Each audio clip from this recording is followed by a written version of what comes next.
I am not here to debate with anyone. I have devoted all of my adult life to this subject. I only debate with my equals. All others I teach.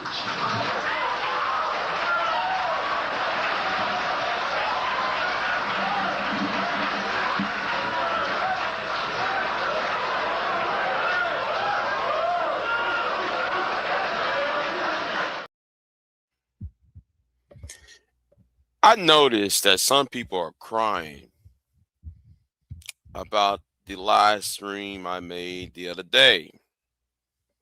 I know why you're crying, right? And the thing is, you are up in your feelings. I'm going to say that again. You are up in your feelings. See, if anybody don't want to deal with facts, they'd rather deal with how they feel. Facts don't give a flying fuck about your goddamn feelings.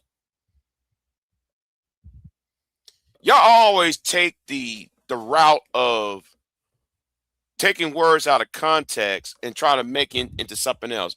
I know exactly what the fuck I said. I know exactly what I said. Now somebody was up in my chat room and feel like they're taken aback. They're clutching their pearls. Let me help you out. When Jay Prince was over here, do you see a thumbnail with Jay Prince or you see SKC and they're being, see, the thing is, it's called promotion. Jay Prince is not promoted on my channel.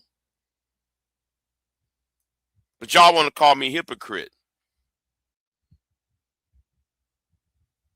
No, and then at the same time, Jay Prince got booted off this channel. But you're mad. Jay Prince came on my channel the other day and he got his ass kicked the fuck off my panel.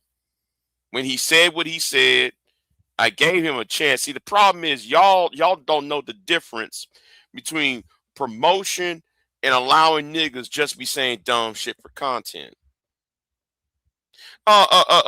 Somebody, okay, Queen said, who called you that? Well, somebody made a community tab. Somebody made a community tab, and it was like a slight this, that, me. And you know what? Somebody predicted this. It was going to happen. Somebody told me when it first started, it was going that person was going to do this, and I saw it coming. So I'm a hypocrite, right? Now, what Jay Prince did was V-Dub was on the panel. Jay Prince decided to show up. Jay Prince said, V-Dub said, well, I have I have mixed children, right? And Jay Prince said, well, I want your children to die. And he said that men or women, black people who are in interracial relationships, they should be stowed upon. So I kicked Jay Prince up on out of here. See, that's when you see, this is an example of what the fuck I'm talking about. You got to kick niggas up on out of here when they say dumb shit. See, some of y'all allow shit to be said, and y'all make into and y'all make content out of that. Now, Jay Prince had no fucking business coming over here talking shit. Now, I allow him to talk shit for 10 minutes. How long was that video? About 10 minutes at least, right? Before he start acting a fool. And guess what? I ain't give him no warning. I just booted his ass out. But what some of y'all do is y'all think this is some oh um Big J trying to get his numbers up, so he's turning. You're stupid. You're stupid. What I just did to Jay Prince is what I've been saying. When somebody says something stupid, you deplatform them. And Jay Prince been deplatformed. Jay Prince got nowhere else to go other than DJ Witch Doctor or Chaotic Truth channel. He can't come over here with that dumb shit. I told you, Negroes, if you're going to talk to me, you better talk right, act right, walk right around me. Y'all don't get that part. See, I don't need Jay Prince for subs and views. In fact, I don't even need views like that. I'm not starving for views like how most of y'all are up in this space. See, and see, y'all always miss the point about me. V-Dub actually told y'all what the real deal is. And I'm glad though V-Dub mentioned the Bible story of the book of Exodus and parts of the Old Testament when the Hebrews went out the 40 years in the wilderness so that the generation or two can die off before they went to Jericho. Moses' generation had to die off so they won't bring the Pharaoh's mentality to the promised land. See, that's the point. That's always been the point. But the problem is, y'all want to make it. No, y'all shouldn't make it. Because some of this shit should not continue to the next generation. Y'all got to die off.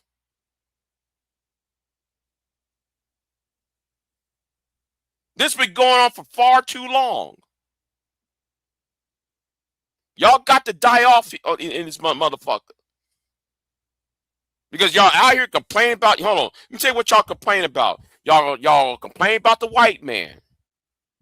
But then y'all do things that validates the white man.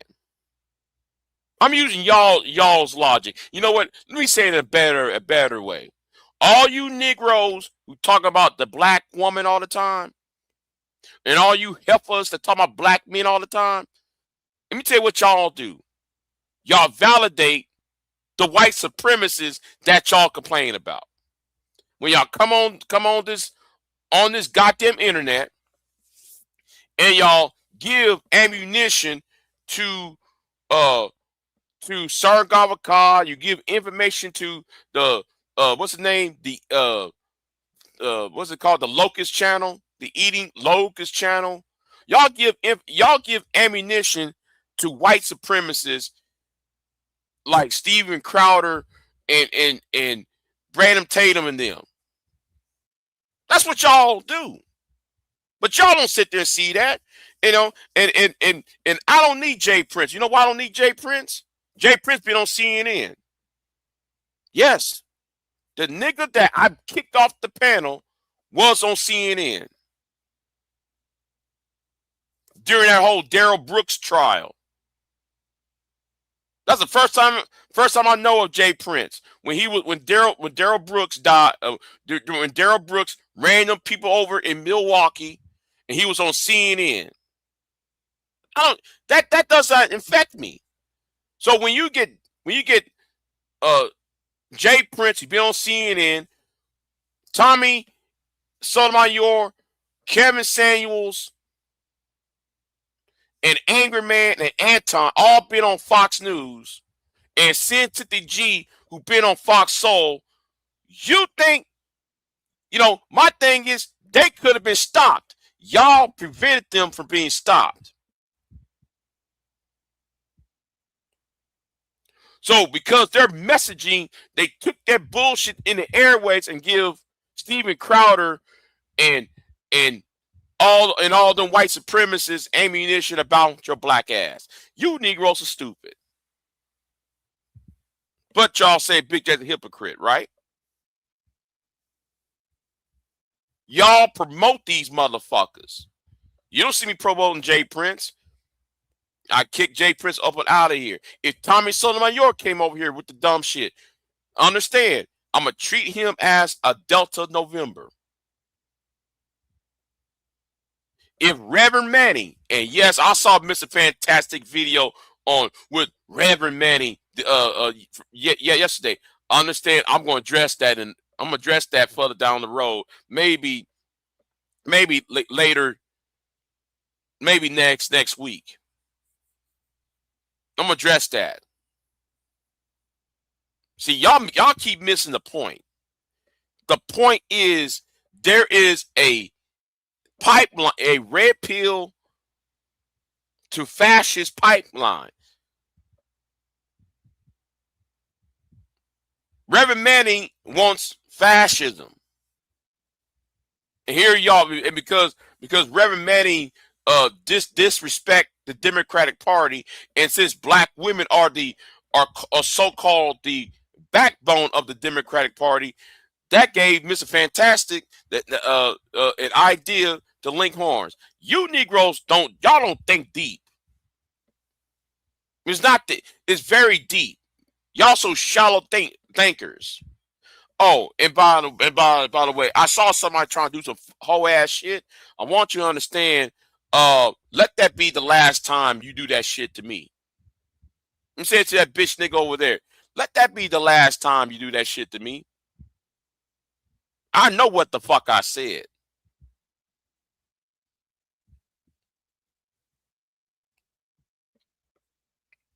You try to misconstrue what the fuck I said. Nigga, please. Let that be the last time you say it. You're going to dig up old videos and shit and take the old videos out of context. You're going to take a minute and 30 seconds of a clip that you don't even know who I was talking about or what I was referring to. But let that be the last time your ass do it. Okay? Let that be the last time your ass have done it. Because I'm tired of you bitch ass niggas over here.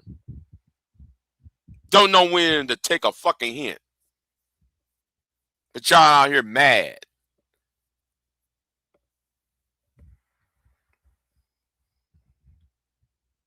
See, and I'm going to say it like this, though. I'm going to say it like this.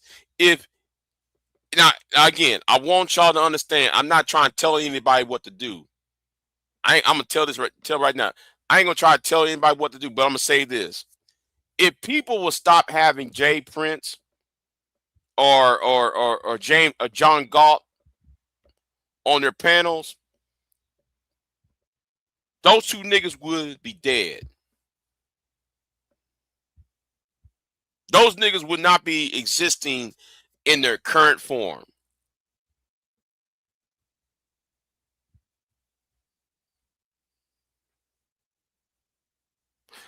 Yes, Queen, yes.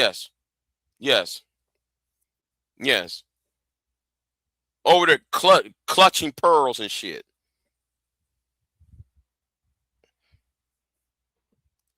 And then y'all get mad when these niggas get on Fox News disrespecting your black ass while your ass is saying, "Oh, I'm pro-black. I'm pro-black this. I'm pro-black that. I'm B1. I'm black first." Wait a minute. If you're pro-black, y'all claim y'all pro-black, y'all claim y'all B1, you claim you black first, y'all claim y'all FBA, y'all claim y'all ADOS, y'all claim y'all Pan-African, but then y'all promote these jackasses, and when these jackasses get on Fox News, now though y'all saying, "Well, I don't know why white supremacy win." But y'all y'all want to call somebody a hypocrite. Fuck and you. Fuck. The word's gonna be said is fuck and you. Okay? Because y'all's thinking is so surface level. Y'all so fucking shallow. No, Jay Prince been on CNN though. Jay Prince been on CNN. He been on CNN. That though, I can tell you that. Saying some stupid shit. That nigga been on CNN. Tommy and Anton and have been on fucking ass Fox News. Cynthia G been on Fox Soul and shit. Angry Man been on Fox Soul, and you niggas talking about we like to debate them because man, we just here to no. Y'all ain't pro-black. Y'all ain't for your people because y'all allow these coon niggas. Oh, let me say these new. No, I'm gonna use. Hold on. Queen said. Really? Hold on. Really? Oh, you know what? Let me go ahead and go on my YouTube. No. I'm going to have to show you now. Let me see if it's still up. Let me see if it's still up. The Darrell Brooks trial. Hold on. No, I gotta show. Hold on. Stop letting these niggas playing y'all. Stop promoting these dumbass niggas, and the media picks them up. And no, don't you try to make that. Oh, Big J is jealous. Don't even try that bullshit. The point is trying to stop them. Missing the point all the time. That's why I gotta say, man, a lot of you niggas on here are slow. Y'all fucking slow. Black people are slow as fuck on you. The ones in this sector are slow as fuck. Let me look that up. Hold on.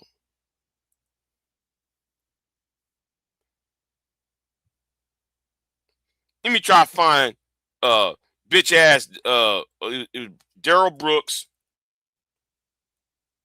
The Darrell Brooks trial. And Jay Prince, hold on, because he was over there behind that stand, and then he got in front of that goddamn camera. Got right there in front of that camera and talking to CNN and shit. I'm trying to find that. Or was it the Law and Crime channel? He was over there too, behind Darrell Brooks. See, you gotta stop niggas. You gotta stop these Delta Novembers before they start spreading their fucking wings and shit. Missing the point. You Negroes keep missing the point. And when I say Negro, don't think I'm talking about the men. I'm talking about the women too. Y'all always keep missing the fucking point.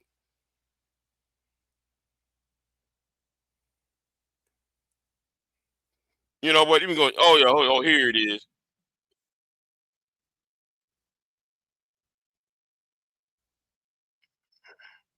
No. We gonna show this shit.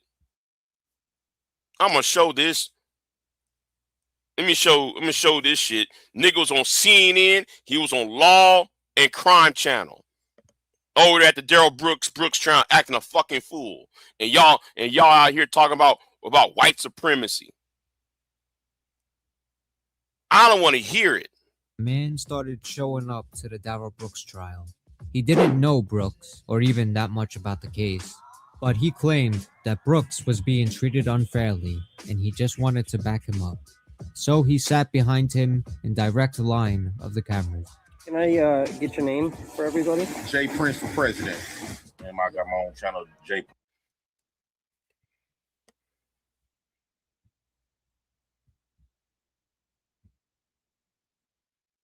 No, you called me self-righteous. Candy. You the one called me self-righteous. No, you got to stop these niggas. But you said I was being hypocritical, though. You alluded to that I was being hypocritical. The point is, these people want to be on Fox News so they can and spread out anti-black rhetoric. See, let me tell you something. Candace Owens should have been stopped a long time ago, and people was trying to stop Candace. Now look at Candace. Anytime a black person get killed, oh, Karen, here come Candace. She bringing her black ass. She bringing her black ass a fucking ass you know, to say anti-black shit.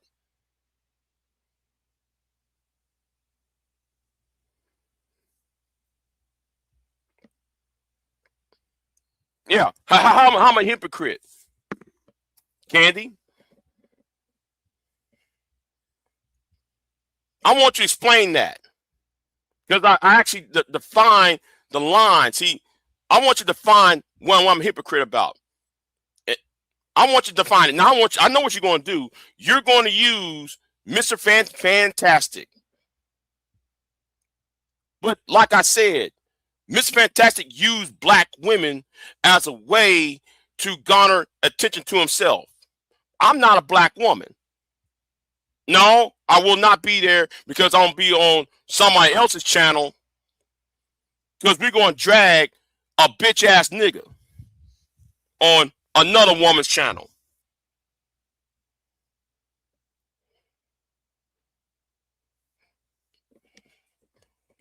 I know what the fuck I said. I remember that one time though when Kevin was about to get big and Renaissance Woman going to sit there and block that shit. You know, Kevin was saying a lot of whole ass shit, and then she going and that's one of my problems with Renaissance Woman. You got Kevin back into a fucking corner, that bitch nigga, and y'all let him escape. Y'all could have stopped that bullshit a long time ago. Well, Kevin was anti-black woman. Kevin was anti-black. But when I was over there on Renaissance Woman's channel and I got Kevin right through the fucking corner, y'all keep getting right up in the goddamn way. But I'm a hypocrite.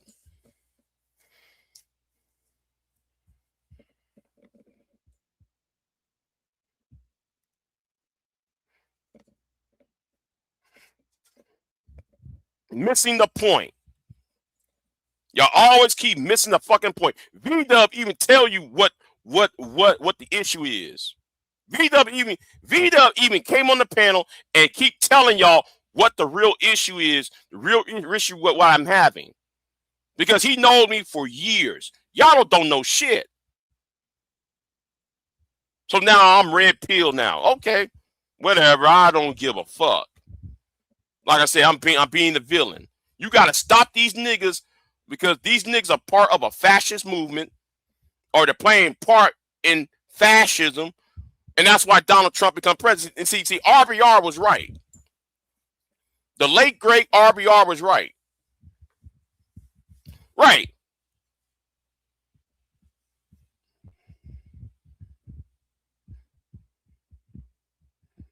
Right. Exactly, B-Dub. Oh, they're calling you a passport bro now. They called me SYSBM though the other day.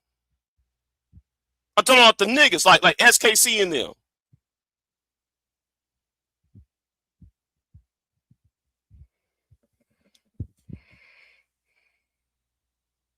Then why are you here then, Candy? Because Sharon promotes the niggas. I'm not promoting them.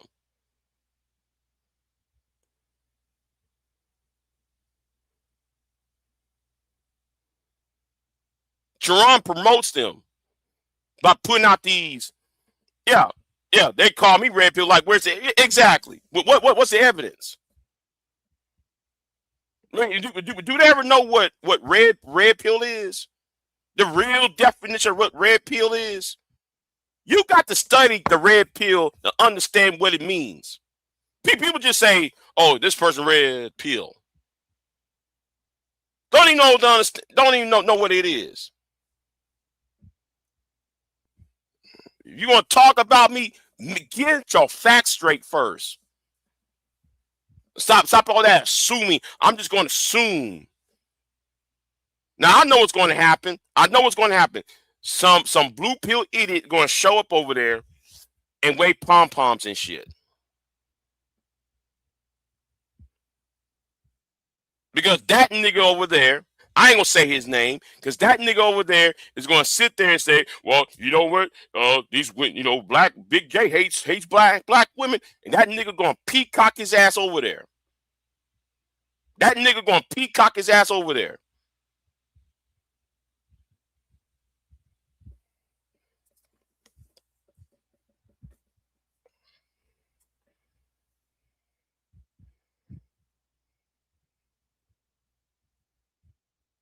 No, you don't have the Carfax. You don't have the Carfax. And somebody told me, Big J, this woman was going to turn on you. Somebody told me that shit. Because you saw Jay Prince over here and you thought, oh, I'm gonna use Jay Prince for views.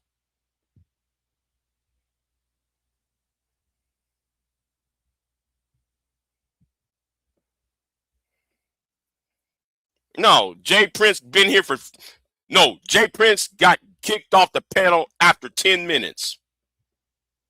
How is that promoting? How is that being red pill when I have him on there for 10 minutes? 10, 12 minutes. Got his ass up and out of here. Say something stupid. He said some Delta November shit, and I got his ass up on. I packed his ass up out of here. I don't need that nigga. Who I was talking about? Brandon Tatum. Oh, well, Big J, you have subs. No, you have views, and now you're going to turn. I checked my analytics. Most people was watching when I was on Brandon Tatum. Nobody was not watching as much when Jay Prince showed up or when SKC showed up. Most people was watching when I was going in on Brandon Tatum. That's on my analytics. Oh, what was he talking about? Hold on. You know, let me drop the link. I don't feel like talking to the chat right now. I don't feel like talking to the chat right now.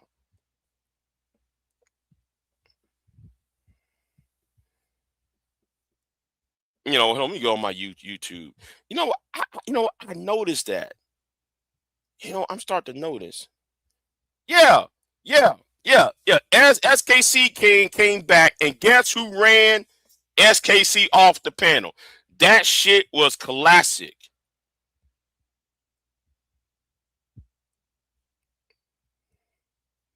Guess who ran SKC off the panel? And that shit was funny as fuck.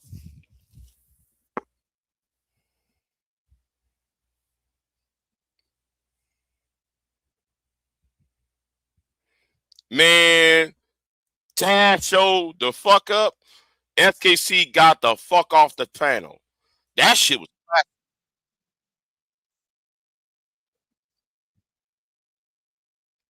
Yeah. Let me drop the link. You know what? Let me try to pin that. Let me try to pin the link. Oh, I can't even pin the link. What the fuck? Doesn't even matter. It's in the chat. Fuck it. It's in the chat. That shit was hilarious. That shit was hilarious. Is my link in the chat room?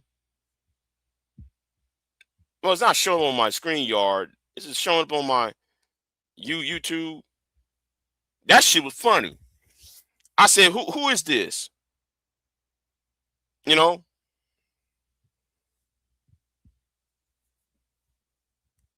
Ain't no link. Hold on.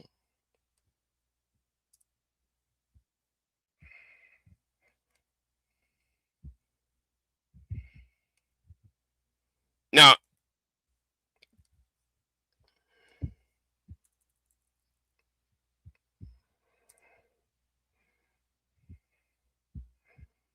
let me do that.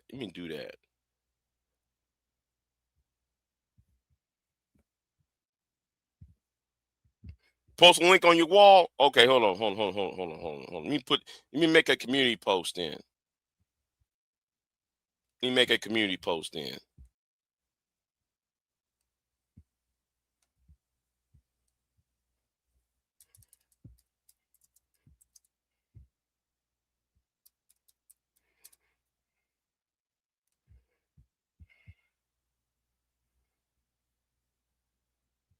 I ain't mansplaining a goddamn thing.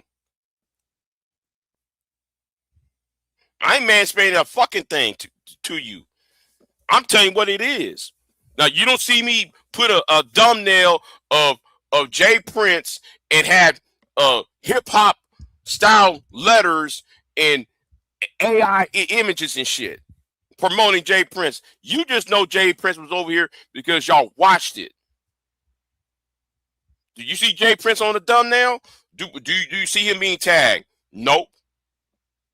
Do you see SKC tagged? You see SKC's avatar up on the fucking thumbnail being advertised? Nope.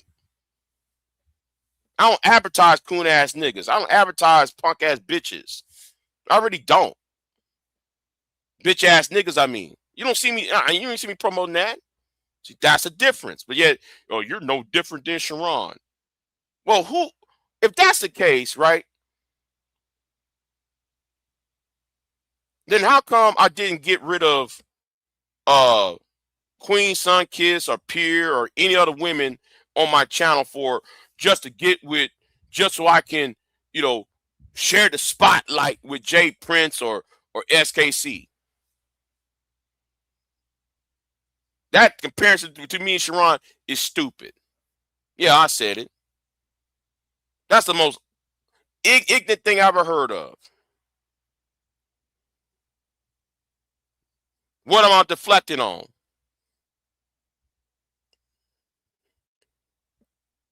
I stand by what the fuck I said. And like what V-Dub said, y'all missing the point.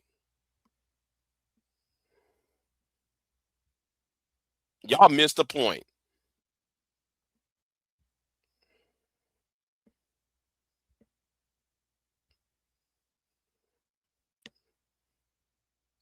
And did I say anything about black women at all? When that nigga was on there? Nope. What happened? What I mean?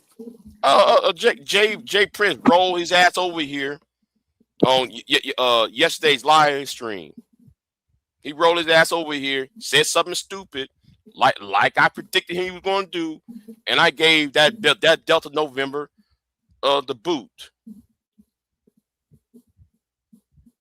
And I was surprised. I said, is this Jay Prince? So I clicked on there and said, well, who the fuck is this? This Jay Prince. So I didn't recognize who that was. So I hit the damn thing.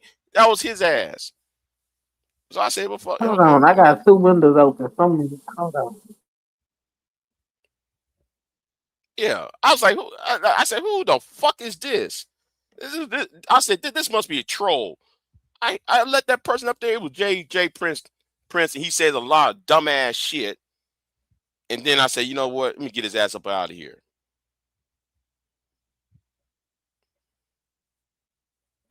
So okay, I think I fixed it. So you said Jay Prince came over to your stream yesterday? Yeah. And said a lot. Now you're a hypocrite because he was over here? Yeah. So yeah. So I'm a hypocrite because he came over here. I'm a hypocrite because he came over here. Well, why they make you a hypocrite? Exactly. I'm a hypocrite for that because he came over here. Oh, is it because you let him on the panel? Because you have accused people for being out of line for allowing Jay Prince on their panel. But not. I wouldn't say that. No, because I accused them for allowing him to say not putting the boot on his ass.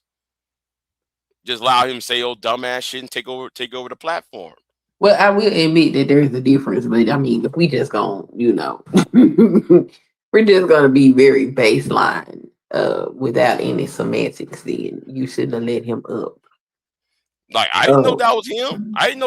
So I said, well, that's why I say on the platform, who the fuck is this? So I click on there. That was his ass. And then I sit there and me and him talk, and he said something stupid. I gave him a chance, and he's out of here. He was in the middle of a sentence. He had a different picture.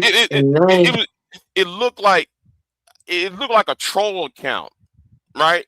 So I didn't think that was him. So I did hit the link. And I allowed his ass up. I allowed his ass up. So it's okay. Well, fuck it. But now though I'm a hypocrite, right? Why do you care though? Like why? Because I know what's going to happen, right? What's going to happen? Some blue pill sip ass nigga is going to go to her channel Mm-hmm. And that bitch nigga going do a live stream saying, making some shit up about me. Okay. You know who I'm talking about, right? No, not at all. Okay. Yeah. Yeah, that old ass Negro over there. And I ain't talking about the other one. I'm talking about the other. You know who I'm talking about. That bald headed nigga. That bald headed. Put it in the private chat because I I'll don't put know it in who you're private talking chat. about. Yeah, because like what he going to do is take it and run with it and add some shit onto it.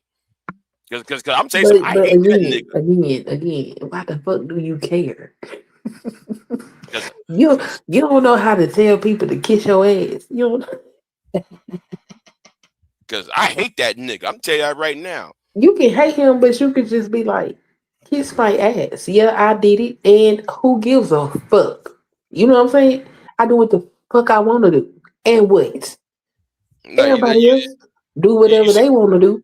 You the only one get up here and talk about what other people got to say about fuck them. Do what you want to do.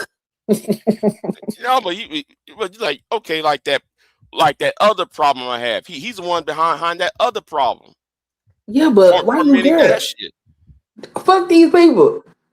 Fuck them. Who cares? Oh, Big J is so self-righteous. Then okay, and that's her opinion. Let her have her opinion. Why you got to come to me? And so what? Yeah, but why you got to say it out loud? Like, who cares? Everybody got an opinion. No, but I deal with facts. I don't deal with Yeah, opinion. but you gotta let some shit roll off your back, Facts don't care about people's feelings. Somebody named Cole from Kick, he's over here. You gotta shout out your Kick people. Anyway. Yeah, what's going on with people like Kick? Everybody has an opinion. You can't stop people from having an opinion. You ain't got to follow up every opinion you see, though.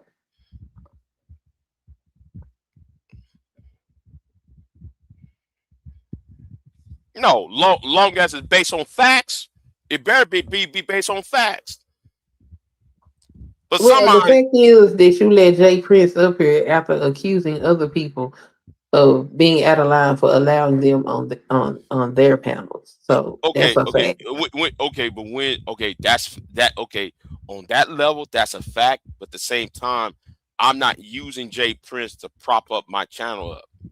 Yeah, but we're not going there for. We just stopping right there, just on the surface. So on the surface, if that's all you wanted to look at, then that would make you a hypocrite.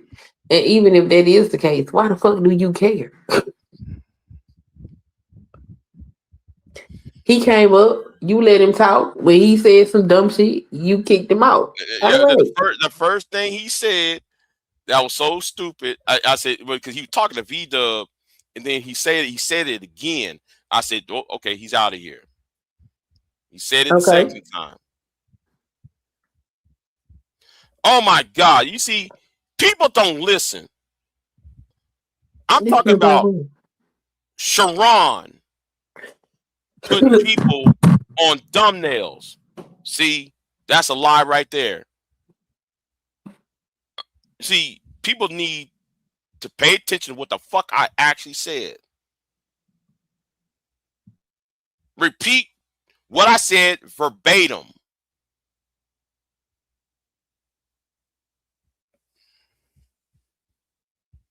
Repeat what I said verbatim.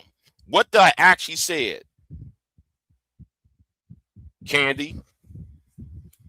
I said when people sit there, you make the comparison to me. I'm no different than Sharon. When Sharon sit there and put the fucking Sharon advertise him. You don't see me advertising Jay Prince.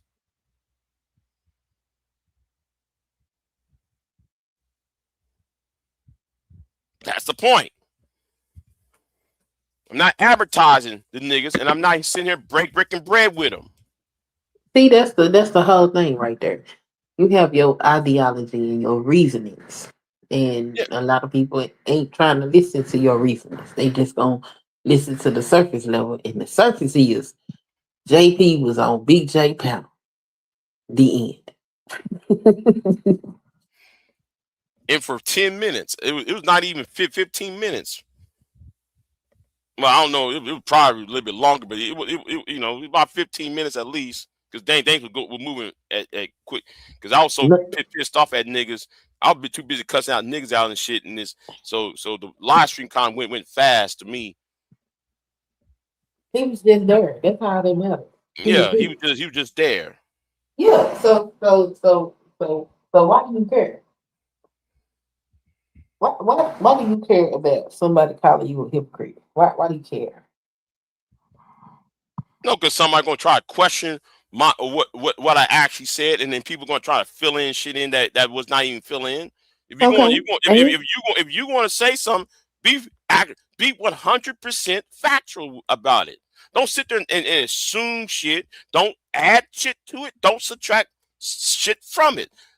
Talk about what I actually said and have done. I think you care too much. Oh, you platform. That's not platforming. I deplatform him.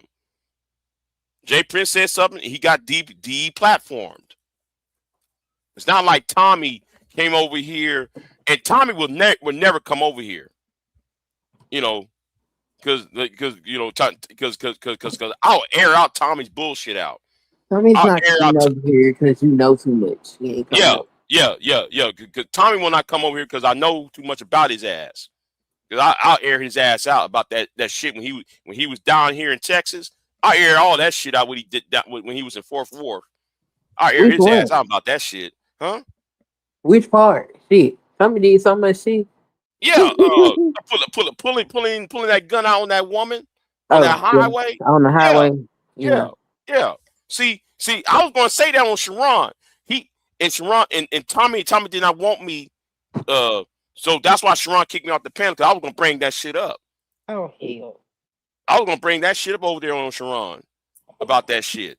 They probably said, why you always fighting insignificant Negroes? Because I don't want them niggas be on Fox News and CNN say being a fucking embarrassment or cooning. That's why. No, let's be real. Your sound is muffled. Can you hear me now? Go ahead. I said the only reason why Jay Prince was on CNN, he just happened to be at the right place at the right time. They didn't invite that motherfucker up there. Okay. The likelihood of the person that you talking about being on anywhere is slim to none. Don't nobody know who that motherfucker is.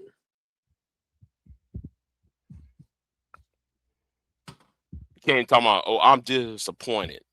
You gotta stop this. You a fuck?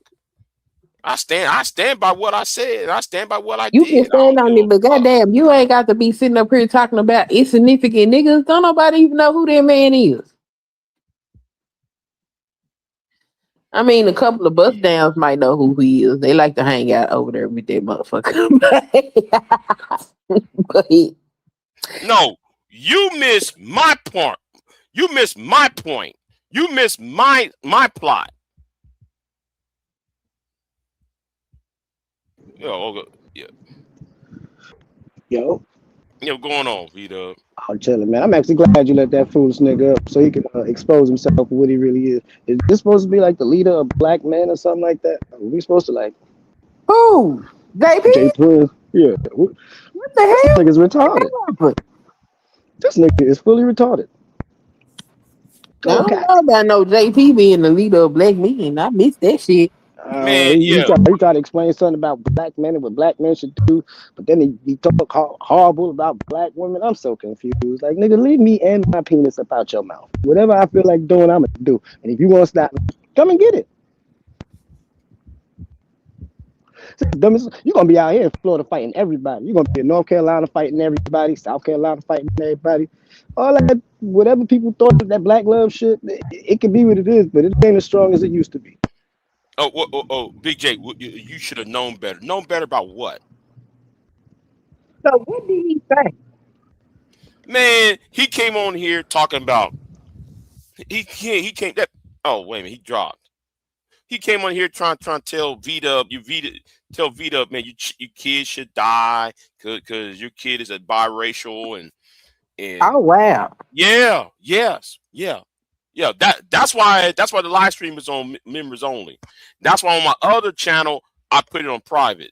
Yeah, he went he said a lot of whole ass shit. That's why I put all that shit on private. Oh, because I had heard I had got called about some live because I was asleep. And I went to go look and he wasn't there. Yeah, I put that shit down. When he said that shit, I said to the people, I'm putting this shit on private. Oh wow. I said, yeah. When he did that, I said, I'm putting that shit on. Oh, that's kind of crazy. Okay. Candy Cane don't know what platform means. She don't understand what that means. Well, I don't think that she don't understand. I just think her definition is slightly different than yours. Platform is like allowing the person to continually come on the panel, even though that person is 100% antithesis against you, and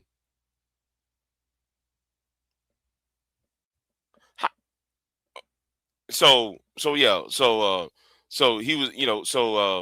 how long was he over here to cause such a hoopla? I want to say like 15 minutes at least. I mean, the day was going by so fast, so I would say 15 minutes. And when he said what he said, I gave him the boot because he was talking to V-Dub. Him and V-Dub was going back and forth and shit, and then he said what he said, and I just kick his ass out. I ain't got time for see. I deplatformed his ass. Say something stupid. If more people. Okay, so then I got a question. What is the difference between what you did and what Sharon does? Sharon allows it. He allowed him to say ignorant shit? No. You say the ignorant shit and you continue allowing the motherfucker back on. That's platforming. So that means that if he come over here again, you won't let him on the panel? No. That's the point. It's deplatform. I call it deplatforming. If Jay Prince show over here again, no, he won't come back over here. That's the point. He can't never come on the panel? No. I mean, no. Unless y'all want to finance this shit. I mean, unless y'all want to pay it. Other than that, hell no. And yes, though I'm saying it now to go ahead and pay me. Yeah, since I'm a hypocrite, go ahead and pay me then. I'm gonna be the bad guy. I'm the bad boy. I'm gonna be the bad guy. I'm gonna be the villain. Okay. You'll be the villain. Why Yeah. Well, I'm already the villain. I'm already the villain. You can't cry about being a villain. That's what Tommy used to do back in the day. Talk all that shit, and then when people get on his ass, he gonna cry about it. You can't do that. You gotta be a real nigga. You gotta take it on 10. No, what me and V-Dub already explained what I'm doing. He already explained it for y'all. Y'all looking at it as simple binary black and white terms. This is a sea of gray here. It's a sea of gray. The shades of gray, and I have a certain idea. I mean, you do be in the shit though. You got to admit that part. You be in the shit. Yeah, because these niggas should not be on Fox News. Anton should not be on Fox News. Fucking ass Anton and Tommy and Angry should not be on Fox News. In a right wing radio show host channels. Why not? Because Trumpism needs to be defeated. And don't think I'm talking about Donald Trump himself. I'm talking about the movement, the right wing movement. Needs to be stopped. They need to be knocked under at his knees. And it's gonna be stopped by deplatforming Jay Prince. Not just Jay Prince. I said the entire goddamn the entire goddamn thing. Yeah. Oh yes. Oh yes. Yes, baby. Yes, baby. I'm self-righteous. Yes, baby, I am. Yes. Yes. Yes. Yes. I'm self-righteous. You got to stop this. You can't be in the shit and then cry about being in the I'm shit. not. I'm not crying about it. I'm telling you what it is. Then you can't be like, you call me a hypocrite. Who gives a fuck? You know what I'm saying? Who gives a fuck? Be a hypocrite. Who give a damn? If you gonna be in the shit, you gotta be in the shit. You can't be crying about being in the shit. Don't you remember? You remember when Tommy used to do that shit? Mm-hmm. Yeah, stop that shit. That shit ain't cute. What being so righteous? You can't be self righteous and be in the shit, bruh. You gotta pick one. Okay. Well. Guess what? Guess what? I have to fight a war. To end all wars and shit. Okay. Fight a war to end our war. What that mean? Yeah. What that mean? Yeah. You got to establish the goal line. And what is the goal? The goal is to stop. Prevent this shit from carrying on to the next generation. That's what it is. So Jay Prince got on the panel because you didn't know it was him. I thought that was a troll. I didn't think Jay Prince would show come up on my channel. I thought that was a troll. So I let the motherfucker up. Oh, And, you didn't think, but you okay? So look, no, I thought it was a troll. That no, was no, that was no, no, no. I'm not dismissing that, but I'm gonna say this: you've been on panels with Jay Prince, and y'all had conversations, and you've had some type of understanding with him, correct? right. Why wouldn't you think at some point he was gonna feel comfortable enough to come up here and click that link? I don't know. Yeah, you should have thought about it. I mean, Jay Prince run around wherever he can get some shine. That's what he gonna do. Well, guess what? He ain't get no shine over here. He thought that this was going to be like DJ Witch Doctor or Chaotic Truth channel where he just going to talk endlessly. Nope. I gave him enough time to open it. He said something stupid, and then he got kicked out. Oh, you wanted the numbers. Why I need the numbers when I got the numbers yesterday? And my analytics would tell you Jay Prince was not the highlight. See, talk about you want the numbers. Yeah, my analytics says otherwise. The first hour, y'all was watching me on the first 2 hours. Jay Prince came in hour 4, hour 5. I think on the fourth hour, nobody was watching that. So you can miss me with that candy cane.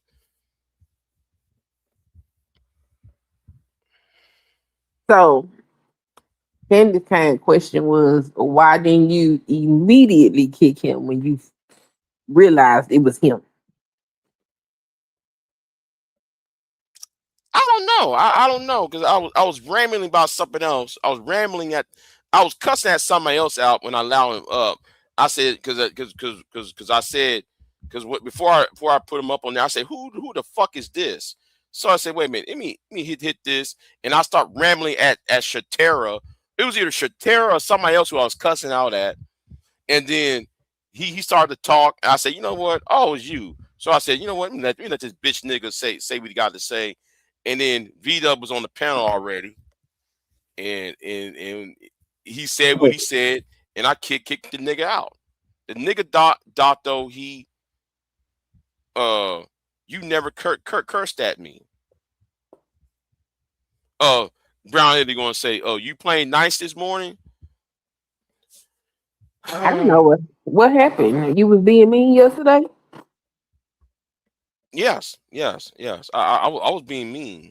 He said he was gonna teach JP something. Oh,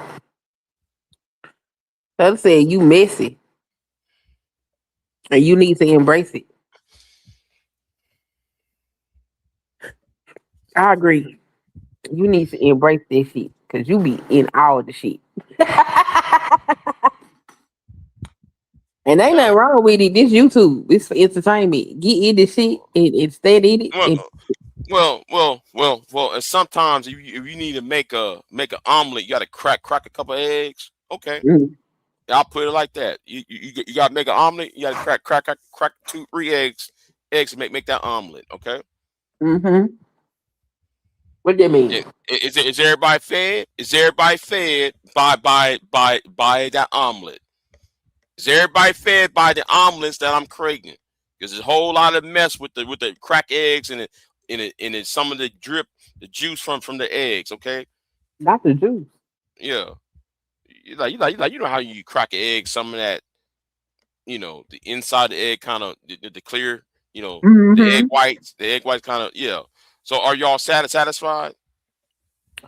Bro said he's still hungry. You still hungry? Okay. Well, I'll tell you what. How come Candy Cane when I come on the panel? Candy said if you can call her out, she can call you out. Call me out about what? And what? Hold on, scratch that. What did I call you out about? What? What did I call you out about? What did I call you out about? I'll wait. I'm gonna look away. I'm gonna look away outside the window, and I'm gonna wait for her through the algorithm. Look at all these people. Hold on. Embrace it. Y'all want the message to be embraced until they get too messy. Hold on. We family, remember? That was what Rose C was saying. We family. We family. Yeah. So who family and who ain't family? Yeah. How we family and you? How we all family? Be at you beefing with Rose C? Oh Lord! Oh Lord! See what I'm saying? Wait a minute. Just saying. You said we family, Kenny. So if you family and Rosie family, why are y'all beefing then? Ain't you beefing with Rose too? I don't trust Rosie. So you not beefing with her no more? I side-eye her. That's all. Oh, okay. Gave her a side eye, like, what you doing? What you doing over here? But that no, but yeah, but she, yeah. So we all family and shit. I'm just saying you should just embrace that you like the shit too. I mean, you should just own it. You can't keep denying it and keep getting in it. It's crazy. No, it's like what V-Dub tried to tell y'all, and I'm trying, and finally he V-Dub articulated what the issue is. The shit should not go on to the next generation. And that's fine, but you still in the shit. You gotta own that you in the shit. You gotta own it, man. Yeah, we gotta burn this whole goddamn thing down. That's what V-Dub is on. So burn this whole goddamn thing down, so it doesn't pass on to the next generation. But you still in the shit. While you trying to burn it down, you still in the shit, and you got to admit that you in the shit. You understand? Hey, Big J. Good morning. What's going on, Taylor? Good afternoon. What's going on, Taylor? What you did was just messy right now, Big J, because you just threw a whole other person's name in it. And she was talking directly to you. How? So why'd you do that? Roxy ain't here. Why did you bring her name up? No, because Candy can't use the term "we family," and that was a exact quote what Rosie said yesterday. So why quote somebody that you don't like and try to use that on me? Here's the thing, Big J. No one has, listen, if you want to be messy, well, no, it's not if you want to be. We've already established that you're messy, okay? You're very messy. you just you half in and half out. It's time to make some omelets. Okay, we're gonna get messy because I got No, some but you've eggs. always You know, been make some. messy I'll though. make some omelets. But you always been messy though, Big J. That's why you always be going to channels where that they don't really mess with you at, and then they pay to kick you off, and then you pay to get back on. You like the mess, and that's totally I'm fine. not on there no more. I'm not on there Well, no you more. You what? talking about Well, Sharon? you were. Talking about Sharon? I'm not on there no more. You You know, talk to all these these quote unquote degenerates that you think they're degenerate, and mm-hmm, you want them out of here. Those are your words, whatever that mm-hmm. means. You want them out of here, but you engage with them on a regular basis. So here's the thing, Big J. If you embrace that shit, embrace your messiness. We are all messy, okay, to a certain degree. But this half in, half out shit that you're doing, to where you being messy and then you wagging your finger like you somebody's daddy or somebody's deacon or pastor, that's very irritating. Well, I'm glad. Well, I'm glad it's being irritating. You know. Oh yeah. You may go ahead and do this real quick. I'm having a good time, y'all. The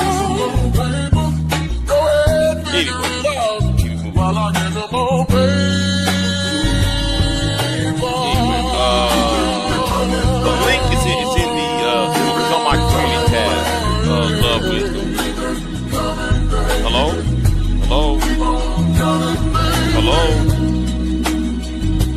What the fuck is happening?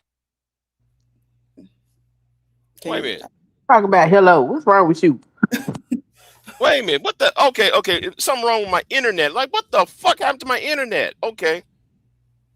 We don't know what you talking about. You sound crazy. I'm confused. No, my internet was fucking up. Hold on. What the fuck this happened? Okay. Anyway, where was I at? You was getting more paper and then talk about how you not messy. Yeah. I want to be irritant. Because do you agree that you're messy though, Big J? Can we? Because the first thing to let's just say you have to be messy to make some omelets. You have to be messy to make some omelets. Oh, you're messy. There we go. So now, at least I'm messy for the right reasons. At least I ain't messy like how some of you niggas messy for the purpose of just being messy. The whole mission is get these niggas up and out of here. That's the point. I mean, you can get the niggas up out here and be messy and entertaining at the same time while you doing it. Ain't nothing wrong with it. But you can't act like you ain't fucking messy and talk shit about everybody else now. Come on. Exactly. Come the fuck on. I'm not gonna make up some shit up like how them niggas on the other channels doing. Make up some shit up. Now you're still deflecting. We're talking about you right now and your messy activities. Why would you associate yourself with the likes of a JP based on how you feel about him? Because this is a war of ideas, and he feeds into the machine. A war? What war? It's a war of ideas. Oh Jesus! Hey, love. How y'all doing this afternoon? Doing well. How are you, love? Good. Big J. Now. Yes, ma'am. I'm gonna tell you, like I tell everybody else, you can't complain about what you entertain. Okay? You can't complain about these people and entertain them at the same time. Now, I've been listening to you for a long time, and the way you come across, these people, these degenerates, you're above them. So why do you keep entertaining these people? Because at the end of the day, Sharon is going to make his money. Jay Prince is going to make his money. Tommy, all of them, they're going to make their money. There's nothing you can do about that. You can't get in the mess, and when you get called out for it, you want to play victim. You can't do that. I'm not no victim. Because I'm Big J, somebody's gonna get roasted in 4 hours. But you always crying about something, Big J, and you always mad. Like because they get away with shit. Get away They with get what? away with shit all the time. And then yes, they do. They get away with shit. They don't. Like They what, don't Big get J? away with. What do they I'm get sorry, away with Lil. though? But like, what do they get away with? Because the thing is, you'll say you done with the space, you don't want to be bothered with these people, but you will be in the clouds, and the minute you hear some tea, you string up a live. It's like Literally. That's exactly what you do. it's like embrace the niggatry, Big J. Embrace the niggatry. Really, because if you hate watching, you being messy. Cause that's crazy. Right. Oh my God. Right. You do be shrinking up a whole live stream, Big J. And I'll be like, look at Big J being messy. Look at Big J being messy. And they're going to say he not in the mess. You messy. Oh I just want to see their downfall, okay? Is it a crime? I want to see their downfall. You can't be hate watching and talk about you ain't part of the shit, bruh. I want to see the downfall. That's you all. You be hate watching a whole lot of shit. I be like, damn, how you know this? Because your ass sitting in the clouds, hate watching. That's some mess ass shit. I want to see the downfall. Yeah. I saw Sharon got his ass plateaued, and Sharon got plateaued. And I said, well, it happened. Okay, good. Okay, on. So now that happened, and you don't see me talking about Sharon like that because you don't see me over there anymore. You don't see me over Sharon's channel every now and then when you after that incident, I was done. But every now and again, you do bring him up though. You do. You still do. Because Sharon be on other channels talking shit about me, and he be over here talking shit. And other people's channels talking shit about other people. Big J, who do you think you are? Like for real? Because we like Joe. I'm me. That's why. Who do I think I am? I'm me. Okay. The son of God. Okay. A child of God. There you go.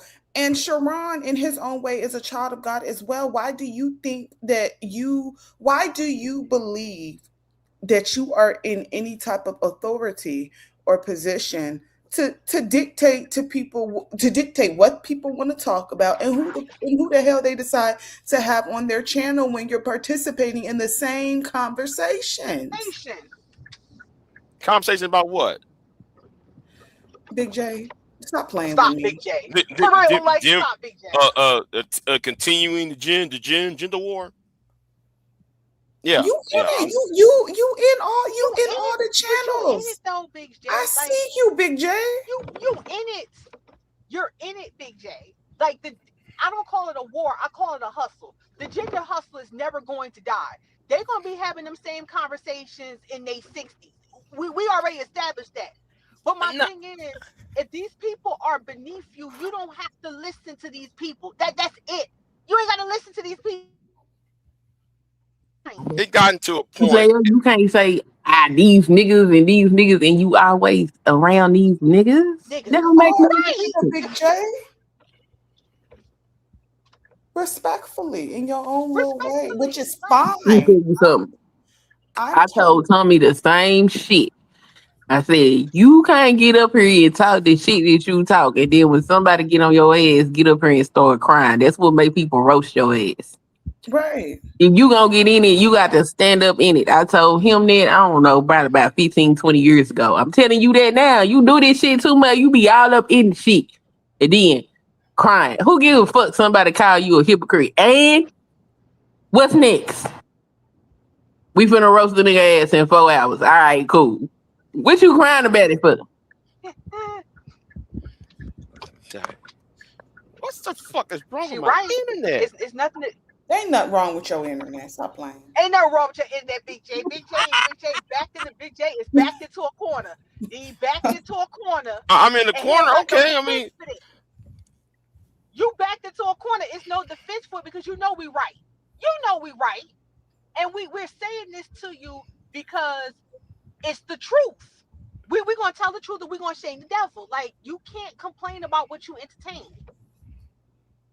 And I ain't mad at you for entertaining it, Big J. It's just that leave other people alone. Like, leave Candy alone. Leave if she, like, if she wants to have what was the context behind the Candy thing? Well, I'm context just matters. saying, if she wants to have whoever she wants to have on her channel, of course she can. Whether we like them or disagree with them or whatever, that's her business. Of course she can have anybody she wants. Yeah, y'all missing the context. What was the context on what?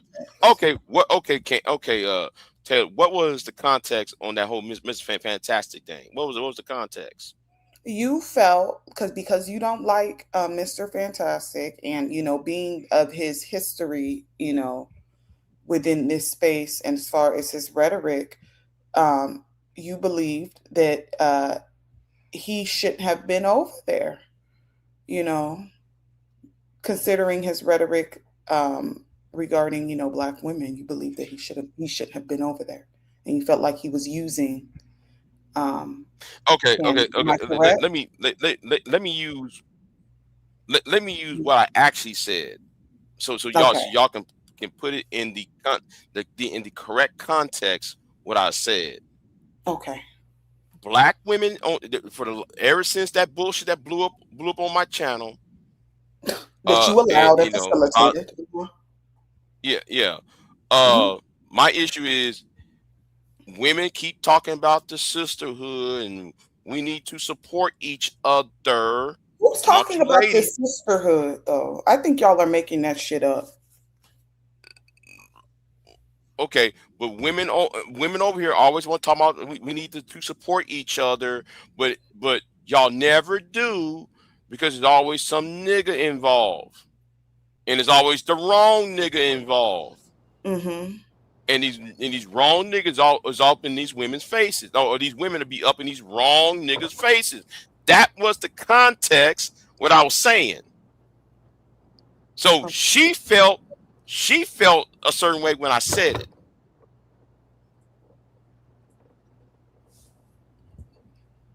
Because you was sneak dissing her, Big J. No, she felt I was sneak dissing her. She felt I was sneak dissing her. Oh my God. Big J.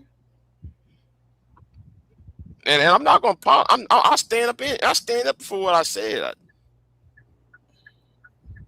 And then again, can you admit that? Hold on. And the real person who I was referring to wasn't Candy and it wasn't Rose C.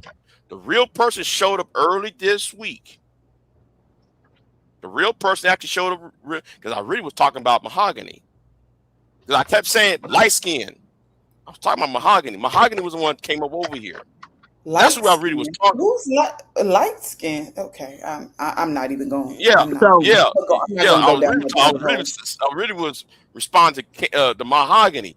Y'all, Candy came felt it, and Rose C felt it, but the real person came up on my panel earlier this week. Well, can you admit that though you may have been having a general conversation, that the timing of your conversation could be taken a certain way by certain people? Yes. Okay. We get it. Okay, Big J. Well, I'm not gonna go down that rabbit hole as far as why you were referring to Mahogany, but you ain't nobody's daddy, Big J. I just want to let you know that. And yeah, but this space made Anger Man a daddy. I got a question though. This space made Tommy. Did you call Mahogany light skin? I just need to know that from her. He did. Yeah, I did. Can you please explain to me what about Mahogany is light skin? That's well. I got light skinned people in my family. They so I do view her as light skin. There's nothing. Okay. There is nothing light skin. Yeah. Mahogany is a dark skinned woman. That is a. She ain't dark. Yeah, you know what? I think you know what? Ain't that dark. We're not saying she's that dark, but she's not light skinned either. Who do you think is light skinned? Name another person that you think is light skinned. Maybe I've been around too many dark skinned people. Am I light skinned? Nope. Am I light skinned? No. Okay. Don't even ask me. You know what? I think BJ was looking at her chest. and that light was on, and so it made her skin appear lighter than what it was. And I think like because she had a breast because when she was on the panel, she had her, it was like neck down to her breast, and she wasn't showing her face. Anyway, just but I think that's what he's thinking about. That lady is not light skinned, sir. You need to cut it out. In the least, not in the least. She never.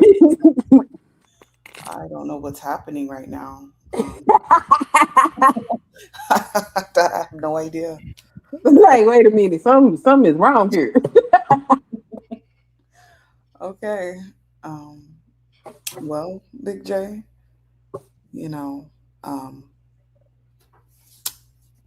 So do you find something wrong with being messy, Big J? if it's for the wrong reasons. Well, how you gonna determine who reasons is what? But that's subjective. You don't think? No, I think evil people need to be messy upon. I think but then be messy, then. Yeah. I agree with that. I think. I don't think people should be trolled just for the sake of being trolled, right? Mm-hmm. Because Big J is here. Let's troll Big J. No, I think that if somebody's doing some evil shit, they need to be trolled. They need to be messed upon and all that shit. Soul Provider is backstage. Do you want to let him up? I really don't feel like talking to him. Because what he needs to do is watch that video about I'm about to put out 4 years a slave. Okay, since that bitch nigga going to talk about Big J has been lying on me for 4 years. I got all them videos out about bitch ass tacky. So is Ellie light skinned? Big J, is Ellie light skinned? LA Project? Ellie Brownie. No, she brown. She not like. Brown skin to me. We just trying to see something here, Big J, because I just want to see what your color contrast is. Right, and you do it. Soul says he have a question. Type it in the chat. Let me see what his ass got to say. Hell, let me put his ass up on the panel. See what the fuck he got to say. Yeah, let him come up. Let's see what the fuck he got to say. Ding dong, opening the door. Thank you. Hello. Go ahead. What is it? Oh yeah, my question. So, why do you lie to Queen, Big J? Queen about what? About JP. What you mean by JP? You said that you didn't know why you allowed him up for like almost an hour or something. Why? And the question was, why didn't you take him down once you found out it was JP? And you said, I don't know. Because I was ranting at somebody on the panel when he came, somebody in the chat room. And V-Dub wanted Well, what was the lie? Because he told me he didn't want to see what he had to say. That's not what you said yesterday, Big J. But I mean, we can't play the stream because you put it on private, correct? You got them right. You got them right though. You ain't taking advantage out of me, nigga. So damn right. Let me tell you what he really said, Queen, since he wanted to lie to you. Okay. Before he allowed JP on, he was like, "Oh, that's Jay Prince. Oh, I want some entertainment. Let me go ahead and put him on here." That's what you said, Big J. Oh, really? No, I said, Big J. Oh, he said he wants some entertainment. Yes, he did. Oh, I did. Oh yeah, you did. No, I did say I used the word. Nah, you said that. You said entertainment, and you just now told Queen, I don't know. That's what you just said today. Now, Big J, why you lie? That's that self-righteous stuff right there. So, I mean, if you want to be messy, I can be messy too, Big J. I mean, but so you always messy. What you talking about? You're gonna lie to Queen like that? Golly. What kind of friend are you? Wait, hold on. Let's talk about that. You got no business. Talk about how you lie. No. You got no business tagging Peer or Queen over there with them punk niggas over there. We talked about that yesterday. We talked about I know though, but you talk about I can be a better friend. You tagging me again? Big J, are you lying? Big J, are you lying to your queen? Big J? Not your queen. You lying to your queen, Big J? With the bullshit. See, Queen is a married woman. What you talking about, my queen? In your mind though, in your head, she your wife. In my mind, what you mean my mind? In your head, in my mind. In your mind, she your wife. Rude, stop the bullshit. Queen, come on, Queen. You done got this nigga thinking you go with him. Listen, Queen, you let this man on. No. What you say? I did what? You let this man on to be your work husband. Is that right? My work husband. Am I wrong though? In Big J's head, are you not his wife? No. All right, Miss Queen. So I'm saying, Big J, she lying too, so. I'm lying. Cause my she know Big got J to buy me lunch every day, sir. Wait, Queen, all right, did Big J at least propose to you to be your work wife yet? Did he propose? Propose to what? To be so you could be his work wife. No, there's nothing like that going on at all. Not even a little bit. Now this is true though. This is true. So Big J really wanted Rogue C. That's why he got mad with her. Oh my Lord! He found out I was with her. He want to be the granddaddy in his space. Interested in Rose C. Not interested in Rose C. Yeah, you was. That's why you mad at me. Look. I'm mad at you. No. I'm mad at you because I helped your ass out and I got chewed out at the end. All those women that you gotten beef with, and we can go back because them emails is still here. It's still on my Gmail. Get rid of them. Get rid of them. No, nigga. Because Well, why are you mad about it now? Whoa, hold on. Why are you mad about it now? No, the point is this though, Taylor. It's the same pattern, right? What happened a few weeks ago? No. We're gonna talk about it. You got delayed reaction, nigga. That's I know. I know. But the thing is, Neon Eyes, the woman who died, I ain't gonna say her name. You know who I'm talking about. Real life in cyberspace. You know, what's the other woman name? You got so much shit that I was trying to help your ass out. I thought we solved that shit too. Black woman shooter. All the women that you got entangled with. And then though, all of y'all was coming to me with the bullshit, and then I was trying to mediate that shit, and I'm the one gotten blamed for all that shit at the end of it. BJ, I thought we resolved. See, remember that, bro? No, hold on. I thought we resolved that 2 weeks ago. I think he wants a Band-Aid. Do you have a Band-Aid? Yeah, we did. So why you bring it up now? Though? We did, Rude. But the problem, I'm make sure y'all hear me, though. I'm make sure y'all hear me good, man, because I need to be clear with Big J. Now you kind of low. I'm low. Let me come back. Okay. While he comes back, do you want a Band-Aid, Big J, or what? A Band-Aid for what? I don't know. You bringing up. You're trying to become a victim again. So, like, do you want a Band-Aid? No.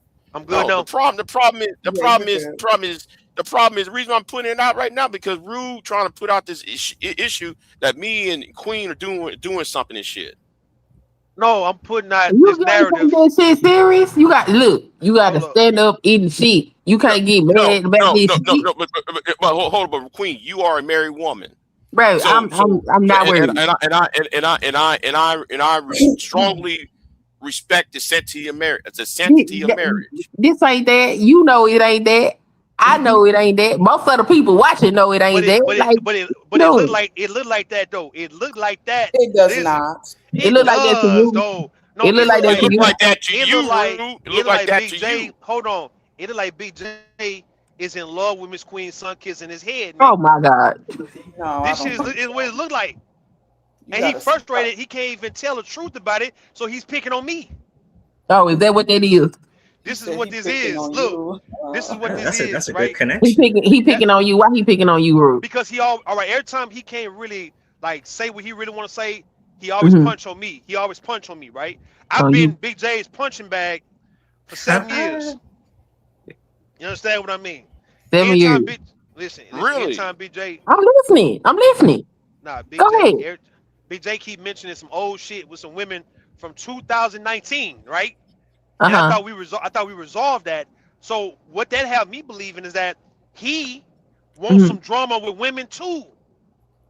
No, I don't. Don't that make sense? Listen, Miss Queen. No, I don't. Miss Queen, son, kids, listen. I'm listening. Why he so caught up? Why he be so caught up with my drama with women if he's not trying to get in his drama? For why Soul I got blamed for a lot of your shit. Hold on, for why we I have got blamed for a lot of your shit though, Rude. For why we have I'm being serious on that. Hold on, Big J. For why we having this intervention, and let me know if y'all still hear me good. Cause I'll come back with Miss Queen, Tay, Love Wisdom, and now Soul. We having an intervention with you right now. That you love the drama, you just want the numbers, and you don't want to be left out. And you feel, Big J, that people have bypassed you for these other newcomers, right? Because you've been here 20 years. And why would you just be truthful about that and say, you know what? Wrong. All right, so I'm wrong.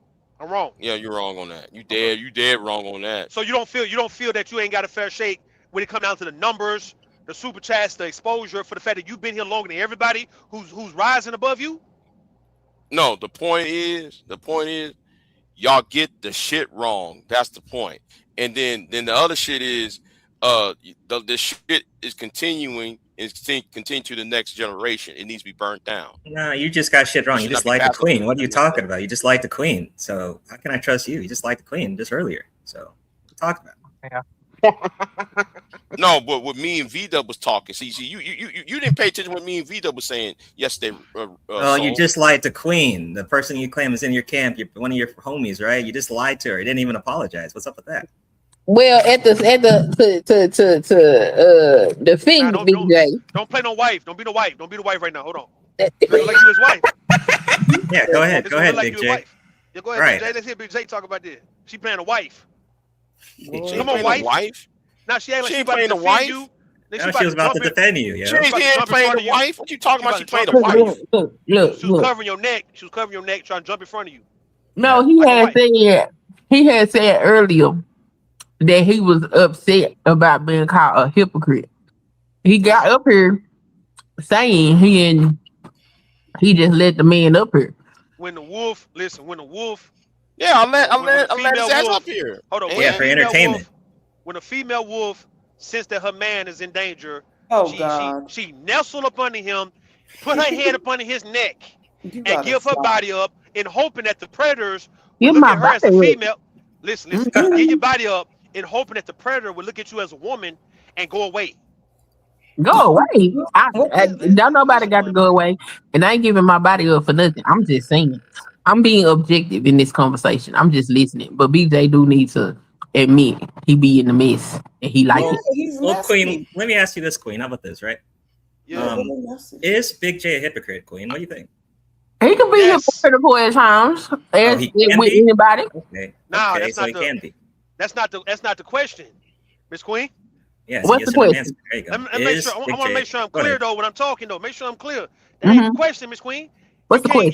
You can't put like water in this shit, right? Listen. He asking, is Big J a hypocrite because it's a different meaning on what he's saying.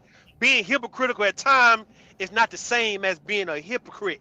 It's like we all got flaws. We all kind of fuck up every now and then. But no, are you a fuck up? You feel me?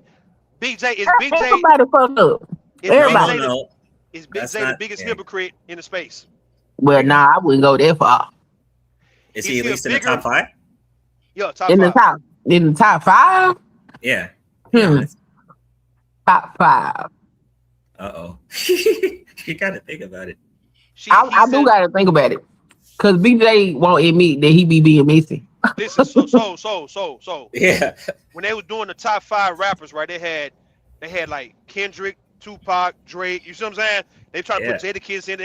So Big J would be also one of those people as in the hypocritical top 5 that can be in the rotation. He can always. I wouldn't go as far to put him in no top 5. Yeah, I wouldn't put him in the top 5. Okay, all right. Top 7 or top 10. Is Big J the most frustrated person on YouTube? Yeah. I will. All right. Absolutely. Is Big J the most backed up person on YouTube? Well, I don't know about him being backed up. The most content constipated person on YouTube. Content constipated. He needs to check on his blood pressure for sure.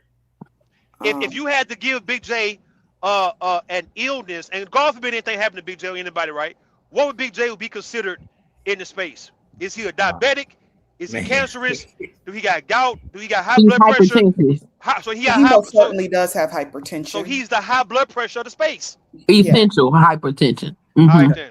He's a high blood pressure. Hypertension because he be breathing. I'd be worried about your breathing. The way he cussed out Shatera the other day so bad, I was so hurt for Shatera. Why you cuss Shatera out? Well, wait a minute. I did? Because y'all didn't make your mind sound too. I think he got short-term memory. That's why he put it on. That's why he put it on. BIGJ paid you another $2. Listen. Hold on. She said not top 5. Ronnie said. Why you do that? He wants some defense. I don't remember cussing her out. I don't even remember. Were you that mad? I was talking bad to her. That's why I was talking bad, but I wasn't cussing her out. Hold on. Come back. Because I was being who that? Ruth? Ruth swore he gonna get this shit popping. Yeah. Hey man, he said, look, that's why he had to put it on private. He would have never did that in front of you, Miss Queen. What? Cuss out Shatera?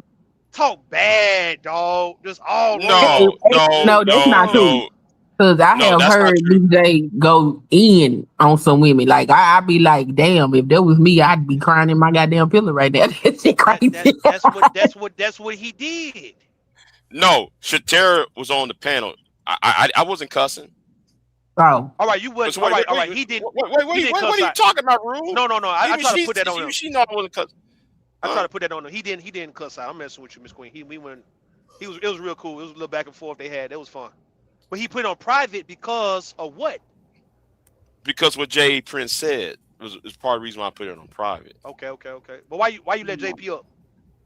For entertainment, like you said yesterday. You want them 70, 80 people watching. No. I don't know. I guess. I mean, ain't nothing wrong with wanting the people to come in the chat. Ain't nothing wrong with it. You want Angry Man up here and Tommy, nigga. Yeah. To give them what they really want. But still, it don't matter. You want them over here. That's all that matters. Yeah, you want them. You want them over here. Yeah. I want them. No, but Angry Man, I already showed Angry Man the door. Angry Man got cussed out over here, and I gave him what he was looking for. So I get, but that's before Soul's even though you want them to that's come over here so you can cuss them out, it's not nothing wrong with you want them to come over here, like, and you gotta accept that it's okay. This is YouTube. See, Big J had a wave with Angry Man and Cerulean Gray like years ago, because they would do reviews of what he used to say about them. And I don't know what happened from 2018 to now, but Big J was he was big in the space, dog.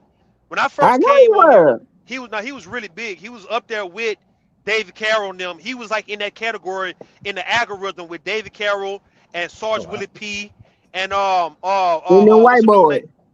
But the white boy, we talking about the black guys who really got this shit started. This before O'Shea Do Jackson, right? Big J Triple X name pop up. O'Shea was already here. Nah. You was here before Big O'Shea. And you was doing like pre-recordeds, and you was in the mix with David Carroll. This when Jap and Angry Man used to do like videos in their car and shit, like 2015. You was in that mix with them guys then. He was. That's why I came over here, because I knew what BIGJ platform was, and I didn't like what I was seeing. You know what happened to Big J though? What happened? What happened? All right. You started, because at one point you was never doing that yelling and screaming. You started that screaming shit, dog. that became listen, and this happened around 2018. Because before that, I remember I used to come on your panel. You was never yelling and screaming. You just took on this. I'm gonna start screaming like I'm retarded like I'm having a fit in the middle of shit. you became just a person who just all of a sudden we know, oh, Big J gonna start screaming. To a post wasn't taking you serious no more. Yeah, he's the Hulk. He's the Hulk. Started screaming. You really do gotta stop screaming, bruh. You have got to stop screaming. He'll fuck around, start talking. Crazy. He'll start talking. He'll be like, don't you? Fuck with me. He started that shit around 2018. Go ahead, Tay. And then he started growling too at one point. Oh my God! Do you know how long it took us to get him to stop doing that shit? Wait. See, that's what people start looking at him. That's what folks start looking at him like, all right, this nigga he not well. You know what I mean? Wait a second. He started growling and y'all stopped it? Bro, it was so bad. We was like, yo, look, like you gotta stop that. Wait, can you convince him to start growling again? I mean, I wouldn't mind. No. I was so pissed. I want to fight. I was at that point. I want to fight niggas at this point. But it was so bad. I was knocking the fucking laptop off the table. That's what I'm saying, though. You hurting. I was pissed. Big J, see what I'm saying? All that, you hurting your own shit. You're not hurting nobody. So think about this, right? I remember, you ever seen them videos where them guys be watching football games and they team be losing and they start throwing shit at their TV and knocking their TV down and breaking their TV and their video games? What point did you prove by breaking your own shit? Yeah, that's a good question. No Big point. J, I'm asking. You start knocking laptops down. You breaking tables and shit. You taking a bat and you going across your own, like your refrigerator. You beating your refrigerator up with the bat. You better taking tables is crazy. But see, my thing is though, Big J, what point are you proving by destroying your own merchandise and items? You ain't knocking nobody out. You ain't trying to go ahead. Yeah, and then you tell me I can't laugh at that, Big J, really? I mean, y'all might have thought that she was funny. But at the time that shit was happening, I'm gonna tell you, me and Pure and some of the other women that was over here consistently listening to him do this shit, that shit used to have us fucked up. He's like, bro, you gotta stop. You gotta stop. We thought one of the women was called me on the phone and was crying. You know, she was like, exactly. Yeah, you gotta stop that shit. Yeah, it was. I'm gonna tell you who's behind all this shit. Y'all want to know for real? Don't say what you get ready to say. Yeah, go for it. Y'all remember Obama when he had this angry translator Luther, which was the guy Key from Key and Peele? Oh yeah, yeah. Big J's doing all this shit for V-Dub ass, nigga. This is facts. V-Dub is the calm one. V-Dub is the calm one, and Big J is his angry translator. All this frustration with Big J is because of goddamn V-Dub Boogie, dog. Oh my God. I want y'all to think about this shit. I'm about to really get in your head over it. V-Dub is the one who's been around just as long as Big J. He more calm and cool, but he be having his little crash out moments too, but he can't fully do it. So that's why he handed over to Big J to do it, and Big J does it well. He started this shit trying to continue V-Dub's legacy in the goddamn space as the archivist, the one who archived every goddamn thing, and he can't really get out. And Big J, who's a brother to V-Dub, is like, look, man, you ain't got to worry about it. I'll be your crash out little brother. Right. I don't think though you very familiar with V-Dub. I don't think you are V-Dub's crash out. I'm not familiar with V-Dub. I'm not. Hilarious. I'm not familiar with V-Dub, man. You are his crash out, Big J. Now what's up? Is that true, Big J? No. Okay. No. But go on, V-Dub, because that's some entertaining shit, though. Some entertaining shit you just said, but no. Hey, listen. Miss Queen is your wife in your head, right? You're V-Dub's crash out. Come on, dog. Come on. I'm trying to work here, man. Come on, man. You on that nut. Come on, man. Don't do that to me, brother. That man does it for himself, man. Man, hell no, dog. He doing it for somebody.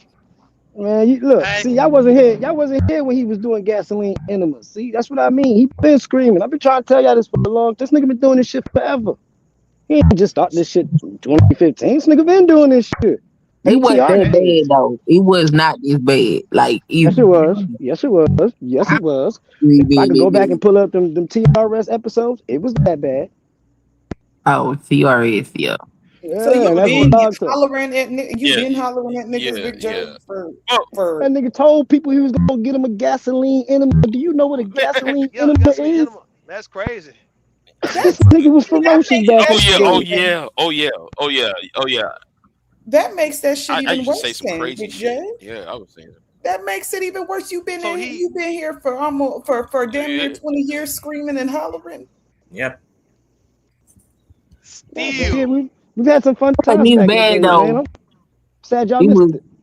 It wasn't as bad. I swear to God, it wasn't as bad. Queen, it was this bad. Who that? He was screaming everywhere he went.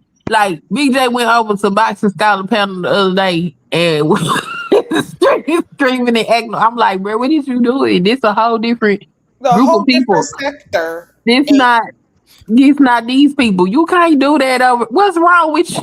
It was not that bad. Okay. That shit on the Boston Scholar was embarrassing us like that in other sectors. You do be embarrassing us. I was so embarrassed. I was embarrassed. I was like, BJ, come the fuck on now. Not here.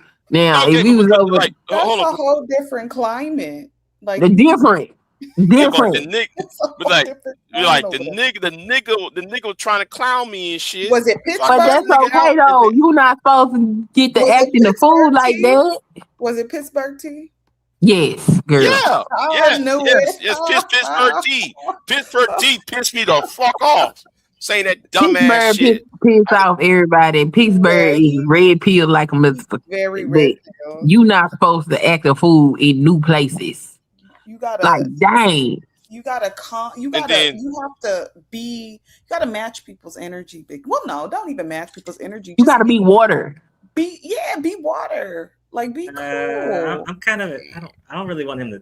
I don't know. I don't really agree with Pittsburgh T. He pissed me off a couple times. I ain't even going. He pissed me off all the time. I done had to sit down and talk to myself about calling them men all kind of coons and bitch ass niggas and everything. man, Pittsburgh T. I wasn't having it with his ass. I got tired of that bullshit. I'm over here talking. He's saying all type of bullshit. Like nigga, you up in Pittsburgh and you don't know black institution Pittsburgh? Oh, nigga, you know what you're talking about.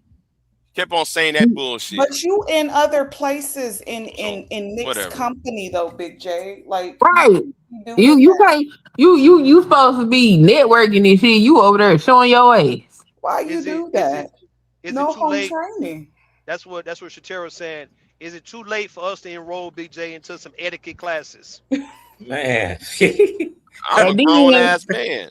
When you not there, they gonna be like, Queen, you the reason why Big J over here, Queen, and you over there screaming, acting the ass. Hold on. Thank you, Deacon. Exactly. I don't want Big J to change. I just want him to make sure that I will laugh if he acts out. Deacon Dave, Lord Jesus. Now I just need him to calm down. That's all I need him to do. Now I'm gonna tell y'all another issue with Big J. Y'all want me to tell you? No.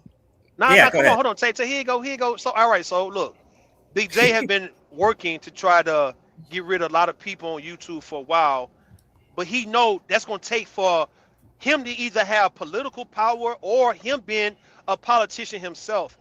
I've begged Big J for like 7 years now, just based on where he stayed, could he run for office just from the town where he's from?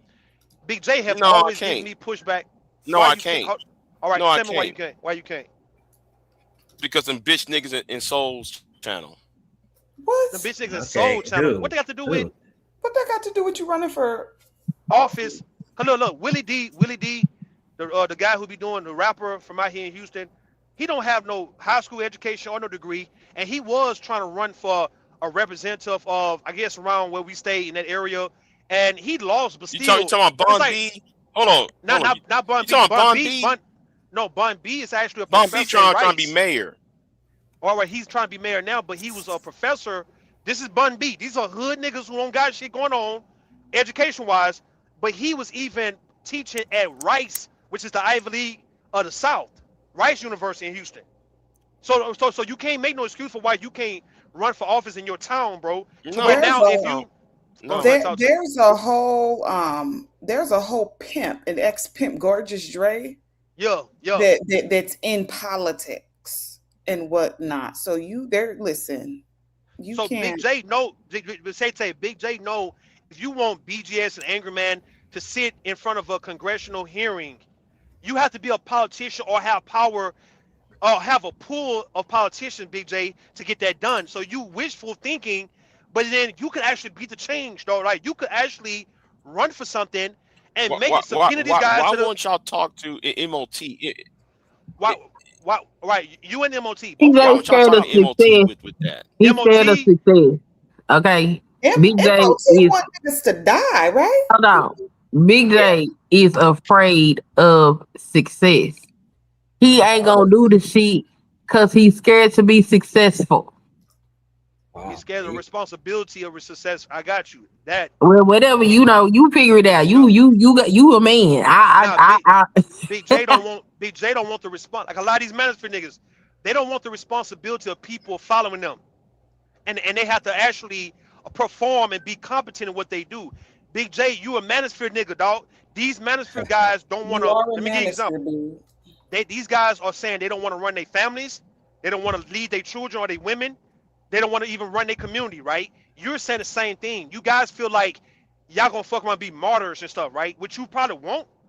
Most likely you wouldn't be a martyr, right? No one's gonna try to kill you for just want to do change in the way y'all want to do change. Like if you want these guys to stop speaking, and I told you, Tommy, Kevin Samuels, Angry Man, and these people who done grew legs on this shit to where you can't stop them now.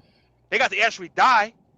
And I hope that nobody has to die, all right? But if you want that to even be something that you can nip in the bud, you guys have to actually make a change. And you're not going to be able to do it from your YouTube channel, Big J. You're not. Yeah, you're not, Big J. You're going to have to go to city hall meetings like you don't do. It would be nice for you to go to city hall meetings and go talk to the police. Go to the police department, talk to these people. You don't do that. You don't want to talk to the police. Go talk to the FBI about this shit. Instead of Aaron Fountain, you riding Aaron Fountain's wave when it comes to him being an apprentice for the FBI, right? And you thinking that's mean you in. How about you go to the field office out here in Houston and speak to the FBI about the terrorism that's going on YouTube, which is black men in the black manosphere, and what they are spewing towards black people and the black women and the black children. You could do that, Big J. No one's going to be against you if you want to put the FBI for real on these niggas' ass, though. No one's going to be against you. Is anybody on the panel going to be against Big J? I'm not gonna be mad. I'm not gonna be mad. I'm not against. I need goons like Kelsey Grammer on the TV show Boss. So, okay, I need I need my opposition. You need goons and all that good shit. You got to stop fucking yelling so people can want to be a fucking goon for your ass. Cause ain't nobody trying to be no goon on your behalf, and you gonna fucking crash out everywhere you go. Wait, I thought you said you don't like misfits, Big J. What are you talking about? You want goons now? And what's a Delta November? What is that? Oh, that's a dumb nigga. Dumb nigga. Is that what that means? Okay, I was curious. Okay. Yeah. Interesting. I don't know. Man tomorrow want the link. Man tomorrow go to my community tab. Go to my community tab. The thing is, Big J, is like, I know you think that there's a war going on between you and these niggas online. I can assure you there is not. There ain't no real war other than people just cussing each other out. That's all. I think he's in war with himself. Honestly, Taylor, I think that's it. Damn. I am. No, I think he's at war with the ideology of the red pill. Just to be honest, I kind of think he looks in the mirror and he's like, you must be. You definitely are in work with yourself, I think. Yeah. But the thing is, there other are you? I know you do farming and whatnot, Big J. There's a whole farming sector, right? The black farm sector, yeah. I mean the black farm sector. Okay. You could really blow up on that farming shit for real. Because there's this guy that I follow. He calls himself the Hood Farmer. And he got a bunch of followers of him, feeding his animals taking care of them and different things like that. He got a lot of followers. That's a good point. Yeah. What's up, MOT? How you doing? Yeah, but we got to stop conflating the stuff that you do on YouTube as success in real life. This is some new shit. Most of these dudes who are successful on YouTube are fucking failures in real life. When it came to Father's Day, none of these dumb niggas did anything about the men who motivated them to do the shit that they're doing in their life. The truth is, most people like shit the way that it fucking is. They don't want the responsibility of change. They don't want the responsibility of chasing power. They don't want the responsibility of changing society. They don't want the responsibility of doing shit. And that's just where it's at right now. I mean, I can help more people, in real life than I can these dumb motherfuckers online, man. But at the end of the day, there's nobody else left to help. We see the social rot that has been birthed in the black community with these dumbass fucking animals online. Every year that has went on, it's been dumber and dumber niggas. You can't tell me that the black manosphere was created so O'Shea, Angry Man, fucking Obsidian, and BGS could be on top of fucking working class men? What the fuck? What the fuck does that mean? That means that most people in society look up to these pieces of shit and they had no intention on fucking being working class. Hey, I'm cool with it. At the end of the day, I do want to commit genocide. I'm just saying. It's much easier. God damn. Much easier. But at the end of the day, this is what y'all wanted. This is what y'all chose for. And it's kind of like self-domestication. Most of these men self-domesticated into this bullshit-ass version of hood culture. And it is what it is. At the end of the day, that's what we got. And we have to stop being unrealistic about what is actually going on here. But that's what these people wanted. They invested in it. With their new shot and chance in society, like most of these people are so much of a coward, they don't even support fuck niggas in their own community. They cowards. They came online to support fuck niggas. Online. And they got fuck niggas in their own community that they don't support. So most of these actual children who are beyond damage, who I'm not going to try to fix, they came here to stop progress, to shut it down. And that's fine. But at the end of the day, we got to be able to move. The people who can't move is going to move. And the people who can't move is going to socialize into this hood culture shit. They're just going to wait till this auntie energy get thrown out here by these fucking women, and they're just going to jump up there and just keep getting their step on and not understanding why the women don't fucking like them and all that kind of other shit. At the end of the day, I'm glad they're not procreating. So the women are doing their job at this point. But there ain't no fucking success. There ain't no progress. Yeah. So you let's walk all these individuals to a gas station, basically, and Yes. No. That's way too quick. That's way too quick. Oh, gas shit. kill people way too quick. Too quick. Okay. Damn. MOT, what do you used to call them? Reptiles? I think that's what you used to say. Yeah, reptiles. Yeah. Okay. Yeah. Just mass producing, no real point. The only thing they operate off is feed, fucking, and fighting, and just normal reptile shit. No, but at the end of the day, this is what the black community has been incubating. And I underestimated how dumb these niggas were. I underestimated how morally bankrupt these people were. I underestimated it. I did not know these people were this fucking stupid and deliberately not wanted to fix shit in their own community. When they have greater access to information to fix shit, they get worse and worse off, man. Hey, look, end of the day, look, I would build communities without these people, and that's just it. I mean, I didn't come here to be popular on YouTube with a bunch of dumb animals. I didn't want to do that. I would never even run across these people in real life. Like, most of these people come online, like, these men created the women that they actually complain about. Okay? They created the women they actually complain about. They gave them the attention that they couldn't handle. And then they domesticated themselves under the women, and then they turn around and blame the women for it. And here's the thing. They don't even have access to women, and they're blaming the women for their fucking outcome. Most of these dudes can't even get a bitch complaining about child support. Or 400 or 500 deep in a live stream, listen to a 400-pound fucking hair hat who teaches at a fucking primarily white fucking university tell you about fucking feminism. Like, you niggas ain't suffering under feminism. You niggas are suffering under meninism.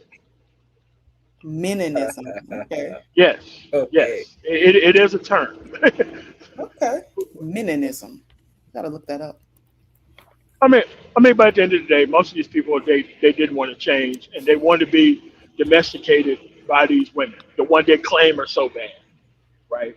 Because I think this: if you ain't got no access to sex, you ain't got no kids, it looks like you got a ton of time to get your shit together, right now. And if you skip all that just to be up all night on the live stream listening to sexless men complain about women that none of you are dating, there's something wrong there. Because remember, the crazy thing about it is that some of these men are married. No. The marriage sales make sense because they're sexless marriage. They can't leave. You know, they're pretty much cohabitating with somebody that they can't really be with like that while she do whatever the fuck she wants to, and he's just pretty much a roommate at this point. So the marriage sales, that makes sense for them to be. Mm-hmm. But like, you're not supposed to have like a conglomeration of useless niggas, sexless men, and dudes with no experience, all trying to stun on each other that they get hoes, knowing damn well ain't none of these niggas fucking on shit. That's what's weird to me, and that's a new thing. It's not an old thing. It's a new thing for niggas to be complaining about shit they ain't trying to fix, and wanting to think that they're successful because of it.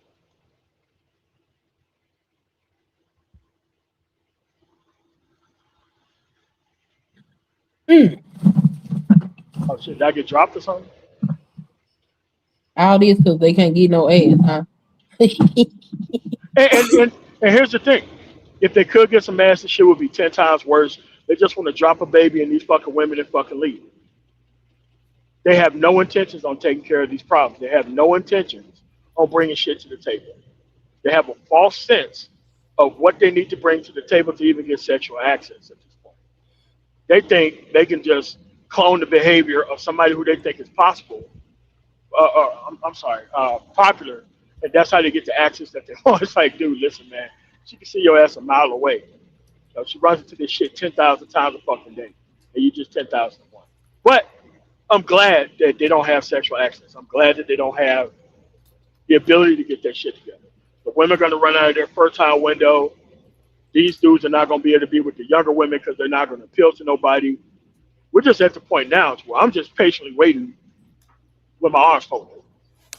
My thing has always been like, because when I first came into this space, I thought the Black manosphere was for, Black men to come together and basically, talk about trades, professions, hobbies, how to get it.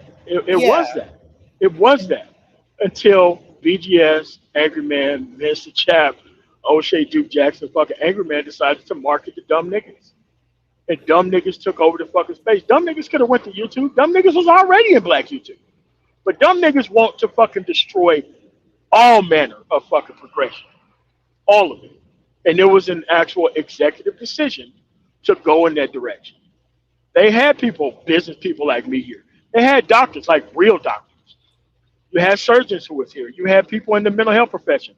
Not Jeff St. James, Stephon Urkel, goofy ass who need to be stolen.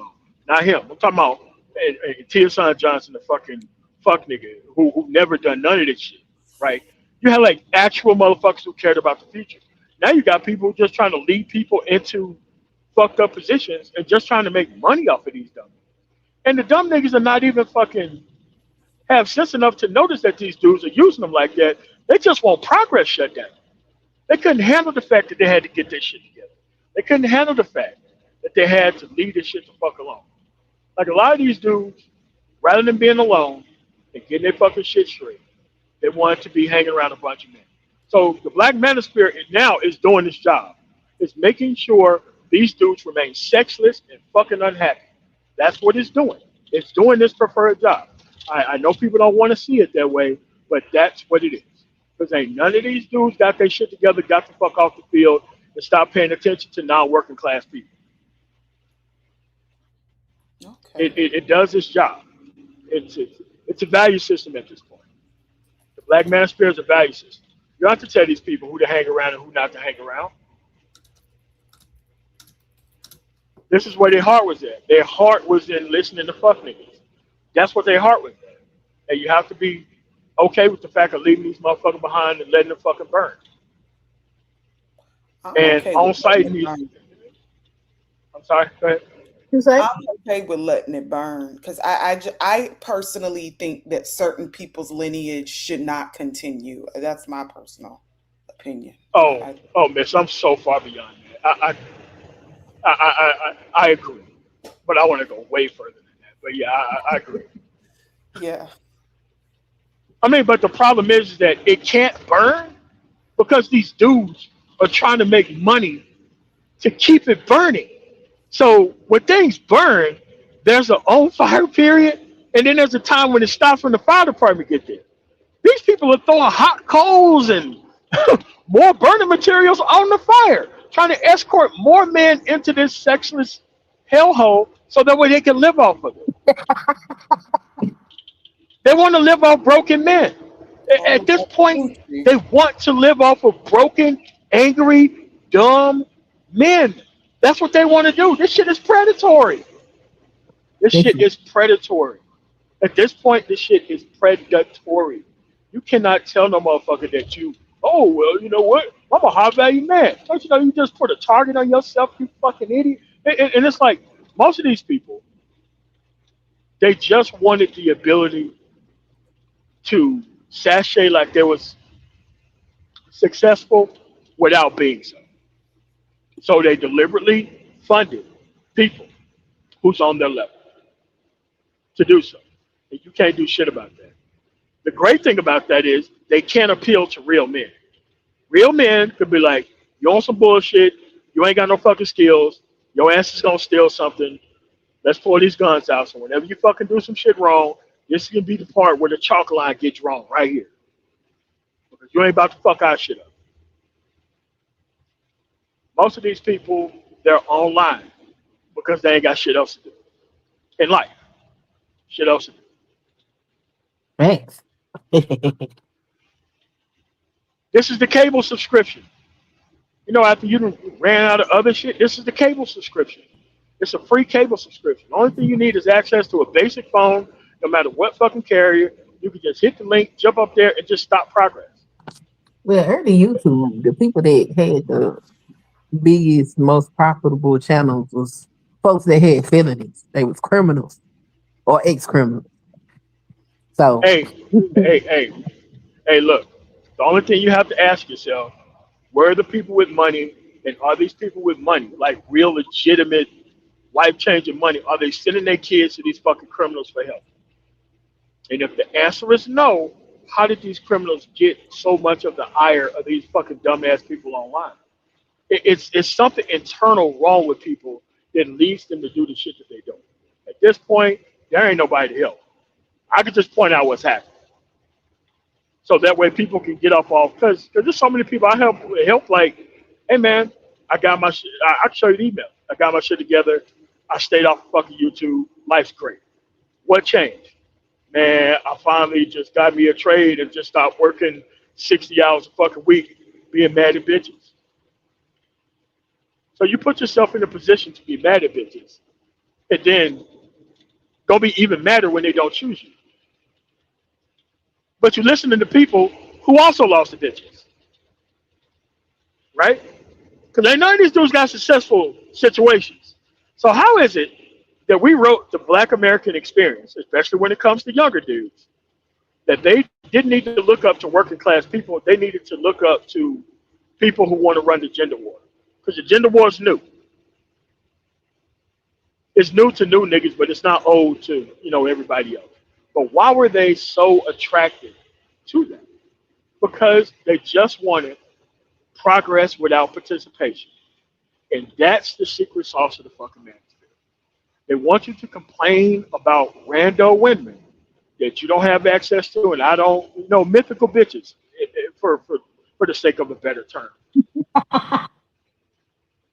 They bring these dumb niggas here to focus on mythical bitches so that way they cannot get their shit together, so they can't get mythical bitches. So now they're just going to run in this fucking ant fucking death spiral until they pass the fuck out, being mad at bitches.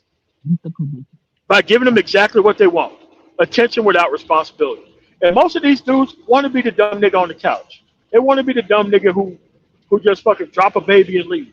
This is all these motherfuckers got fucking. This is the dumb nigga American dream. The dumb nigga American dream is laying up on somebody's couch, playing fucking Xbox all day, and fucking not doing shit in life. And rubbing it in other working class man's face. That's what most of these motherfuckers want. I'm glad the women are not dumb enough to keep giving them that, finally. But at the end of the day, most of these dudes, they're just compost, surplus dumb niggas. They don't know what the fuck to do with themselves. The women don't know what the fuck to do with all this dumb nigga attention either. They're just surplus niggas. Put out here by somebody else. No fucking pure chaos. No aim, no morals, no point, no purpose. The only purpose is to stick it to society. In what way is that going to help these people? They can't even describe it. It's crazy because not that long ago they were complaining about how, women and their quote unquote bastard children, but now they're mad because women don't want to have kids. And it's just like, well, damn, I thought it was F these kids, It's just like, who wants to have no. environment? No. Like, they wanted to be the dudes producing the kids. Mm-hmm.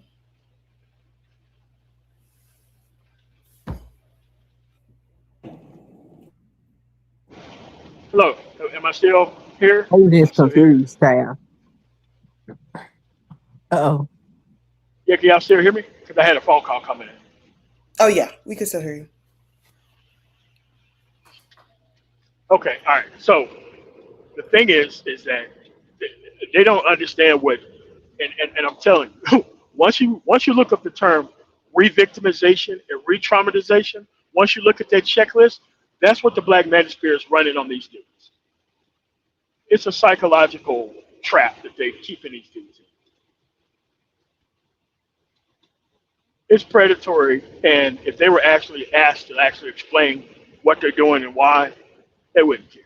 But you have to understand, these white corporations love for black people to not understand how basic shit works. Of course they allow these motherfuckers to have monetization and put their dumb nigga face on camera and start motherfucking talking about black women, because how they think about black women, the white society think about all black people like that, right? Like they don't fucking understand that and never have understood that for some reason.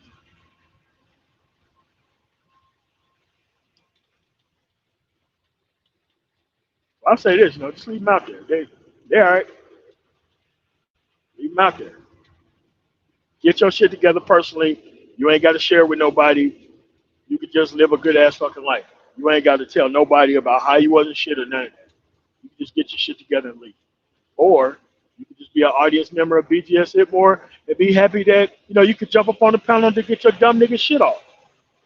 Because you don't want the responsibility of learning shit. You just want the responsibility of enjoying the fact that somebody else is working for you. This shit's crazy. But that's just where we at right now. Like, look, I have to separate kids from this shit all the time. I have to separate kids from they nothing ass fucking parents. You give these kids the gift of self fucking reliance, they off to the fucking races.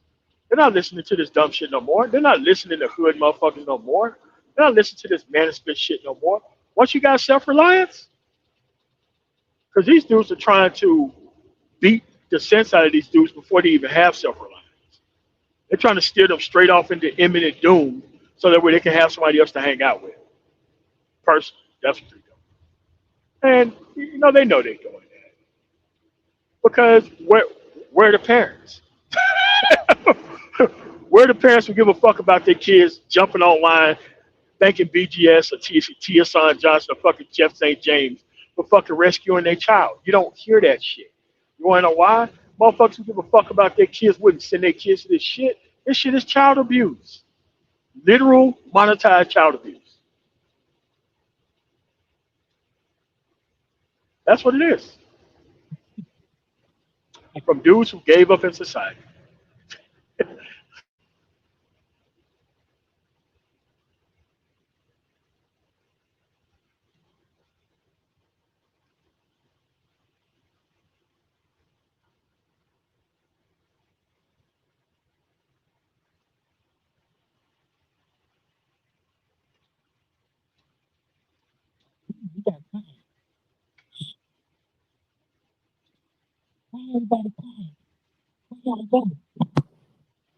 So anybody got any disagreements with me? Because I think I'm way worse than Big J.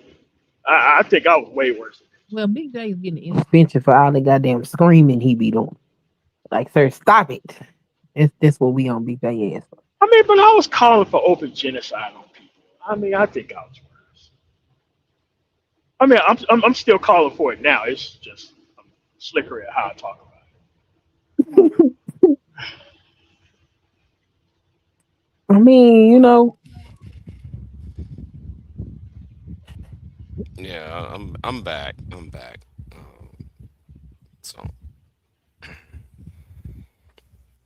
yeah, I'm somewhat agreeing to MOT on that. I mean, on what? On the G word, I'm coming around to that G word part. Well, you can't do that screaming at people. I mean, like Big J, you got to have genocide with a smile. That's all.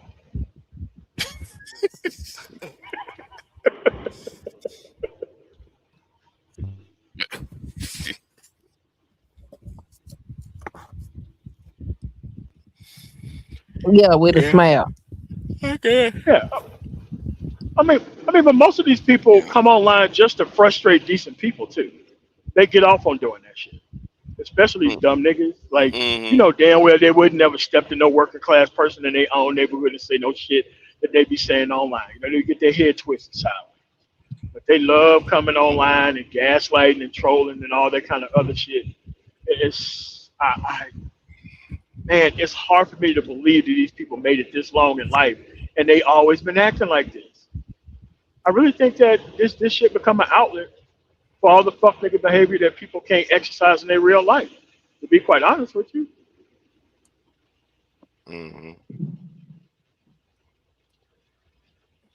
I don't know. I think I was a lot worse than Big J. Now I'm just genocide with a smile. Just poison your water supply.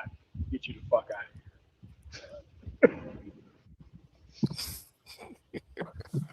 Well, I mean, it's just that we can't understand what the fuck BJ is talking about when he just go on this rampage of screaming to the top of his lungs. And no, I know what he's talking about. I know what he's talking about. Everywhere. He does it everywhere. Like, I used to do it everywhere. I used to be way worse than him. So why you stop? Because I became peace with the fact that genocide was the only answer. Well, you need to help. Yeah, the only answer.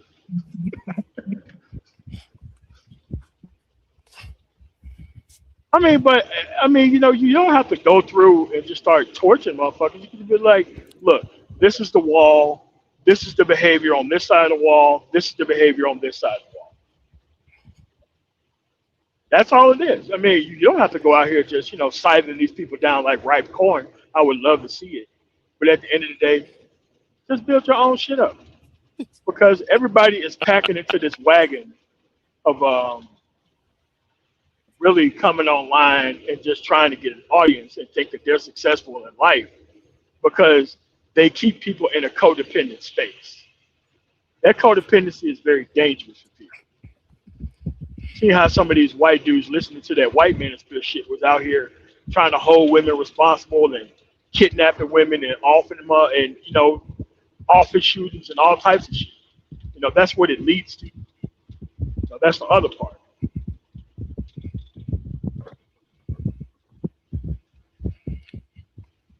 Well, I don't know what to say anymore.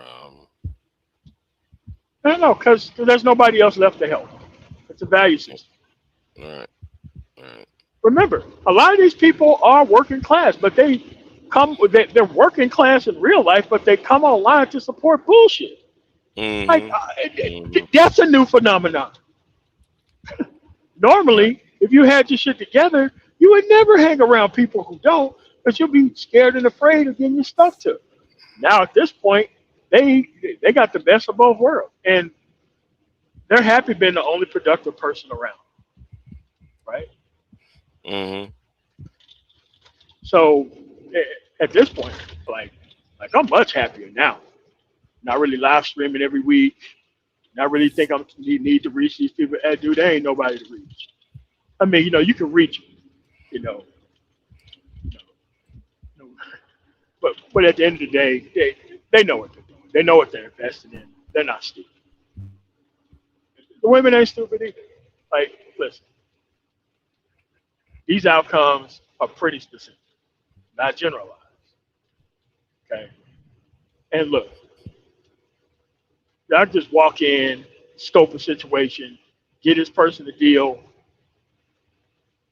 put this person on the path of fixing their own stuff, making sure they got this community shit outside of their head, making sure that these people are not operating off 40 years of bad information because, they got self-worth issues, not understanding that self-worth issues are solved with accomplishment, not fake respect, not fake adulation.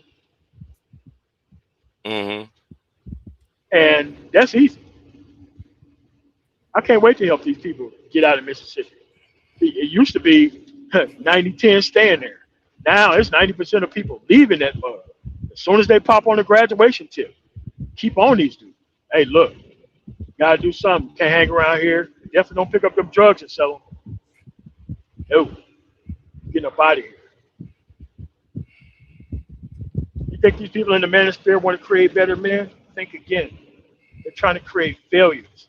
More systemic failure than white supremacy ever could have actually created. They're actually jealous of white supremacists. They want to be the next and the new ones. Right. Kind of like when BGS did the whole, instead of giving white women jobs, a white man should have gave black men the jobs that he gave his own women. That white men give to their own women. Like one from a dude who ain't even working class with no proof that he's worked anywhere. Right. I mean, his only skill is getting a bunch of dumb niggas to talk on the panel. Because that's what he probably does in his own community. Sabotaging or keeping people in this fucking hurt locker and making sure that they fucking fail so that way he can have somebody to rule over. Right. At the end of the day, man, look, I'm happy about the time I spent here because I could have spent the time that I probably have like 100 years of fucking experience not fucking with niggas, just paying attention to this shit over 12 years. I can see this shit coming a mile away. I can see this value system a mile away. I mean, my bullshit detector is so fucking good, I don't give a fuck who I kick out of my life at this fucking point. Just sit there on the sidelines while we go do great shit. And I don't need your ass need to have my last name or the fucking blood type for this shit to happen. No, just give these people the information. People who want to follow the actual directions, they will. And the people who want to stay behind, they will too. Then they'll have that moment of clarity where they try to bring up some shit that's actually realistic or try to question some shit. And then you get forced into a corner and fucking humiliated. That's when they leave. Social isolation works, folks. Social isolation was always supposed to fix damage. But when you turn socialized and dysfunctional men into an actual fucking community to keep blasting these dudes with irradiated bullshit every day so that way you can make money off of them, that's wrong. That's fucking wrong. No, fuck wrong. That's evil. Not bad, not wrong, fucking evil. And these are the people who live through the fact that other people got this shit together and left this shit alone. These dudes are still pretending that there is some runway at the end of this fucking airport where you can keep pretending that you some dude with a fake ass New York accent and some fucking street shit and you gonna make it out here. long term. Shit's crazy. Let me ask you a question. Yeah. Hold on. Do you think that Brandon Tatum's going to get sued on that bullshit he's doing? Dude, he should have been getting sued. Yeah. They should have been putting legal hands on it. Yeah, because here's the thing. Once you do it one time, nobody's inviting you on to say that shit. Nobody's having you on their podcast to say that shit. And that's what it is. But people are like, oh, these people, oh, they have the right to say. You need to punch them in their mouth with mid-sentence. You don't have the right to say incorrect and improper shit. You don't. Mm-hmm. Because this whole gaslighting of black people shit is some shit that you should be executed on. I'm sorry. Like, what the fuck? How are you walking around upright and your whole job is to take these white supremacist positions that when you say this shit in front of white people, they're like, oh, hold on a second. Like, how can you walk around and not get stolen, not get shot, not get ran off the road? Right. Because I think what happened to Charlie Kirk should, you know what? Nah, man, I loved every moment of it. I probably watched that shit about 6,000 times. Not gonna lie to you. Watching that transmission fluid fly to that dude's neck, man, I felt great. God, that shit was awesome. Ooh, man, that's just diabolical. In front of his own people with no black people around. Yeah. How did pure capital help Charlie Kirk? That should be, you know. Look, pure capitalism gave that dude a gun. That dude was mid-sentence talking that shit about some gay people. That gay dude blowing this motherfucking head off. Good for that dude. Good for that dude. Good on that guy. Took care of business. But yeah, I'm waiting because he said that the Nolan Wells was on cocaine and shit. I don't know if you heard that shit. He was on Nancy Grace. No. I heard him. But at the end of the day, like the toxicology report haven't came out yet because it haven't been 6 weeks. Right. That shit takes 6 weeks for a gas chromatograph to come back to see how much, or what's in your system at what quantity. I mean, I could do a live stream on it, but a lot of people don't understand that it's hard to get somebody when the whole law enforcement apparatus is what you're trying to take down. You're trying to take down a judge's kinfolks. Because here's the thing. You can't even talk to them dudes unless a lawyer is present. Like, all the shit they can normally do, they can't do none of that. None of that. So they have to wait on one of them dudes to crack or one associated person to, like, give somebody up. But I can tell you what's going to happen. How this shit's really going to move. But I really think, though, it's gonna be one of the girls. Yeah, it's going to be one of the women. Because here's the thing. While the kids may be protected by attorneys, that's a lot of those other people that ain't got that protection.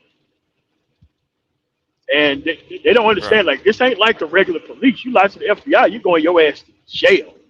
You change your story, you going your ass to jail. And trust me, they are very patient. They got infinite money. And they're going to make up a narrative without them dudes present. And I'm going to tell you right now how it's going to happen. One of them dudes going to try to cash in on that reward money, and that's what's going to open the case up. Because the moment a person try to get themselves out of it, that's when they drag your ass into that deep water. Tell us what really happened. And them dudes ain't going to be able to say shit because that dude's going to become the star witness. And they just got to sit there and just play the I don't know shit. But man, tomorrow, you know about the Pinkerton Detective Agency. It still exists, right? It still exists, right? The same agency that protected Abraham Lincoln before he became president.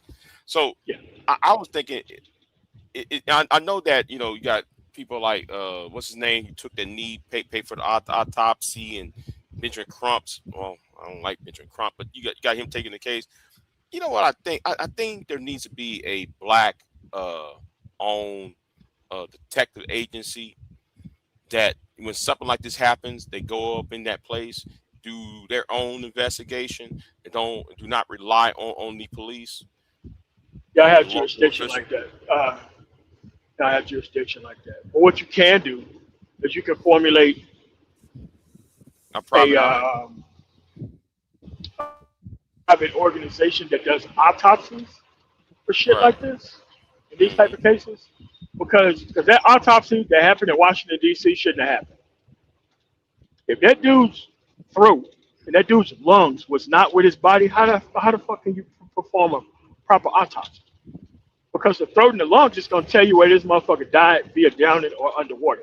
So at the minimum, the medical examiner of Mississippi need to be charged with obstruction of justice, and he needs to go to prison for that shit.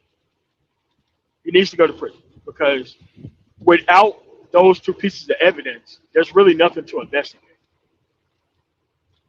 And the medical examiner works with the police to formulate the narrative. People don't understand that. They do work with it to formulate the narrative. The only time you didn't see that shit happen was George Floyd. That's when the system worked the way the system was supposed to work. With the use of force experts, with the detectives testifying, all that kind of shit. That's when the system worked the way it was supposed to in just that time. But that should be the standard. Like when I was a military cop and working for the feds, dude, that's the way the shit normally was. But you know, and this is why these local yokels can't get on with the feds, because they be up to so much local bullshit that they don't even want to take on that type of risk of corruption, bringing these dudes up to the federal level. But nothing's going to happen to these people until somebody cracks. And it's not going to be those three dudes. Now, one of them dudes is going to actually make a deal once the heat start getting on, and that's going to be the narrative. That person's going to get immunity, the one of the three, and then they're going to formulate a narrative with whoever came forward. That's going to be it. But this shit can take 5 or 6 years to happen. It ain't going to be right away.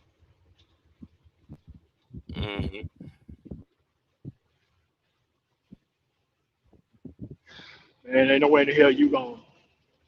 I've been to that island. Not going to that island. Not with a bunch of rich ass whites. Fuck out of here. Man, you must be out of your mind. No, sir. Nah, but you know, most of that is being smart enough to not put yourself in these situations either. That's also part of it. I'm not saying the dude should be dead or anything like that, but somebody knows something. And these cases take forever. This is a $3 or $4 million investigation. A lot of people don't understand that. This is a $3 or $4 million investigation. And Jackson was never going to put up that type of money to find justice. It's too easy to just say we don't know, and that just be the end of it. This is a monetary issue. It's a racial issue, but it's definitely a monetary issue. Mike, the link should be in the chat room, or go to my community tab. Yeah, but I'm waiting for Brandon Tatum to get his, because I see it. I mean, you know, like Candace always gonna get hers too. And once she does that shit, the landscape is gonna change. You're not gonna be able to just go online and just say crazy shit about public figures and just lie to white audiences and shit. No, man. I mean, they should have been getting sued over that shit. Because if you're doing this shit for monetary gain, and let's keep it real, they are doing this. I mean, because if it happened to the InfoWars dude, how are they not doing this to these people? This dude ran a whole lie about Sandy Hook being, you know, crisis actors and shit, when these people bury children with big ass holes in them from 7.62 rounds. And that dude kept saying that for years until they finally put them legal hands on him. Right. No, just make them come up there and prove their case. Make them come up there and just say, oh, I got freedom of speech. I mean, conservative freedom of speech is freedom of speech without consequences. That's what they understand freedom of speech as. But that's not how that shit works. All right. So, well, I'm waiting for Mike V to come up. So Mike V? Yeah, Mike V said he's trying to come up, so he asked for a link. Yeah, you have to go to the community tab, recent posts. It's the StreamYard link that's in there. I mean, at this point, Jay, I don't see nothing wrong with the manosphere. I see nothing wrong with it because the manosphere is just an actual part of Black America. Like we're trying to blame the manosphere for shit, but the manosphere is not a birthing organization. The manosphere don't hook people up with women. The manosphere makes sure that you can't get a bitch. Manosphere ain't trying to get these dudes no sexual access. You crazy? Shit. Trying to build a dependency off dumb niggas. Yeah. Yeah, but this fake street, this fake hood, this whole, a person is popular because they be on some bullshit. Like, nah, man. Like, nah. Now, that's an actual, a value system corruption that they're trying to push as normality. And that shit's not, I ain't fucking with that. Because how do you get a better society if everybody gets to be on some bullshit? So we talk about community, but then people don't want to live up to what the community is actually about, right? I don't have to worry about what's going on in my community. I know exactly what the fuck's going on in my community. but people try to go in and try to adopt what you're doing and try to bring it to their community. I'm like, hey man, I don't do shit like that. I got enough responsibilities where I'm at with people that I do not give a fuck about already. Do not add to the pile of niggas that I don't care about. I care about these outcomes. Get to the working class, stop complaining about women, fix your own situation, you'll be straight.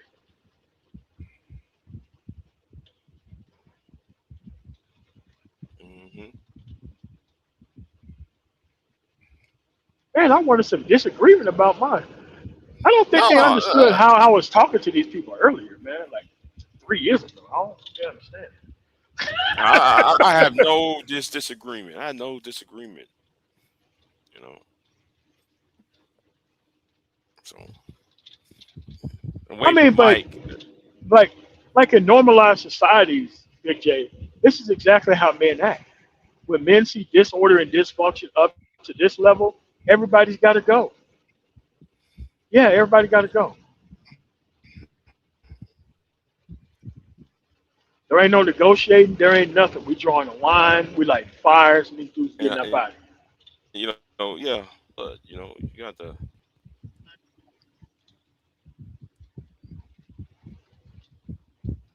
But the thing is that people I don't know think what's that. add, though.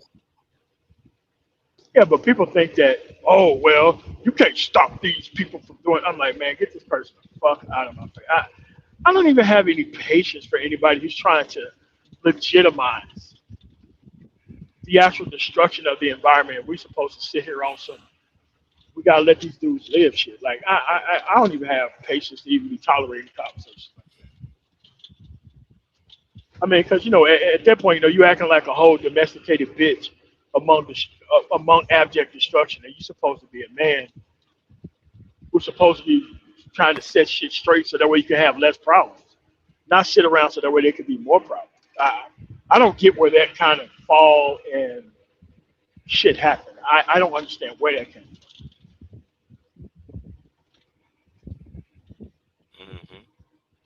And it seems to be just an online thing.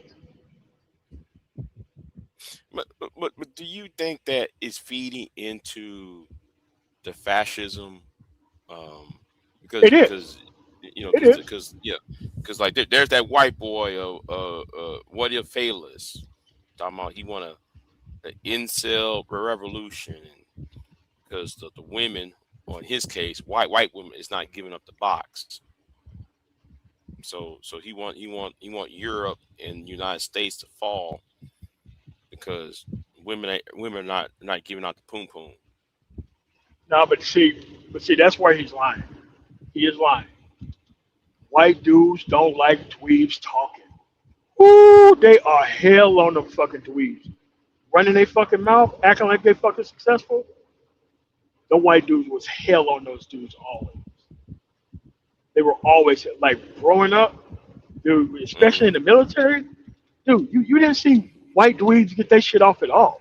Them dudes would go out of their way to go fuck their bitch and take everything away from them for fucking complaining and looking weak. Mm-hmm. Yeah, man, but you just have a whole bunch of mediocre ass fucking white dudes who's fucking act like they owed something, and they have a kindred spirit with these dumb niggas of the same stripe in Black America. But at least though the Asian guys are being more productive. I gotta give the Asian manosphere something. At least they're being productive over there. I be No, watching man, like the Asians, the Latins, the Native Americans, like, dude, they got rid of this shit a long time ago. Mm-hmm. And they did it through force. They didn't did it through asking motherfuckers. They did it through force and making sure that they couldn't procreate. Mm-hmm. It's twofold. You have to do one or the other. Right. So, but here, anyway. them people were proud to destroy women, though. They were proud to destroy the women. They were proud, and the women were proud to be rulers of their environment. They just needed to pick an actual domesticated man that's going to get them everything that they wanted. And look, the results are the results. The outcomes are the outcomes. There's nothing to really complain or argue about at this point. You know, look, if they're comfortable around Delta November energy, there's really nothing you can say or do about it. They chose this. Mm-hmm. And you can tell the people who haven't chosen. Like, most decent married women are not online talking about fucking relationships with niggas that they don't know. It's a new thing. Believe me. It is a brand new thing. Right. So, hey, Queen. Oh, I don't know, because my internet is fucking up. I don't know what the fuck going on. I might want to end this. So, Queen Sunkiss. Well, you know, I'll leave and let her take over, but I just, my internet there's something wrong with that motherfucker. I was like, because it kept on doing this delay shit, and I apologize if it sounds like I'm over talking y'all, but I see it was like a delay and then speeding up on me and shit. Like, what the fuck going on? So yeah, I mean, man, but look, I'm still proud of the work I've done here. I mean, I have people watching and all that. Mm-hmm. But at this point, I didn't come here to entertain dumb niggas, man. That's not what I came here to do, bro. Right. I didn't come here to make dumb niggas feel and be comfortable. I didn't come here for that either. I don't know why people think that's a successful thing of gathering a whole bunch of codependent men. I think that shit's crazy. Yes, how may I help you? I'm getting tired, so and my internet keep fucking up on me. So, are you going to run this or no? Sure. Okay. Is there more? What is we talking about? And is Mike V coming? I'm waiting for Mike. I had a problem finding the link myself. Yeah, I had a problem finding the link myself. But yeah. The link is on the community wall. I can try to post a link right now. Right now, just drop it in the chat. I am going to try. Okay, well, I tried. It would. Yeah, I tried. Yeah, it wouldn't even. Hold 1 second. Let me go over here. And we're going to do this right here. Oh, there it is.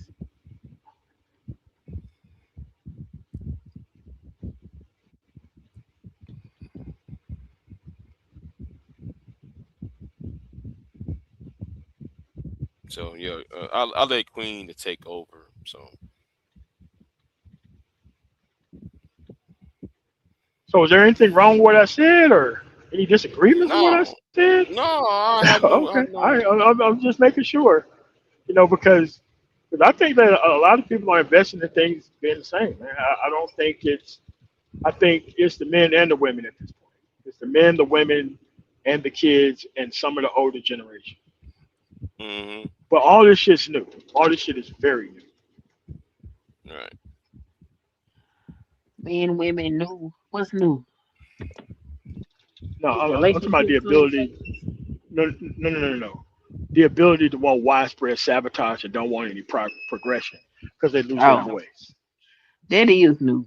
And people trying to blanket that is black culture is driving me Yeah, crazy. yeah, yeah, yeah. Like fake New York accents and everybody like assimilating in the hood culture and shit. Fuck out of here. That shit's new, very new. Especially working class people being comfortable around that bullshit. That's pretty new too. Because the working class was the people who stepped off first. They left the community first. They got the fuck away from this shit first. So for these new working class motherfuckers to like allow this shit to be around, nah, that shit's crazy. And you can't really. Queen. Yes. Well, I'm sorry. I'm sorry. Yeah. You're here to take over, so I'm gonna get on off. So. Oh, all right. All right. You got a video dropping in 30 minutes, right? Yeah, I know. Yes. I'm just making so. All right. Yeah, All right. yeah. I'm in Texas now. Shit, I'm headed to Brownsville. Oh man, you out on Oh, the border. Damn. Oh Lord. It's hey, hot down there. ABC. Yeah. Anyway, I'm gonna get off of here. Y'all be easy. Is this lie still going to continue? Carry on. All right, cool, man. All right, thanks for letting me up. So how old are you, Queen? Like, what generation are you at? I'm a millennial. Okay, all right. So when did it kind of start? Because I'm Generation X. I just turned 48 last week, right? So I'm Generation X. I was obviously born in '78. Like I've seen this shit coming up to where the social isolation piece was very strong with these dudes not having their stuff together and people didn't want to be around them. And then I seen like maybe like 2009 when these people start coming online and start doing this shit. You know, when all the people start getting out of prison for serving them extra long sentences from the drug era and they wanted all their old respect back and shit. Like that's when I started seeing it. Like 2009, between 2009 and 2015. I Shit came mean, I online after 2018.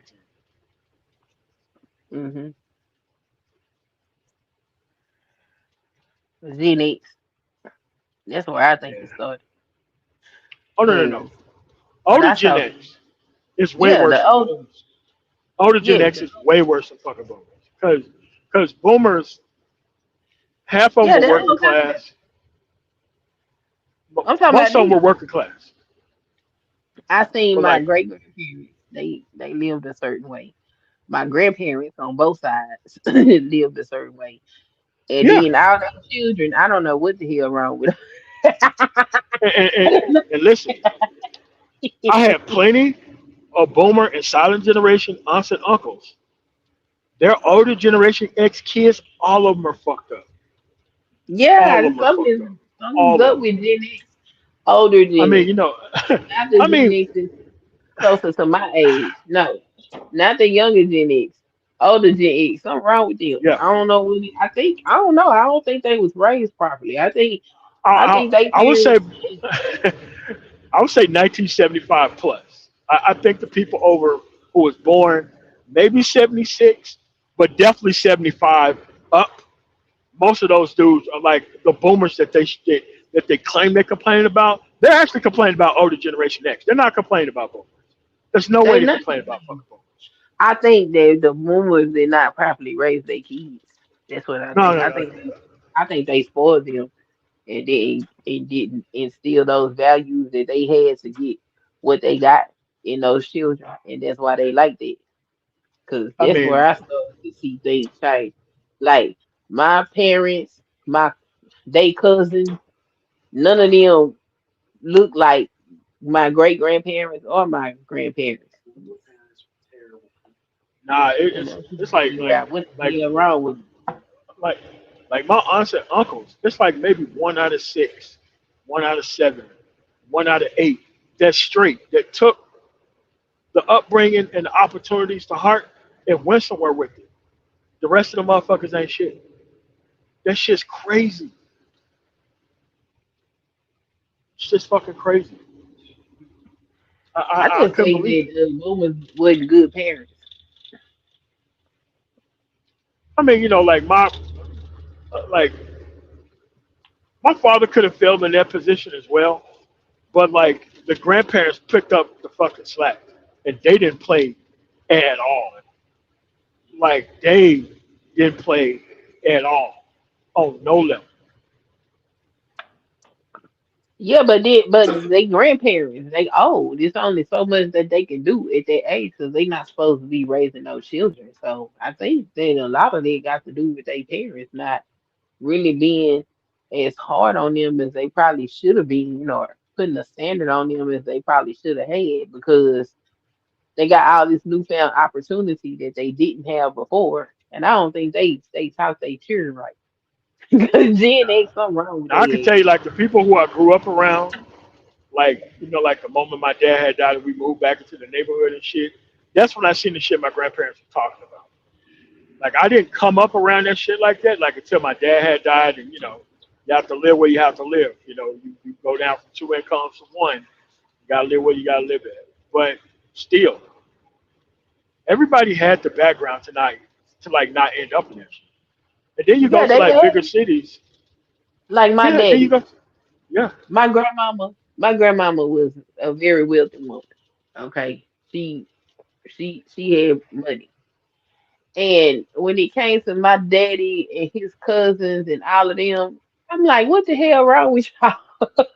And then when I would listen to the stories when they would get in trouble, my grandmama would just pay to get them out of trouble. They never Oh really had no. any Oh consequences no. for the things that they was doing. So when they became adults, they was just, you know, with however they turned out is how they turned out. And it's like this the woman that made me sit at the table and read the newspaper at the age 3 and 4. Okay, Oh yeah. this woman right here is having me do. These are the people that introduced me to uh records and jazz music and things like that. And I'm like, you got me back here reading the encyclopedia, and this motherfucker over here smoking dope. What's happening? What? And then when I started to get the stories, I'm like, oh, y'all spoiled these kids, and that's why they like this. And it's And, crazy because the Gen X was extremely hard because my mama was so strict with me. She was so strict on me. I don't even talk to her to this day because of this shit. And it's like you were harder on me than you should have been because you didn't want me to do the things that you was doing. But I don't have there. That is nowhere near my psyche to do. My mama was sitting on the back of the bus drinking gin and juice. Okay, good girl, what? Instead of going to school. I ain't never thought to do. Look, I ain't even think to skip class. You sitting on the back of the bus getting drunk. no, I mean, Look, we stayed across the street from the school, man, and that shit was damn near impossible to fucking skip school. Cause them police will pick your ass up and take your ass to fucking school. They would they'll walk your ass in whatever class you're supposed to be in handcuffs and sit your motherfucking ass there and take the fucking handcuffs off. That's how they brought your ass back to school. mm, They catch your ass just I standing in don't the neighborhood, know. like, no problem. Come with us. We'll give you a ride back to school. Apparently, you don't know where the school's at. Apparently, it's during school hours. Yeah, but if you skip school, shit, you had to go hide out at somebody's house. But them police was looking Yeah, for I your don't know fucking what neighborhood. is going on. It look like the older Gen X is where she get look crazy, Yeah. and like me as a millennial, I hear you know Gen X they be talking shit about us, but I'm like, we trying to rectify some of these stuff. Like, yeah, there was some of us that were teenage pregnancies. I was not one of them. Like, I got friends that I had my last child when I was in my 30s. I got a couple of friends, they had their first child inside their 30s and they were married. So, like, while we do have some that may have, did some things that's not quite favorable. There's a lot of us that are trying to correct the stuff that we saw growing up, and Oh, I no don't think doubt. we get no credit for that. We get told, we just think we get entitled. Now we looking at y'all trying to figure out what the fuck is wrong with Nah, y'all because to watch watch the things that my grandparents and great grandparents had, and these are people that I actually met before they all passed away. oh yeah. But to see what they all accomplished, and then to get to the people that directly raised me, and all of that shit is gone. Like, Hey, what's wrong with y'all? hey, look, hey, look. Like my older Gen X brothers lost the fucking house. Shit, grandfather died, passed down to the oldest, uncle. He died. That dude fucked that house off in like 4 years. The fucking roof fell in on his ass because he wasn't taking care of the fucking house. He didn't care. Older Yeah, Gen X it's motherfucker, like crazy. and it's like I'm telling you, older Gen X is the motherfuckers who they need to be complaining about.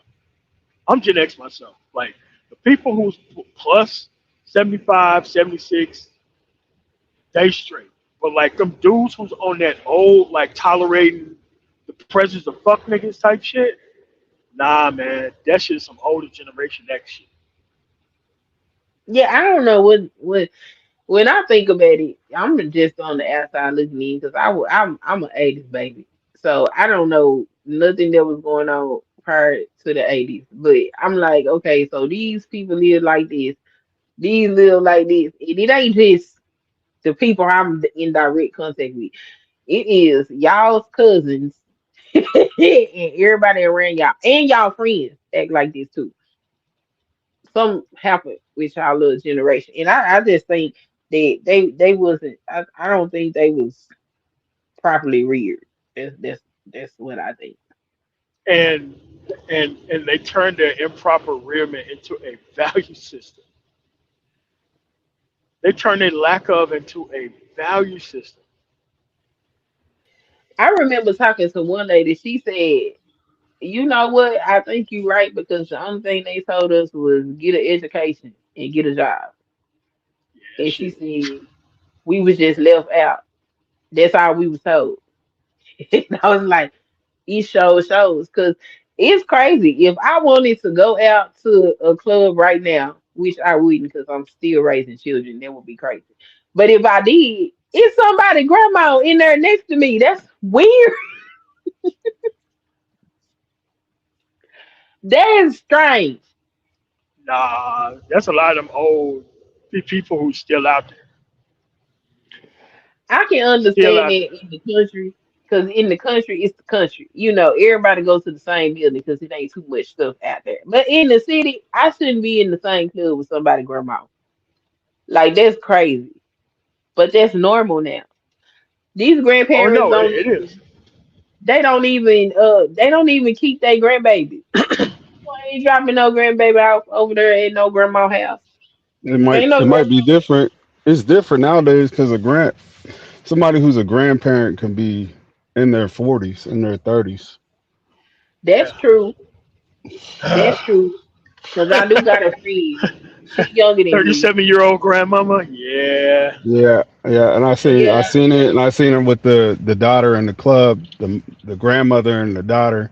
So it just left me thinking who was watching the baby. yeah, I got a friend. She in her late 30s, and her son is in his early 20s. So if he was to have a baby, she'll be a grandma. And I just think it's weird because she's younger than I am, and her children grown, and I'm still in the thick of raising mine. I'm like, what? But I have to remember, like, it was a bunch of teenage pregnancy going on when I was coming up. Yeah, but you got to watch them documentaries though, so that we can see how crazy and dumb the motherfucking style is then. Then they had fucking kids. I mean, you ain't got to have no education to have no kids now. No, no, no. No, no. What I'm saying is like the dumb shit that the kids went through. you can see that the parents was gonna put them dudes through that shit based on what they was talking about while they was pregnant. They didn't give a fuck then. And you had a bunch of these dudes who didn't give a shit either, who just wanted that access no matter what happened. You know, and everybody got game, but ain't nobody talking about the outcomes of that game created family. Ain't nobody talking about that shit. Well, without education, you pretty much only have your primal instincts to go off of, and that's what I'm saying. What they know best is reproducing and practicing, and that's about it. Yeah. So if that's what you're passing down, how much value of a value system are you actually inheriting? None, but you're still supposed to reach some age of reason where you get to question a lot of this shit too. And I think that's the part that was just missing. They just dove head first and be like, hey, this is who I am. You know, this is what I come from, and they ain't gonna try to be better type shit. Right. When nothing inspires you, you only look to your left and your right. You never look up. Listen, man, shit. I didn't get inspired until I was in the second year of ninth grade, even though I graduated on time. Dude, I didn't see no way for me out of that shit until the motherfucking coaches got a hold of my motherfucking ass because, you know, they didn't know I felt the ninth grade until they see me like in a homeroom class. I'm like, you felt the ninth grade? Not on my watch. Hell no. Get your ass out here. Right. You did come from a nice structured background. I did too. Oh yeah. But that social influence was strong because you don't see anybody else making the necessary steps in the right direction. You see people just lingering, and you got to be a strong-minded person to live in that environment and not succumb to those pressures, those social pressures. But then the way your family structure set up, they're not going to let you do it anyway, even though you tend to go that route. I mean, you had to go off from the community. You had to go really a ways out to be on that bullshit. Because we had the bacon ass whooping in our fucking neighborhood. Like, if they caught you fucking up, they'll tell my grandmother go bake a nice cake. They'll tell you go drop off the cake. By the time you come home, you'll get your motherfucking ass. Yeah, that's what I got too. I got that growing up. I'm like Queen. I'm an '80s baby. I know that Gen X. I was born in '78, so technically, my coming up was in the '80s too. Yeah, we all close. We all close in age. You only got me by a few years, but yeah, I mean, nowadays there's no excuse for failure when you got a computer in your pocket. Hell no, dude. I'm not even trying to listen to these people talk about this. You know what? They don't know how to use a computer or the internet aside. Yeah, technology. Yeah. A fucking app. I sent somebody a website and they didn't know what the fuck to do once they got there. Right. Even for my business, sometimes I have to really get on the phone and walk these people how to utilize the website. And I'm like, what the hell do you do? They use an app. That's like the technological illiteracy is pretty high. I mean, it's higher than it is in a lot of places. I think a lot of these people can be brought up to speed. It's just that, like, the people who I help, like, get their shit together, they gone from that family. They're gone from that fucking environment. They're not trying to hear from no failed motherfuckers. Like, once they got real money in their pocket, real money, then they coming from some bullshit. Like, listen, them dudes are off to the races. They ain't trying to fuck that shit at all. You know, there are a few that, you know, get nested on by old hoes or whatever because that's what they want to do. But, like, most of them dudes, nah, man. Once they got that straight, fresh start, no kids, most of them dudes ain't trying to fuck that up. But they don't see that shit until they're there. Because there's so many, like dude said, there's so many social influences that make you not want to do shit with your fucking life. Right, and usually what you're dealing with a lot of times in that situation is people who consume a lot of garbage and they put out a lot of garbage in, garbage out. And if they can't break from that cycle, you're dealing with somebody who can't fathom, somebody who can't even fathom, doing anything different. And you can only help people when they're willing to change or seek a different path. Yeah, man. Like, so you got to wait on them to want it. and that's why I want to put the information out there, so they can't say it wasn't no counter argument to just hanging out for 55 hours on the weekend online. Now, there was other places where you could be. They just chose not to.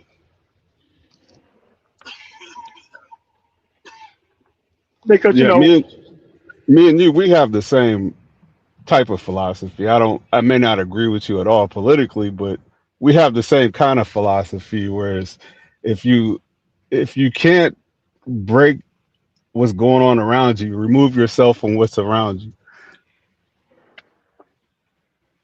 There's no way you're gonna be able to handle real money. No way you can handle responsibility. There's no way.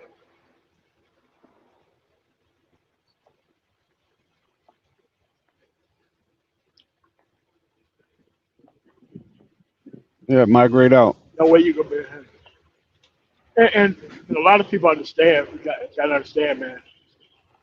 You got to leave this area. You got to go find you some other shit. You have to. Or you can just read a book. Right. It's really not difficult. It's really not. Yeah, but that technological illiteracy, and then staying technological illiterate as an actual value system, that's some straight up whole shit. I fucking can't stand that shit. Like they proud to not know shit. They proud to not want to do shit. They proud to just look at entertainment and support dumb motherfuckers. Like they proud of that shit. They proud there ain't no fucking progress that's gonna happen. Like, they proud of that shit. I mean, if you can be the big fish in a small pond, then that's a accomplishment. For some folks.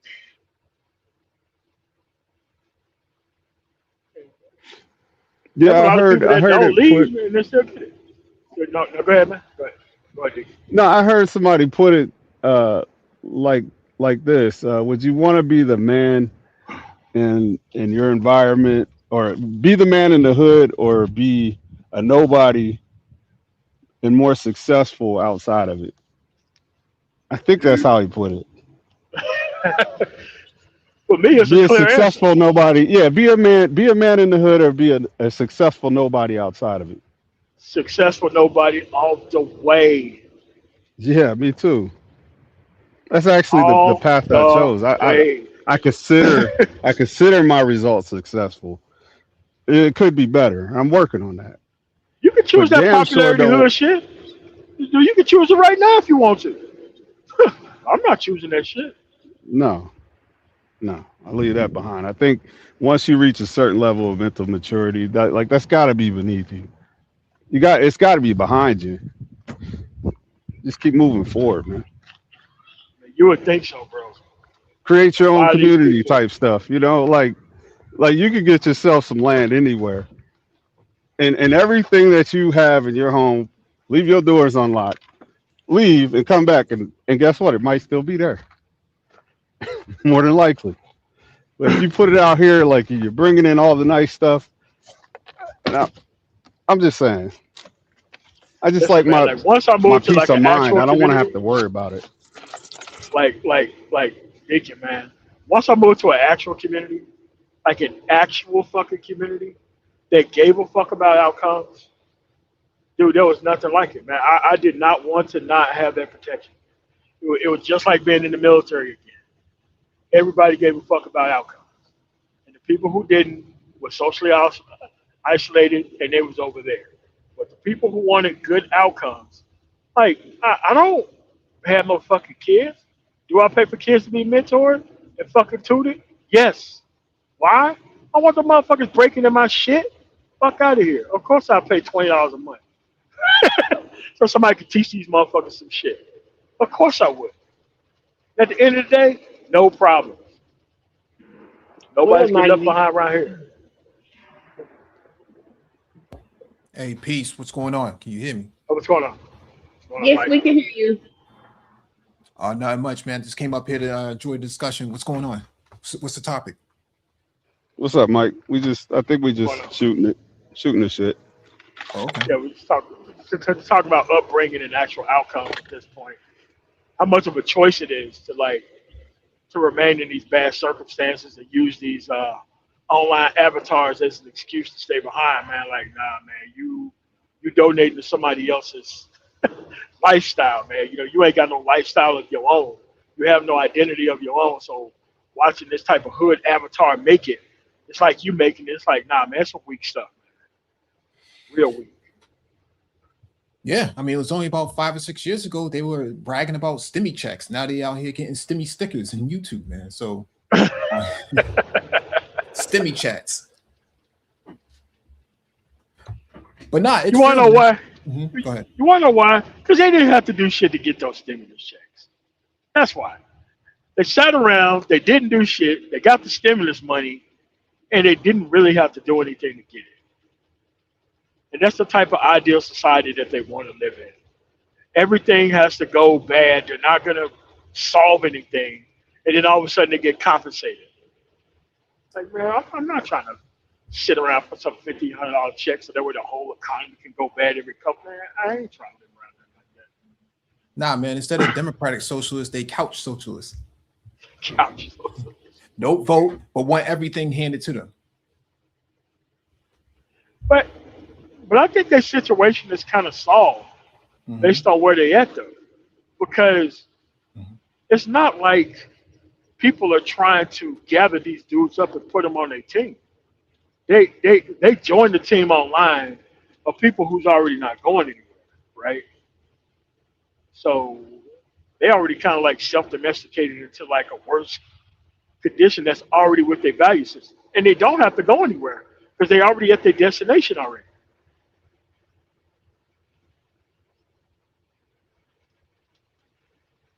I don't know. You can. This is gonna sound pretty hypocritical of me. I mean, sometimes I do come online to be entertained by this shit because I'm from the Let It Burn community, and I don't know if that's a bad thing just to be a number in the crowd. So that's why I feel guilty about this conversation. Like when you come up MOT, you kind of sound like the uncle was gonna hit me with the hardcore truth. And then I have to like do a self eval, and I think that's a skill within itself that you could just take a time out without taking things personal and say, hey man, what he's saying might apply to you in some sense, and if that's the case, that's fine. But I do find this space pretty entertaining. I mean, dude, this is the greatest social experiment that has ever been conducted without knowing that they are conducting it. Right. It does seem like a nice controlled environment where you get to see how the rats react to cheese and a little bit of buns, whatever you put in there, we can just see what the reaction is. So that way we can baseline it. We'll make the potion a little bit more potent next time. No, rather than Mouse Utopia, this right here is Maggle Utopia. Yeah, Maggleville, yeah. What's interesting about that MOT is that no one really knew what black men's political views were until this guy got not at all. Not at all. No one knew that black men did not really participate in politics like that, or even vote for that matter. And the lack of understanding of civics and government and just political literacy, no one really knew until this guy got into office. When Obama came in, everybody just voted. You didn't really speak out like that, but you didn't hear anybody trying to advocate for McCain. Like, which black man was trying to advocate for John McCain? No, nobody. Nah, man. Yeah, but like Mike, I assumed that everybody was paying attention to what was happening in their local environment. I just assumed that shit was going on. Apparently, just the black women was doing that shit, and the men was just Jesus. I have no idea. I thought like the Mississippi mentality was just down there because it's just down there. Ain't shit gonna happen. You're outnumbered by like population by like a long shot. I don't know. These people just didn't give a shit whatsoever at all. Everywhere, like I had no idea about that shit. Nah, man. When I went down south before the pandemic and started seeing black men with Confederate flight jackets and racing jackets and stuff like that, I was just like, this is No. Like you see that a lot in Mississippi, actually. You see that a lot. Yeah. Yeah, you know, big belt buckles, you know, looking like WWF or something like that. It's just really strange. No, it's new to you. It's not. I was just speaking to El Nixon. That's all. Okay.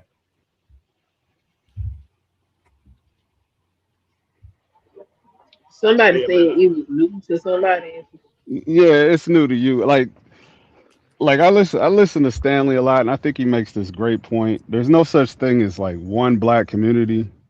It's a bunch of black communities, and I don't expect any of them to be identical, or like we always say, it's not a monolith. But we got certain parts of the world where you see their culture, you know, certain aspects of their culture, and you question it. It's like, okay, so I guess that's what they do down there, and that might just be what it is.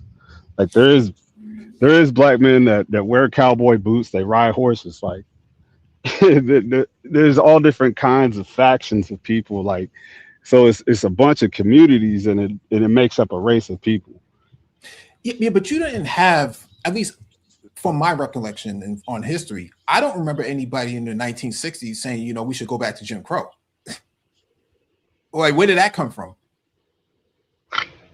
But see, that's also what you define it as. If you see that as likening to Jim Crow, and others don't, like I said, you're not going to have everybody's not going to agree on the same thing. You can't get a room full of people to agree on a pizza. I mean, it just doesn't work like that. Mm-hmm. No, I'm saying, who was against Martin Luther King? Mississippi, a lot of people. Yeah, According to my grandfather, a lot of people were No. against the opening of mouths and trying to change things in society, because a lot of people had their little bit and they didn't want any more. They didn't want to risk anything. That was 33% of the people. Go ahead, figure it out while I give them more paper.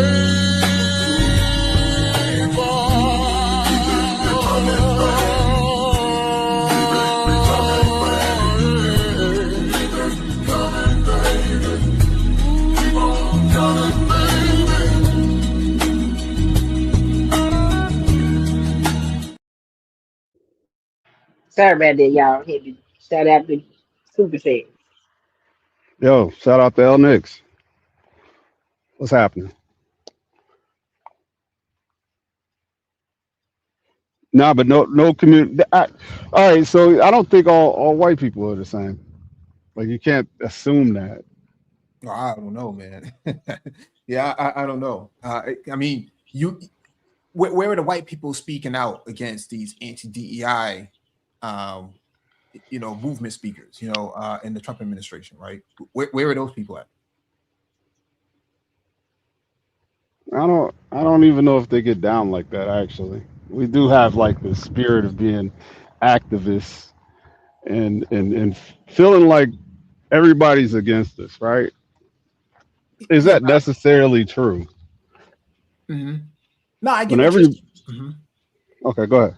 No, I get what you're saying. I'm just saying, to your point, you don't think that all white people are the same. I'm not saying that they are, but where are the white people who care about the civil rights of black people? Where's that at? You know, where's the people who care about the voting rights of black people being stripped away? I don't really see those people actually openly speaking up in public. I don't really see that. I don't see definitely ain't in the South. Yeah, I think they're pretty much okay, you know, with black people not voting, if you leave it up to them. I mean, have you asked a good amount of them that? I mean, I'm one of those people, like, you got to show me how do you figure that nobody cares? Well, lack of action. That's so it would take action for you to see that people care. Yeah, I mean, think about where's the you know, the Tea Party of the people who are not the same as those other white people, right? I'm talking about people who care about the civil rights and the constitutional rights of Black people. Look at Philando Castile. All these constitutionalists, who swore up and down that government was coming to take their guns and things like that. When a Black man's gun was being taken away from him, all those constitutionalists just went silent. So were they for the Constitution, or was it for a select amount of people? In fact, Dr. Carol Anderson wrote a whole book on this after Philando Castile was killed. I think it's called The Second Amendment or something like that. And you don't really see those quote unquote white people speaking out. They don't really have that. At least I haven't seen it online or in person. I don't see anybody speaking out against that. Now, there was a big fear that Obama was going to come take their guns, and there was a whole movement around that. But there was no movement, in terms of protecting Black people's right to bear arms too. So, do we want white people to speak on Black issues, or do we not? I hear both sides of that. I think white people should speak about the Constitution being equal for everyone, not necessarily for a select few. Yeah, that's true. But I don't know. I'm listening. I'm here to learn. All right. So what I thought was going to be like a major thing, I forgot to say the second dude that got shot in Minnesota. But I thought when that dude got his gun taken away from him and he got shot right afterward, dude, I thought that was going to be a major. Oh, you're talking about the one that got shot on the couch, sleeping. No. The guy who was out there, they took his gun away from him and they shot him in the back of the head. Oh, you're talking about the nurse, Yes. Yep.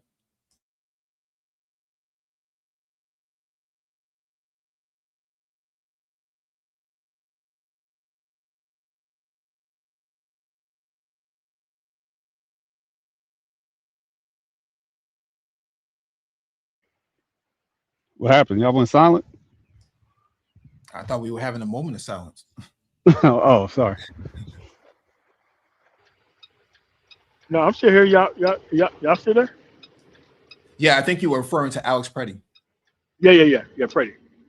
Yeah, I almost said Penny from New York, but I'm glad you brought it up. Yeah, but dude, I thought there was going to be a major fire point to where conservatives would have stood up, and it's like, nah, man. It turns out you have to be there for their issue, for them to care.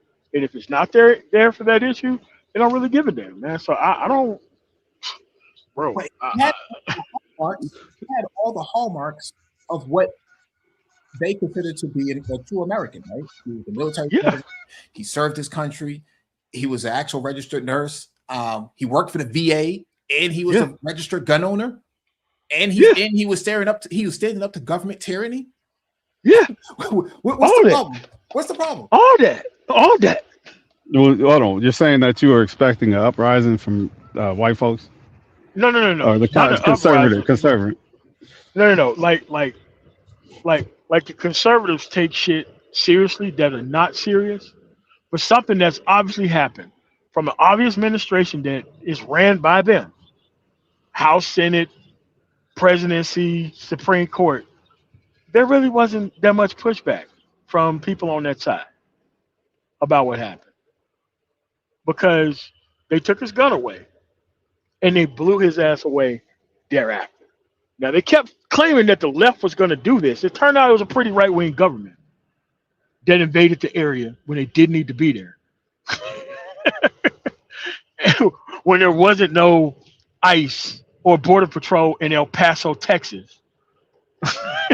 Because I was there that week and I didn't see none, but they were all in Minnesota. So when that dude got shot, I was like, damn. What happened to the shooter? Didn't they put him on administrative leave? Did they go through the proper protocol or no? No, they didn't. They didn't even investigate it. Oh, yeah, that's right. I think they said that they wasn't going to charge him. Yeah. Well, right now, but like as soon as the dude's out of office, yeah, he's gonna get charged quick, fast, in a hurry, like a motherfucker. But that's why you have to redo a whole bunch of laws after this administration is over with. Like you can't hold up like disaster funding for states just because you can type shit. You know, a lot of things need to change because you see now what happens when one person can stop a whole bunch of things from happening. Like all these rural hospitals are about to close. No one signed up for their rural hospital to be closed.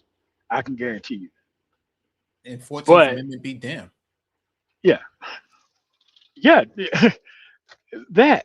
How did he even get to run to even be president when he incited an actual insurrection? Come on, man. There was a trial in Colorado. There was a trial where he had an attorney, and they found him guilty. And the whole Supreme Court like, oh, you can't affect other states. I'm like, man, what is going on, bro? What is going on? Yeah, that's why they took him off the ballot up there, huh? Yeah, yeah.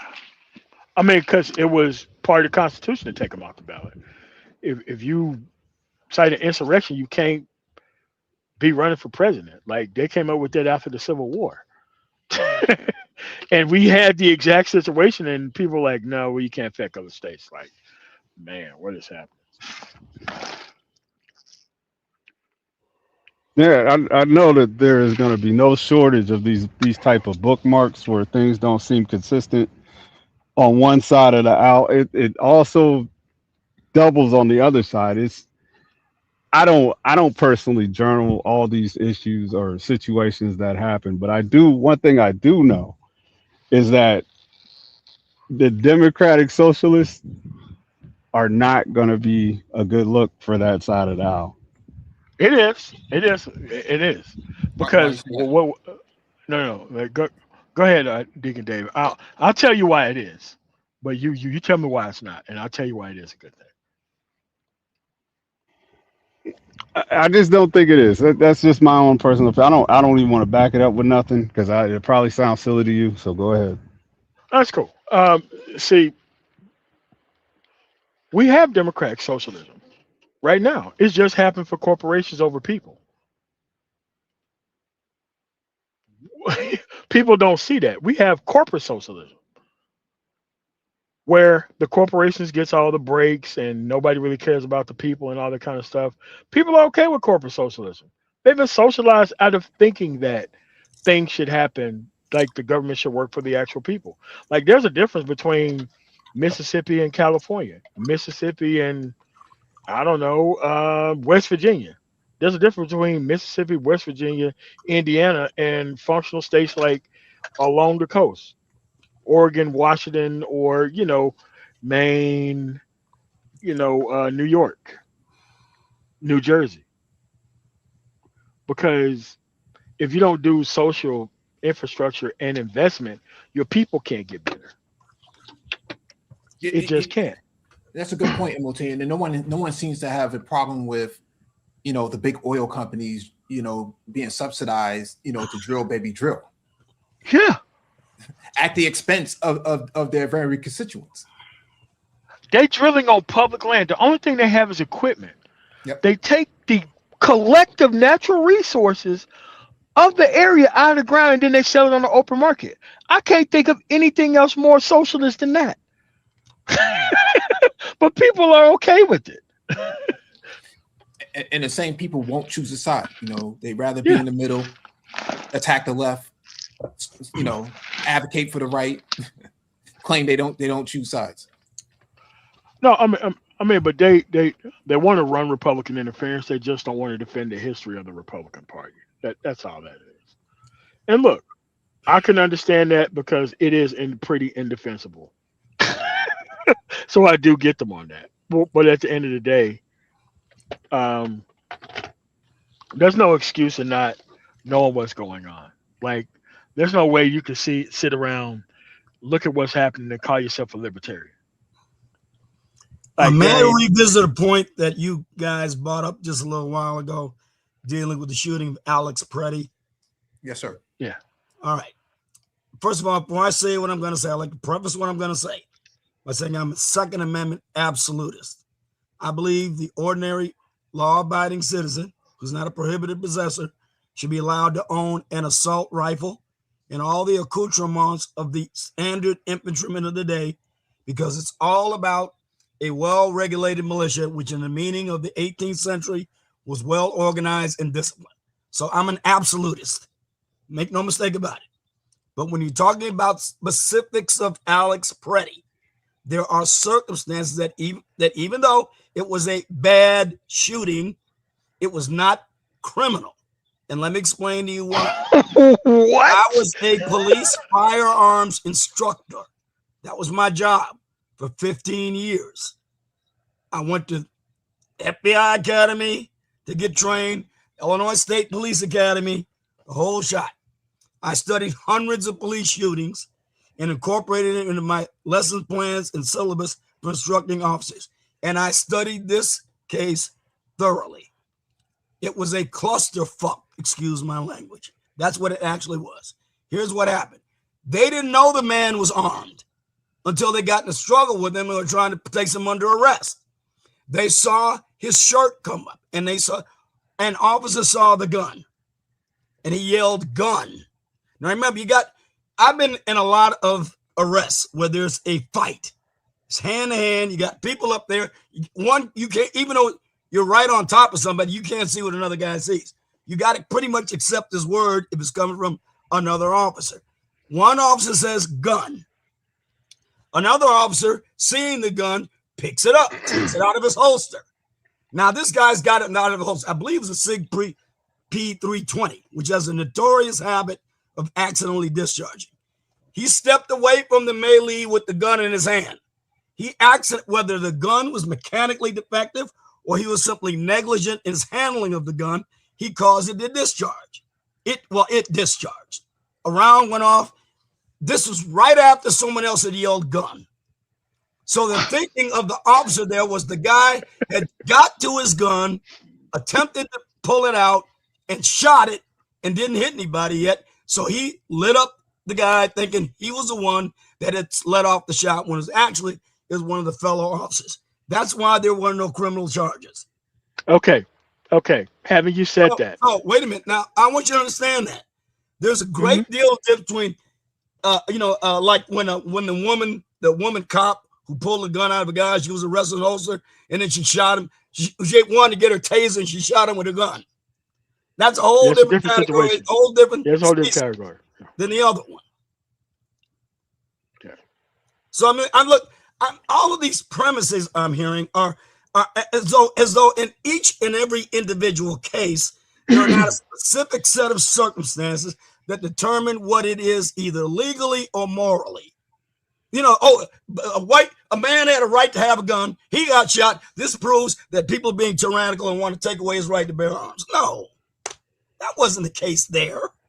Now, you can make a lot of beasts about the way ICE is conducting operations in Minnesota, and I get it because their government. One thing about government I know from my experiences with government is it screws up regularly, and that would include operations in Minnesota. But look, you don't have to characterize it other than what it was or is. That's why I favor giving the minimum amount of power to the government other than what they are constitutionally mandated to do and what is necessary to ensure civil order and regularity. That's it. Don't give them no more power than they have to have. That way they got less to screw up. You know what, sir? This is a historic occasion. I have been waiting 12 years online to meet somebody like you. You want to know why? Because I am also law enforcement, military trained, and that was a criminal act, and that person would go to jail, and every single person there would go to jail. I don't know where you were trained at. That is criminal activity. What happened there? I don't care where you was trained at. You are 100% wrong. It is not even up to anything that is different there. That clusterfuck, wrong. Military, when they use clusterfuck, criminal activity. It's either that guy deserves to be dead or not deserves to be dead.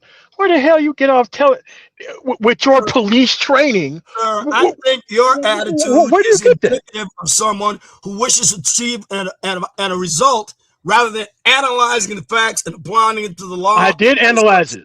No, I did analyze it. No matter that what, guy's dead. That guy's dead, isn't he?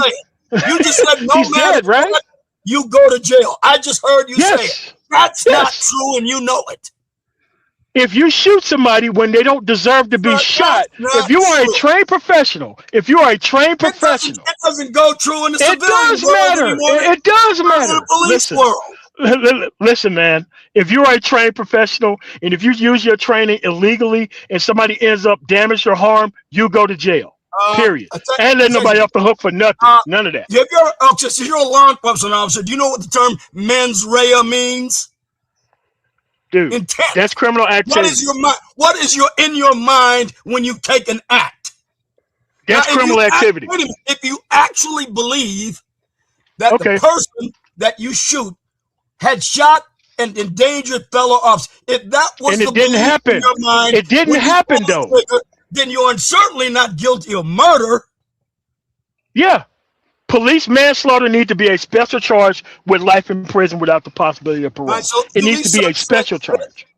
A special charge. Particular circumstances fit given the totality of them? Yes. No. Yes. They're trained professionals. They're at work. They took the gun away from the guy and they end up shooting him and he died. Everybody there goes to prison. All right. Let me ask you a question. Do you agree with the basic facts I gave as to his disarming? No, I don't agree with the basic facts that you gave. Tell me what you think occurred. Let me hear your side of it. What occurred was there was a person who got his gun taken away, and after his gun taken away, he was shot. And they knew this. That's why they shot him. I don't care what they thought.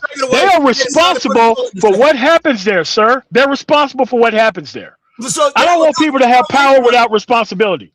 I don't want people to have power without responsibility.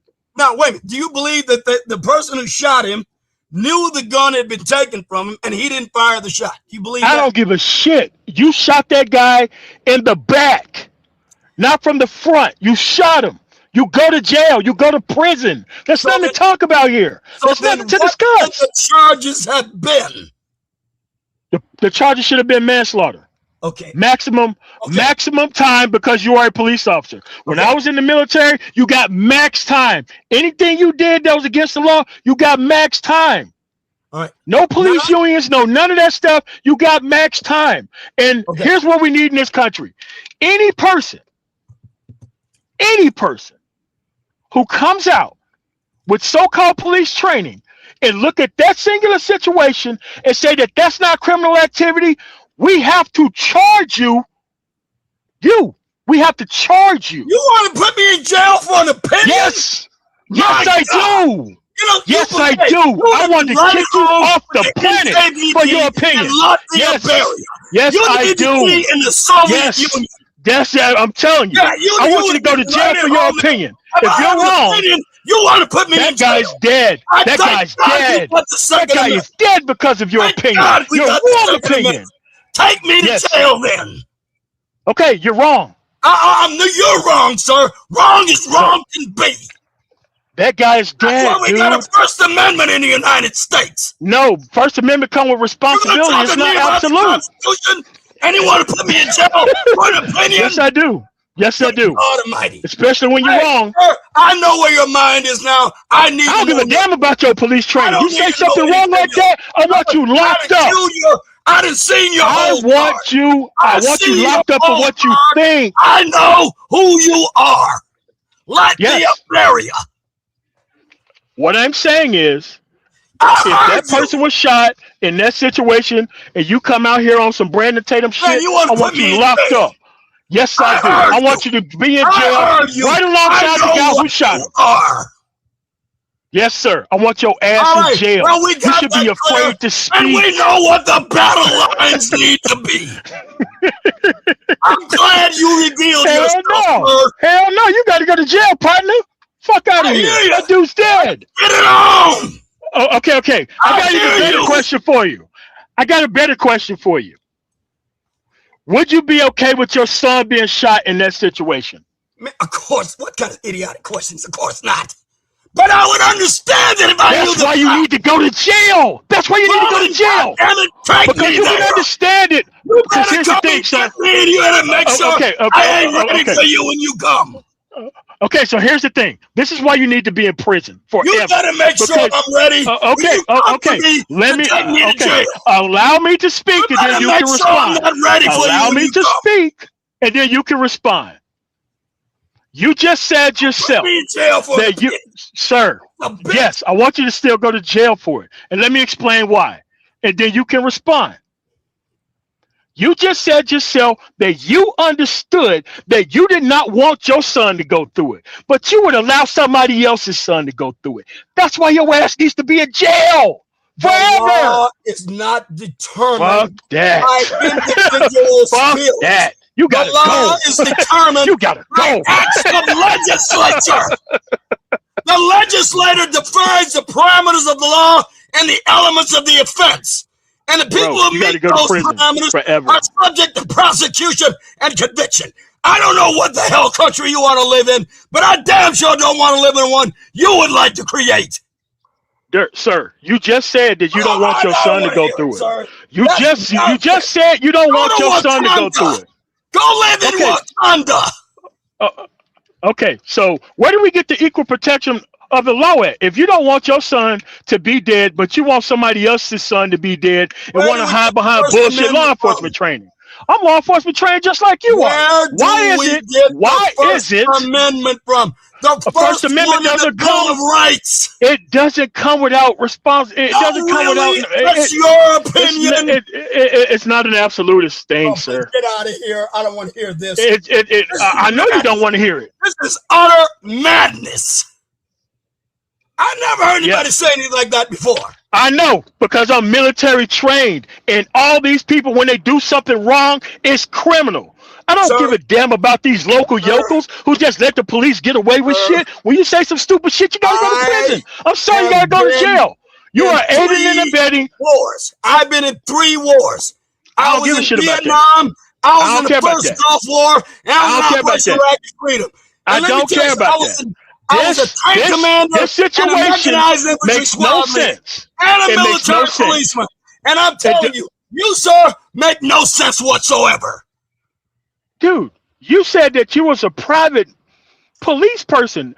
I'm the military police officer here. I was 4 years on active duty, and the remainder 20 years in the National Guard. My unit got activated for the first Gulf War and Operation Iraqi Freedom. That ain't got shit to do with this circumstance. That ain't got shit to do with this circumstance. At the end of the day, you said, how many have you been in? Dude, look, I think you're dumb as fuck for going to them goddamn wars. You're a fucking maniac. You're Guess what? I'm also military just like you. I think you're dumb as fuck for bragging for going to war. Maniac, you're fucking lunatic. And a nihilist. Listen, man. Listen. At the end of the day, you said that you did not want your son dead, but you are okay for somebody else's son to be dead. Altogether, sir, you're the one who let reason in you. Listen, I'm not the one screaming here. Yeah, well, you need to be screamed at. No, sir. I'm 100% right. You said that you did not want your son to die. And but you're okay with somebody else's son dying. That's the end of it. I get the law to my personal grief. Sir, at the end of the day, this guy should either be alive or dead. I just don't want to live in the country that you govern. Ever. Yeah, I want you to be held responsible for everything that comes out of your fucking mouth. Yeah, I am. You better believe I am. I can explain it thoroughly. No. You want to have your opinion, but you want this dude to be dead, but you want your son to be alive in the same circumstance. That's not equal protection under the law, sir. That is not equal protection under the law. About what I said. Not equal protection. Why are you doing this? I'll tell you what. Why don't we both shut up and let the other people have a say for a minute? They can either agree with you or agree with me, or neither of us. I want to hear what they have to say. Nah, dude, you're just wrong, bro. That's all. All right, we've already established to believe that. Why don't we let somebody else say something instead of just dominating everything? Yeah, man, that whole I got police training bullshit, that shit don't work with me, partner. You really are on a power trip. Hell no, that shit don't work with me. Let somebody else speak. I couldn't wait for one of you. I've been police trained. I not support bullshit to be online with me, man. I've been waiting on this shit. You guys want to say anything? Man, fuck out of here. You want your son to be alive under the same circumstances, but okay for Freddie to be dead. Man, fuck out of here. He's a narcissist. He's pathological. He's genocidal. He's murderous. He's arbitrary. And he's tyrannical. What do you think about what I just said about him? Hey, man. This is about Freddie being dead or alive, and this is about your son being dead or alive in the same circumstance. There's nothing else to argue, is there? I know you keep trying to change the circumstance, sir, but I need to bring it back to reality. I swear, one thing about the circumstance is about progressives, they will literally invert what they say and project it back onto you. Classical Saul Alinsky bullshit. Sir, this is what you just did to me. I will explain how you just did exactly what you just said. You said it is okay for Daniel Preddy to be for Preddy to be dead, but it would be okay for your son to be alive in the same circumstance. I said it was a bad shooting. Did you hear me? Did you not hear me when I said that? I said it was criminal. I said it was. And then you go to prison. I said it was a bad. If you use your training, if you use your training in a way that is unapproved, and if you don't check your shots before you fire, you go to prison. And if you were in the military like you claimed you were, you know damn well you're going to jail over that shit. Discipline them, fire them. It's not no. You send their ass to prison and you fire them. All right, whatever. No. You are the totalitarian person who wants this person to just be punished, slap on the wrist, and not go to jail. It didn't happen, so what are you going to do about it? At the end of the day, they all need to go to prison. Period. I don't agree. And millions of others don't agree with you either. Yeah, well, y'all are the tyrannical ones who want the government to use power without responsibility. Opinion. You better check and look in the mirror, buddy boy. No. I want you. No, sir. I want you to go to jail for your incorrect opinion. Go to jail for my opinion about a public matter. I know, because you want your son to be alive, and you want for this guy to be dead in the same circumstance. What is going on? Oh, no. Let him continue to fry himself. That's the reason why he's yelling and screaming. It's that are utterly unfounded and ridiculous. What is happening? I step away for 5 minutes. No. Like we're talking about Queen, the Preddy situation, and Minnesota. Yeah, and he said I ought to go have an opinion contrary to his. He said I should go to jail. No. That's not the whole thing. That's not the whole thing. Allow me to explain it, sir. Like, listen, man. Bro, you're gonna get your chance to talk.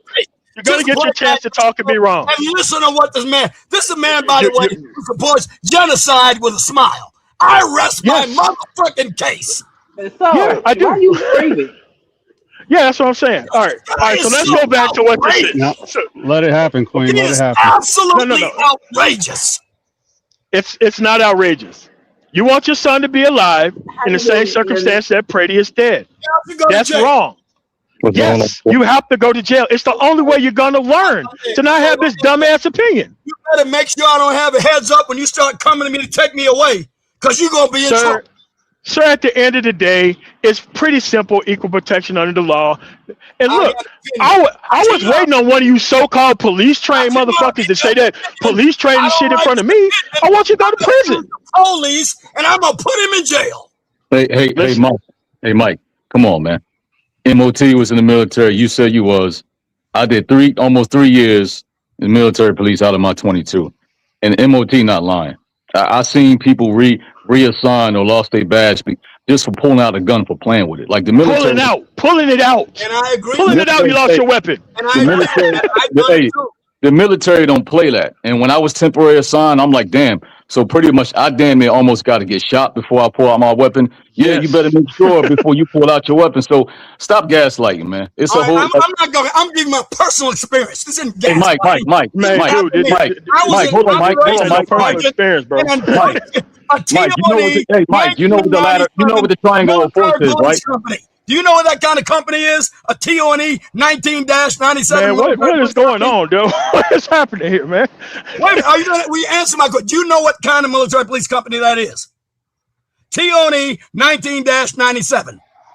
Dude, I was part of 568. What are you talking about? operations. I was a sergeant first class in that unit. I know everything you're speaking of. I know the Uniform Code Military and the Manual of Court Martial backwards and forwards. All right, so let me ask you a question. Why are you arguing with me? Why are you arguing with me then? Hey, Mike, let me ask you one question, Mike.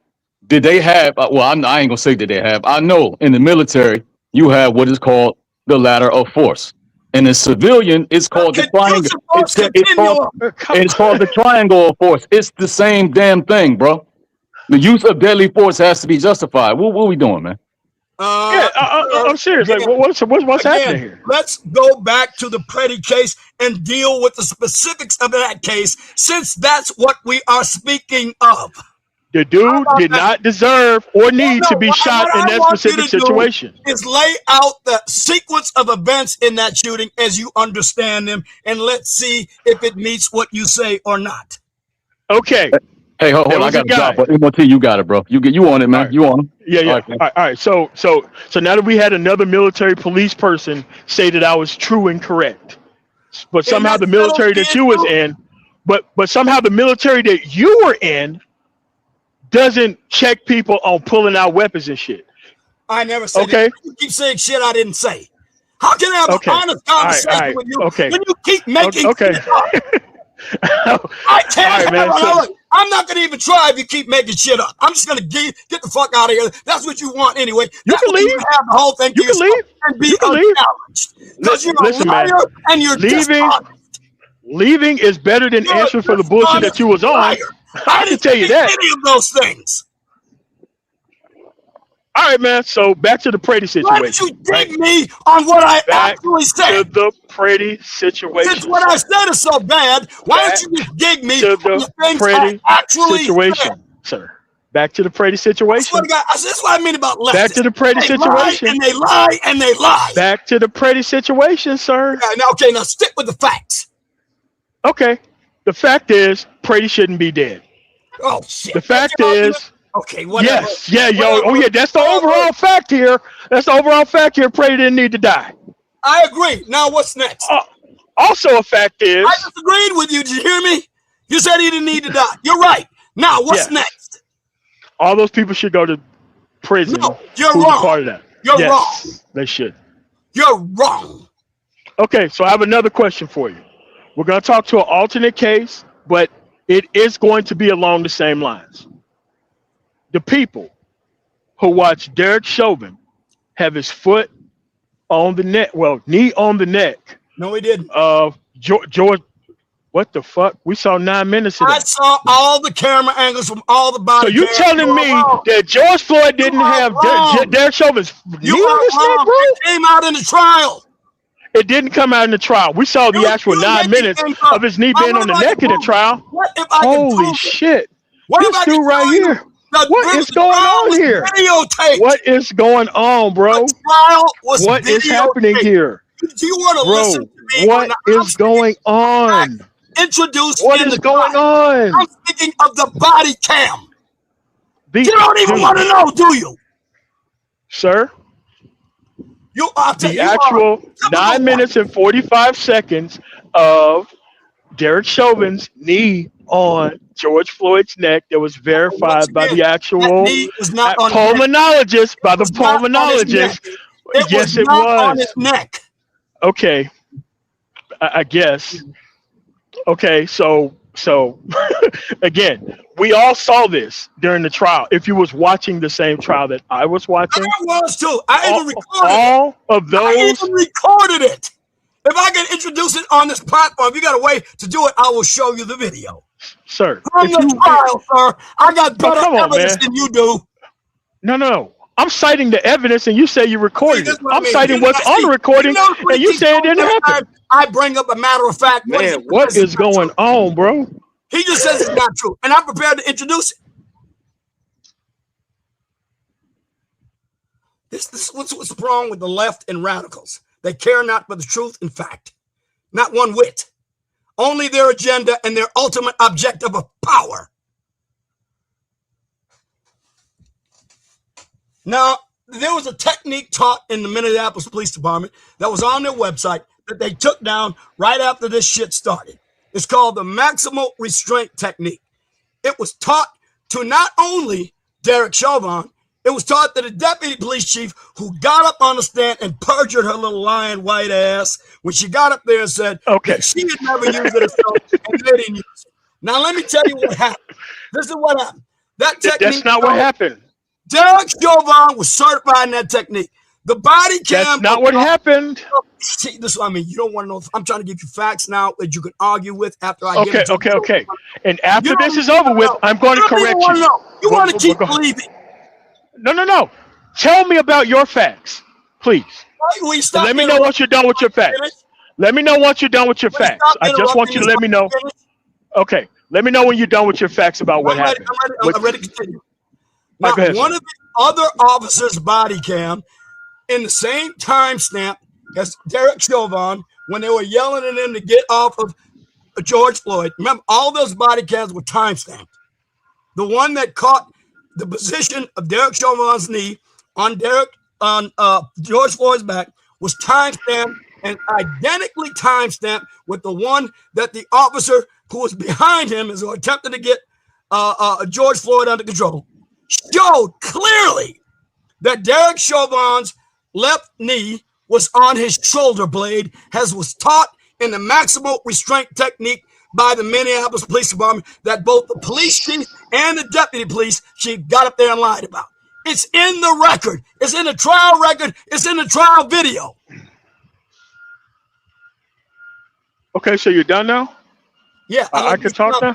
See, did it. Sir. The actual angle that they showed in court was the angle that they actually used. They showed his knee on his neck for 9 minutes and something seconds. That is what convicted him. That did. The actual. How do they sir, I let you talk. The actual police trainer from the actual unit came and said that the technique that Chauvin was using at the time was a banned technique. That's also in that so-called evidence that you have. It wasn't banned. It was banned during that stop, sir. It was banned during that stop. Right. So my point is, it wasn't. He didn't have his knee on his neck. And how do they fake a punch in Hollywood? It's called perspective. The guy you're not actually hit with a Hollywood punch. The camera angle is set up so it looks like it, and they add a sound effect. Sir, at the end of the day, looking at that picture, you look the actual picture of angle that they used was not from a police camera. Was actually placed. Sir, the knee was on the neck. Did you hear the pulmonologist say when the guy was passing out and at the moment that he died? Okay, the pulmonologist did a play. You want me to read to you from it? You want me to read to you from the autopsy reports? All three of them. From the Henneman County Medical Examiner, from the Armed What does that have to do, sir? What does that have to do with the knee on the neck? Of Dr. Michael Baden. Do you want me to read all three of them to you? No, sir, because they don't matter. The pulmonologist said how he died. The pulmonologist said how he died. Comfortable position. The pulmonologist said that he died from the knee on the neck for 9 minutes and something seconds. The pulmonologist did a play-by-play of what was going on and how that dude was dying. So again, your second and faulty level of law enforcement experience, me being also having the same training, this is why I would want your ass in jail forever. Why don't you put me in jail then? Lock forever. Me up. I ought to be in jail. I don't agree with you. Forever. I ought to go to jail. Go. Good God Almighty, man, you are horrid. At the end of the day, you have to understand that you have to be responsible for the things that you're actually saying, sir. I want people to be responsible for the things they're saying and the things they're actually doing. When is Big J going to be back? Big J took off for the rest of the day, man. If Big wants to, I'd like to arrange a debate between this guy and me, and I'd like it to be moderated, and I'd like to request Big J allow us to do it. Why would you want to debate? You can't even survive this conversation. I'm eager to get it in a controlled environment. I can't wait. For what? To lose again? Yeah, lose again. Why do you want to lose again? Hey, you got me, baby. Meat on the table. Have at it. Why are you screaming? Have at it. I'm meat on the table. Okay, so you can add another okay. You can add another step to your belt. Hello, dude. Hello. Sir, why are you screaming? Why are you doing all this yelling? Once again, I wouldn't be necessary in a moderated environment if Big J and he can arrange a debate between me and Big J in a moderated environment. I'm asking over this. Say that over this. Happy to do it. If you want to put your evidence up, you can put it back there and put it on the screen. It's a question I'm going to ask Big J. He can turn me down if he wants to. It's his show. Big J. I'll grant one thing here. This man is somewhat articulate. He does have a point of view. It is degenerate, corrupt, and vile, but it's a coherent point of view. I would love to engage him in a debate in a moderated environment. It is crazy. Well, on what issue? We just tried that. Do it, you don't have to. No. I want to do it, but you have to. But you have to understand that you have to bring facts to the table. Like I'm just not going to. All I've been doing this whole debate. And you have not been doing that. You haven't. You said his knee was on his neck. That's not true. It is true. Sir, I got when I come, I'm going to have the video to show you you're wrong. I know. You're going to have a video. You're not going to have the video that he was convicted on. Because you only lie when you know that what you say isn't true. Yes, what you say is not true. I'm not going to make false accusations on you. They used a different camera angle that zoomed in and then showed exactly what Devin Shulman was doing. What you're saying is not correct. This is settled stuff, sir. Okay. Whatever. All right, look, I got to go. But bring it up to Big J. Let me know. And I'm ready to get it on with this guy anytime he says it's ready. We can set parameters of the debate. It's on. Jay likes debate. I've debated with Jay many times. Well, AI said that Derek Chauvin had his knee on that man's knee. AI is full of shit. It was programmed by people who wanted that result. The video. That's not true either. The video doesn't lie. No, I know. That's what I'm referencing. I'm referencing a video with the knee on the neck. One of many videos. Like, I don't know what you was looking at, but these are clearly. Well, that's the purpose of a debate. Cold chilling on that man's neck. Like, I don't know what you trying to do. Seriously. One thing you do in a debate. You don't know. He says it didn't happen. I say I know. We present our evidence of that. It's called an adversarial proceeding, Mr. Law Enforcement Officer. Oh, Lord. But do we need adversarial stuff when you're just wrong? You want to have a debate or not, sir? I do want to have a debate. All right, let's see. I don't want to litigate any further. We're not going to get anywhere here. You got your position. I got mine. Let's ask Jay if he wants to do it or not. But you're going to lose. You didn't acquit yourself. You can't accuse me of interrupting you. I can't accuse you of interrupting me. We get our time to make our case. We respond. Back and forth. Man, at the end of the day, whenever you're ready, I am willing to debate you, and I'm going to play. Let me know. All right, cool. And we are debating whether or whether not. I want to be sure that I'm clear before I set this up. We're debating how George Floyd died. That's what we're debating. No, that's not. No. Well, okay. Well, correct me on what we're debating. I'm not being facetious. His death. Oh, okay. Say what? What he say? No. Yeah, he. And everything proximally. So you want to debate? Wait a minute. Wait, let me finish, please. One sentence I gotta say. And everything proximally related to it. No, sir. Because you want to bring in like the drug evidence in the system and all of that. Yeah, you're damn right I do. Because that definitely contributed to his death, according to the medical examiner. Yeah, we don't care about what contributed to his death. No. The direct cause of death. The direct cause of death, sir. Like, you know how crazy you're going to look trying to bring up drugs when you have 9 minutes or 45 seconds of somebody choking someone out, and then you have like the actual pulmonologist telling you how the heart works and how the cut supply of oxygen. You really want to go through that on the debate? Do you know what a cascading series of events is? That doesn't apply here. It does. It does not apply. I debate you on it. We don't even know whether the bill was fake or not. Okay. We don't even know that. We don't even know that. We still don't know that. And straw men are you going to introduce here? Well, actually, you're the one with the red herrings and straw men, sir, not me. That's why we have a debate and a moderator who can keep us on the. Look, me and Jay have debated on innumerable occasions. I trust him to moderate honestly. So I'm willing to accept if he says something is bullshit, red herring and straw man, and he says that's not really relevant to the debate, kind of like a judge, I'll go along with it. All right, Mike. I don't think I will need to do that at all. Okay, so I just want you to say my term. Just say genocide with a smile. Just say it one more time. I say genocide with absolute ruthless opposition and destruction.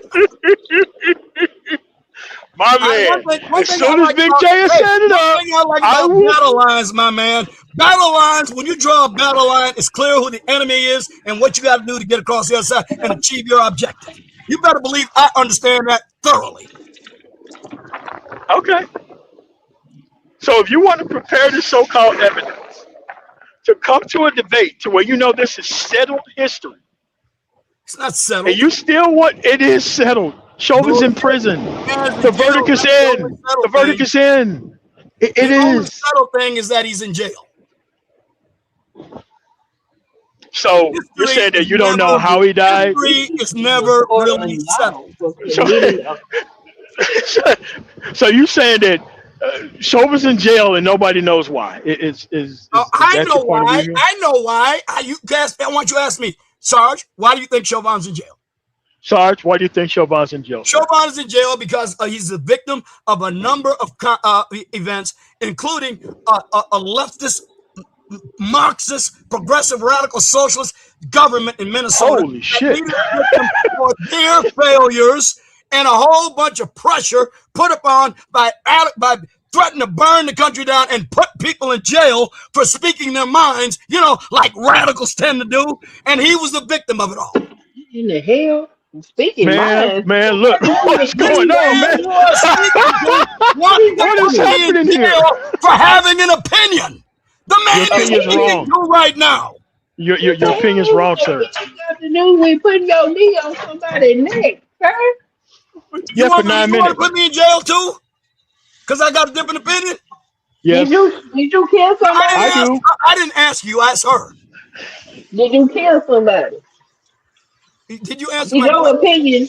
I said, do you want to put me in jail because I have a different opinion than yours? No, you have the right. Good. Well, then we're fine. You can have your opinion. I'll keep mine. This guy, though, wants to put me in jail for it. Put you in jail for? Yes. Okay. I don't know. Oh, you do want to put him in jail? Oh, absolutely. I don't need to lie. You want to put him in jail? He got to go. Yeah. Why? He got to go. And right now, the only reason you put me in jail because you ain't achieved your genocide system. Roll out. How you get your genocide system? Roll out. I'm going up the chimney. When you get your genocide system in place, people like me are going up the chimney in flames. So somebody in the chat wants to know why Alex Pretty is dead. Yeah, why is he dead, sir? I already, maybe they didn't hear me when I explained the circumstances. I understand them after having studied it for 3 or 4 hours. Uh-huh. I'm willing to explain it again if this gentleman will promise to be quiet until I finish. Okay, go ahead. All right, first of all, according to ICE, and this is arguable, but according to ICE, he was interfering and obstructing ICE officers performing their duty. The ICE officers responded by attempting to arrest him and get him under control and get him on the ground to handcuff him. During the struggle, remember, they didn't know he was armed until he began struggling with them. He didn't say, I'm a licensed carry permit holding, Second Amendment carrying gun possessor. He didn't tell them that. He didn't tell them anything. They didn't know he was armed. Probably he didn't think a need to tell him he was armed because he probably wasn't going to pull his gun out on him. I mean, I don't know. But I'm willing to concede he probably had no intention of deploying his gun against them. They didn't discover he was armed until the struggle happened and his shirt came up and they saw the gun. At that point, one of the ICE agents said, gun. The struggle continued for about 2 or 3 seconds after they yelled gun. Now the officers are alerted by a fellow agent that a gun is involved with the purpose because they know all of them got guns. So the only other guy could be the guy they're struggling with. So another agent managed to get into the melee and take Pretty's gun out of his holster. Pretty is now disarmed and no longer a threat with the gun. But the agent has in his hands, I believe, a SIG P320 pistol. It's a 9mm pistol that is under investigation by the United States Armed Forces and the manufacturer for a defect that causes it to frequently discharge inadvertently. For whatever reason, whether due to the agent's negligent handling or a mechanical defect, it discharges. The other officers hear the shot go off. They are now making the assumption that the guy's struggling. Remember, it's a melee. You can't see everything in a melee. I've been in a bunch of them, and you can't see everything there, even though you're right up on it. It's like being in a football scrum. So what you're looking at is agents who heard gun, they heard a shot fired, and they're assuming the offender fired the shot. And it was at that point another agent shot Pretty in the back and killed him. Now that's a bad shooting. It should not have occurred. But due to a series of what I said earlier, cascading events, it did. It is a bad shooting. The federal government is liable for his death, but it is not criminal. This man wants to put people in jail over that. They should go to jail. That's seriously. Yeah. And you did not do so in a professional manner. That's murder. They should go to jail. Say it again. Say it again. Sorry. I got a question for you. But if you want to put me in jail for having an opinion, I guess you definitely need to put them in jail. Hold on, because you're doing all these, I don't even mental gymnastics to try to justify this. When you are in a professional position, your standards are a little bit higher than everybody else. So you being in the midst of a melee does not excuse you shooting somebody. That's insane. It doesn't. I'm agreeing with you on all this thing. You want to put them in jail, though. I'm saying they should have been fired. No. And they should go to jail because they killed somebody. Yes. What the hell? What we have is where we disagree. Not on the consequences, but on what should the punishment be. Not on what happened, which was a bad thing. I'm not arguing. Did they kill somebody? There's no disagreement amongst us on that it was a bad shooting. We need to put that part of it away. It should not have happened. But if it did happen, I say to you, it's not criminal. If you murder somebody, don't you go to jail? It's definitely not murder. Even Man of Tomorrow said it wasn't murder. No. It's no. What it is manslaughter. Okay, see, and you think it's murder. No. Manslaughter is a type of murder. The person is still dead. That's the point. They shouldn't be dead. No, sir. I know the distinction. Manslaughter is about results. Manslaughter is about results regardless of intention. Okay? Why do we have a term called involuntary manslaughter? Manslaughter. Why? I know. They're different states and they have different definitions. Homicide. They have different states and different definitions. For this specific case right here, we are talking about a trained professional who went through mental stability checks through tons of training, who shot and killed someone when he shouldn't have. Sir, I look. That's all I'm saying. This is what I'm saying. I do my research. I looked up the homicide statutes in Minnesota. Then I looked up the federal statutes governing federal law enforcement officers. So I know the distinction, sir. That's why I'm telling you, do your homework first. Okay.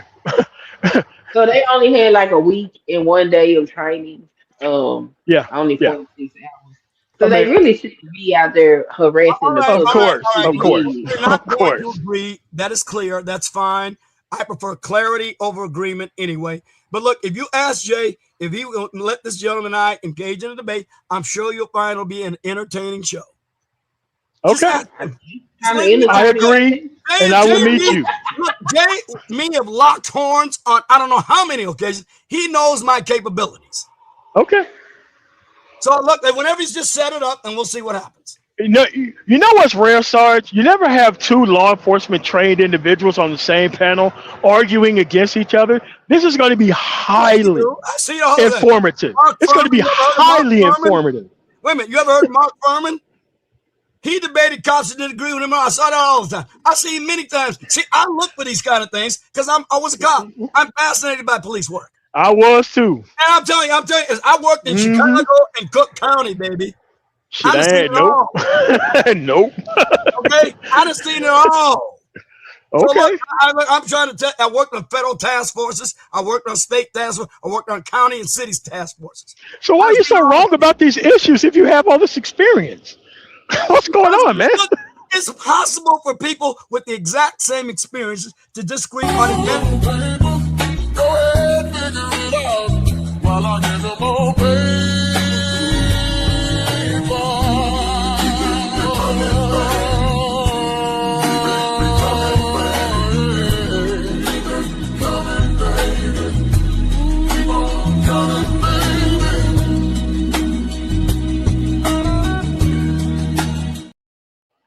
Look, it is possible What I have a super chat with your bitch ass. proximity to each other who do not agree on the event that they jointly experience. What else is new? I'm not surprised you disagree with me. That's fine. Let's examine the breadth and scope. Why you got to be screaming at people though? Why? No. Let him go. Let him rock. But this shit is alarming my nervous system, and I don't need to be stressed. Like this is crazy. I may be a bit loud and a bit emphatic, but I'm not irrational and I'm not incoherent. But stop yelling at us, though. Damn. All right. So again, like I said, we can have the exact same experiences in close proximity to each other and agree on what occurred, disagree on what occurred. Hell, have you ever interviewed witnesses to the same event? I have. I say, what? Yeah, I have too. Yeah, well, you know how people differ on what they see with their own eyes. And they're not lying either. They're honestly reporting what they think they saw. Which but that can be cleared up with cross-examination, though, regardless of what happened. Often be contradicted later by photographic or video evidence. It's just the way things are, man. It's human nature. It's people involved. Human beings. We're not robots. We're not ants. Okay, so what I'm saying is, if you still want to have this debate on Pretty and Chauvin, oh man, that's gonna be a night. Why leave it to that? I was listening to you. You got more stuff you want to be wrong about? What else you want to discuss? What else you want to discuss? Right now, this show's been going on for 4 hours and 11 minutes and 46 seconds. What else you want to be wrong about? Let me explain it. This show has been going on right now for 4 hours, 11 minutes, and 52 seconds. Now, I heard you. I didn't call in. I heard you about an hour and a half listening to the things you had to say. And like I said, you're an articulate man. You have a worldview, and you expressed it reasonably coherently. And I couldn't agree with a goddamn thing you said. And look, I'll tell you what, everything you said in that hour and a half I was listening to you, particularly your genocide with a smile theory, I'd love to have at it with you. So we can bring up the whole range of everything. But I would rather you limit it to this police stuff because it's so good. It's so good. Man. All right. Okay. It's so good. Look, I got to do it. If we're going to have a debate, we have that agreement one way or the other. We both got to agree. Right. All right. So I would prefer it to be a bit more holistic. But if you want to limit it to certain topics, can we at least have maybe 4 or 5? Okay. So we got the Brady situation. We got the Chauvin situation. What else you want to discuss? All right, I'd like to talk about your genocide with smile theory and why it's necessary to wipe. And first of all, I want you to define for me what genocide is, because there's a difference between genocide, mass murder, and massacres. I'm not sure specifically. I said okay. So let me explain why that doesn't of the gene pool of a people. Okay, so let me explain because you didn't hear the part after I said that. When I said that killing people isn't the only solution, I say not helping them is my preferred method. It's not helping with anything. Well, not rendering assistance when you don't have a legal obligation or a moral obligation to do so isn't genocide. Again, it achieves the same effect to me. But yeah, because not helping. All I'm saying is not genocide. Okay, for the sake of conversation, that is exactly what I would say. That's why I wanted to bring that back up to you to why that doesn't need to be a debate topic. So then in what that else? context, now that I understand, can we include that in the list? No. Okay. Okay. All right. Okay. How about this then? Now, look. What else? Look, okay. Wait a minute. Now okay, we got two things. Okay, we got Chauvin and Freddie situation. You want to include Renee Good in there then? She shouldn't be dead either. Oh, come on, dude. Do you want to lose all that? Okay. Yes. Okay, good. We'll include her in that. That's three things. Okay, I got another point. Now, your reading of events as in a state of affairs in the community, the black community, the world, Officer Tatum was really rather nihilistic and bleak. I would like to examine that in light of many of the things you said here on the show. No, I think Officer Tatum needs to be locked up for the things that he said. What he's doing is aiding and abetting law enforcement in most of these actions, and he should go to prison for that. He should be monetarily penalized for that. Let's include. Because what he's doing is he's doing it deliberately to harm other people, and he's being paid to do so. Okay. So if you want to argue in favor of Officer Tatum, okay, that's number 4. So I take it then. I believe based upon the logic of your rationale, I take it then that we ought to indict the entire Democrat Party. The party of slavery, the party of Jim Crow, the party of Ku Klux Klan, the party of the Black Codes, the product of the Civil Rights Act and the welfare state that destroyed the two-parent black family, largely, not exclusively. No. You'd like to indict the Democrat Party too? Sir, I am from Mississippi. I can guarantee you the Democrats that ran Mississippi in the 1800s ain't the Democrats that are down there right now. Oh, yes, they are. They believe in a different kind of slavery. No, sir. Those are two different parties. They stand for two different things. A whole new serf class from out of country. God. They want to build a new serf class from the third world. Okay. They just have transmogrified their notion of slavery from what it was in the 19th century. The Democratic Party of the 1800s is the Democratic conservatives who ran the South, who seceded from the Union, are different. Sir, let me finish. It's real quick. The Democratic conservatives that ran the South during the 1800s are not the same as the Democratic liberals that do not run the actual situation down there right now. They weren't communists. Wait a minit. How do you agree when you just said otherwise? Come on. Okay, then let me correct myself. That was wrong to say. Let me correct you. No, they weren't the same. They were a bunch of oligarchic planters who led the South, the Confederate States, into a civil war with the United States, a war between the states. Okay, I don't disagree.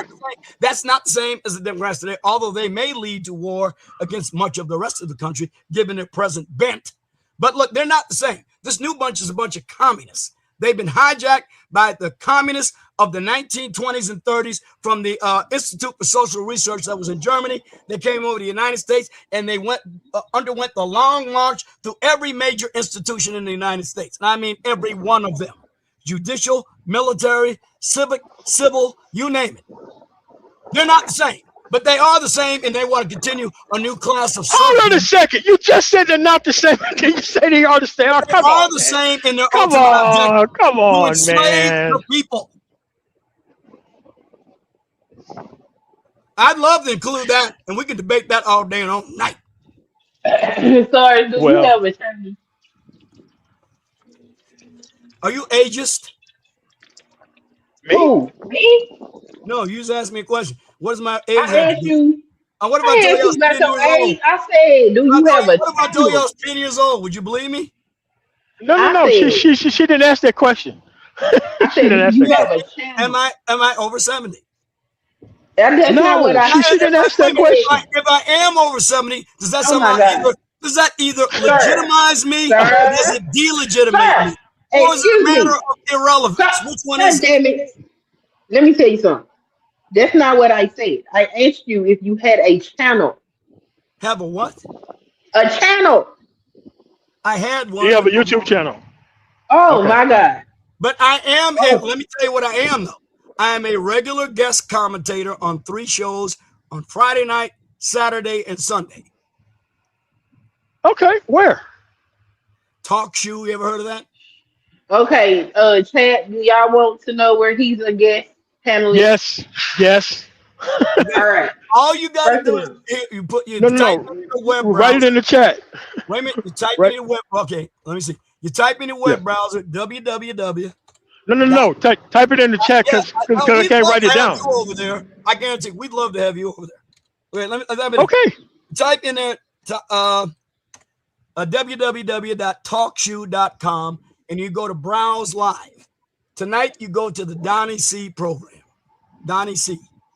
I'll be on that program tonight. Could somebody type that in the chat because I don't have anything to write down. I hit the okay. I just put it in there. Okay, cool. That's what's up. www.talkshoe.com. I put a comma there instead of a period. Excuse me. After www, Okay. but you put a dot there, and you go to what's online. We'll come on tonight about 9:00 Eastern time. Talk shoe and Donnie what? Donnie C. Okay. And on Sunday, I'm on the Lucid Libertarian on the same channel, same time, at 9:00 Eastern time. And on Friday nights, I'm on NWCR and the same channel. And that usually comes on about 8:30 or between 8:00 and 8:30 Eastern time. Okay. Got it. And I guarantee you, we would love to have you on the show.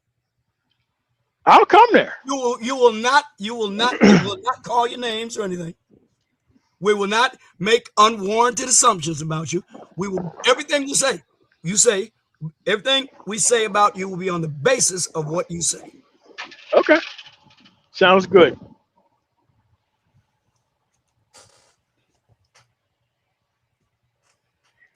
I can't wait for this debate, though. Oh my debate's gonna be fire. That debate's gonna be fire. That debate's gonna be fire. Make it happen. Make it happen. To be honest, like I said, I like moderated debates. That way, you know how much time you got to get in your, so you don't filibuster and ramble. You got to focus and get right to the point. Y'all read everybody out the panel. No, I mean, you know, he wants to have a moderated debate. Hey, I'm not turning that down, especially over these three law enforcement issues. Okay, good job. I do. Okay, I know three law enforcement issues and debating Brandon Tatum. This is easy work. Me and Jay don't get along. I mean, me and Jay, we get along okay. Once upon a time we didn't. We just be cussing each other out. But eventually we came to a rapprochement, and we kind of, you know, we don't agree, but we disagree civilly, and that's all I ask. I don't need agreement. I don't need people to like me. All I need is clarity. That's all. Just clarity. Cool. More important to me than agreement. Cool. All right. Well, thanks for having me on, Queen. All right, my man. By the way, you can tell Jay where you can get in touch with me tonight on that show. He can come on the show and he can let me know what his decision is. All right, that's what's up. Well, wait, hold on a second. I'll let him know.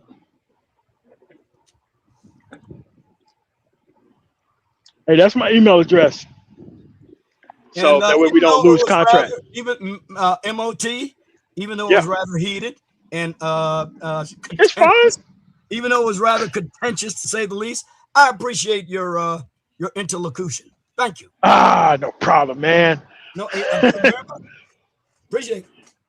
But that is my email address. But I do intend to stay out of jail no matter what I say. Okay, and I intend to try to lock you up no matter what you do. I'm sure you do. Good luck. All right, cool. All right, thanks for having me on, Queen. Later, Sarge. Have a nice night. Till then. All right. All right. Well, what a lively show. I have to make sure BIGJ gets this shit. All right. Now, I put the link in the chat to the talk shoes. Now, I don't even check all that other stuff Sarge was saying. So, if Sarge get back in the chat, he should type that for y'all. But BIGJ is currently running an upload where he is dragging Wacky World of O. So if y'all want to go over there and check that out, by all means. I believe Bomb Terry is also live. Queen finna take her medicine and go to bed because she got to work tonight. So shout out to y'all for the spirited live. I'm supposed to get the hell on. Shout out to all the we call them the super sacks. All right. So just in case I missed anybody, we gonna run it back one more time, and then I'm gonna get up out here. Go ahead, figure it out while I get them all paid.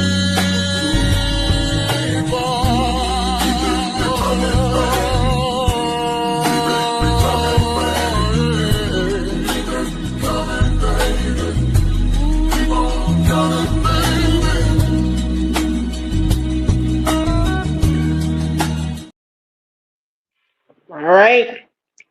So go out our super sacks. Shout out to y'all for coming through. Y'all come back again. All right. It's been real. Peace out. I am not here to debate with anyone. I have devoted all of my adult life to this subject. I only debate with my equals. All others I teach.